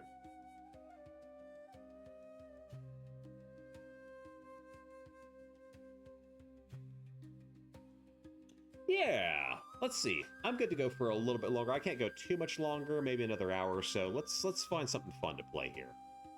I need something to liven my spirits a little bit.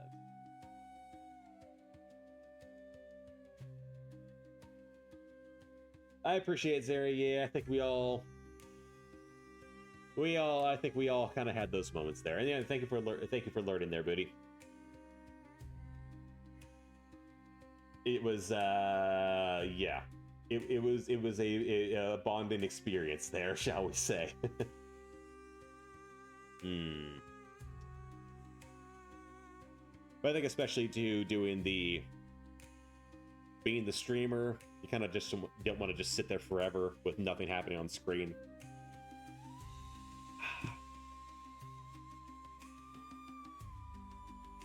Ooh.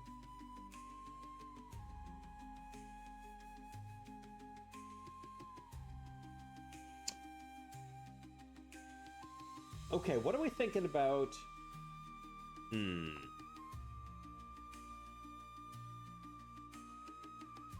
Yeah, I was gonna say Fable Anniversary, but I kind of want to see what mods are available for that.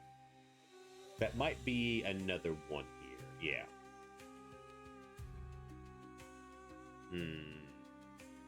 What else we got?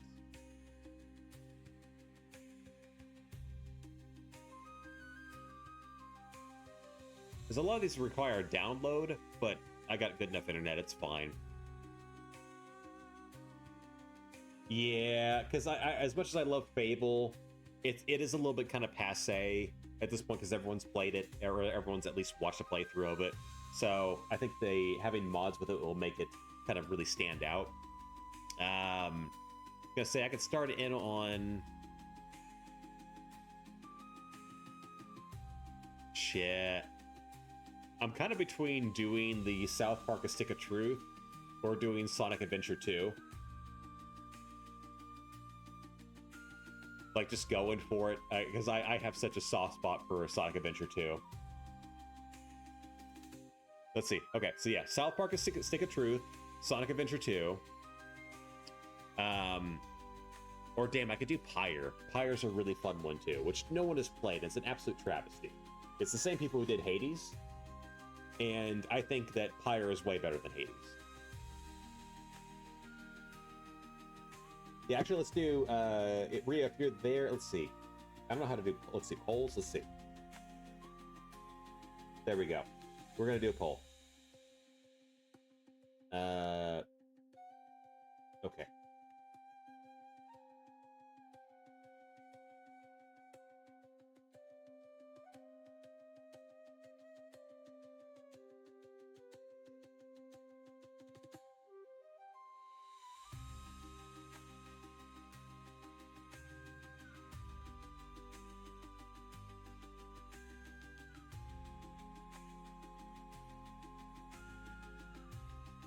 Yeah, my outfit's changed.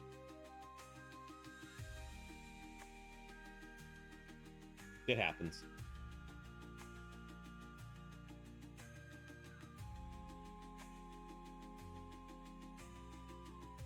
I can charge you guys for votes? Okay, yeah, we're definitely doing that. Not that if they think anyone's gonna do it anyway. Okay. We're gonna do 3 minutes here. you can do votes based on how many points you have. Oh, I love it. I love the idea of landed votes. Okay. Yes, I have played Transistor. My current ratings when it comes to Supergiant games are Pyre, then Transistor, and then Hades, and then Bastion. I dig Transistor, but it's not a game that I would super just jump into immediately. But if there's community interest, I would absolutely be down to do it. Pyre is a fantasy Renaissance setting where if you commit a crime in the Empire, you are sent to what's called the Underside, which is kind of like Purgatory, and then you compete with all the other people in there in a game of essentially NBA Jam to redeem your soul so you can go back to the mainland.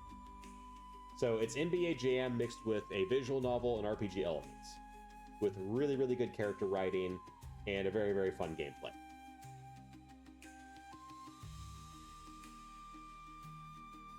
But yeah, Transistor is very, very good. And yeah, it's something all right. I don't know if that's the best way to describe it, but it's the only way I can think to describe it.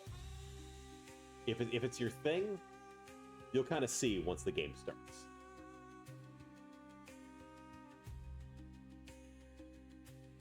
But yeah, I will give you guys a minute here, because I need to step out for a second, so we'll be right back here.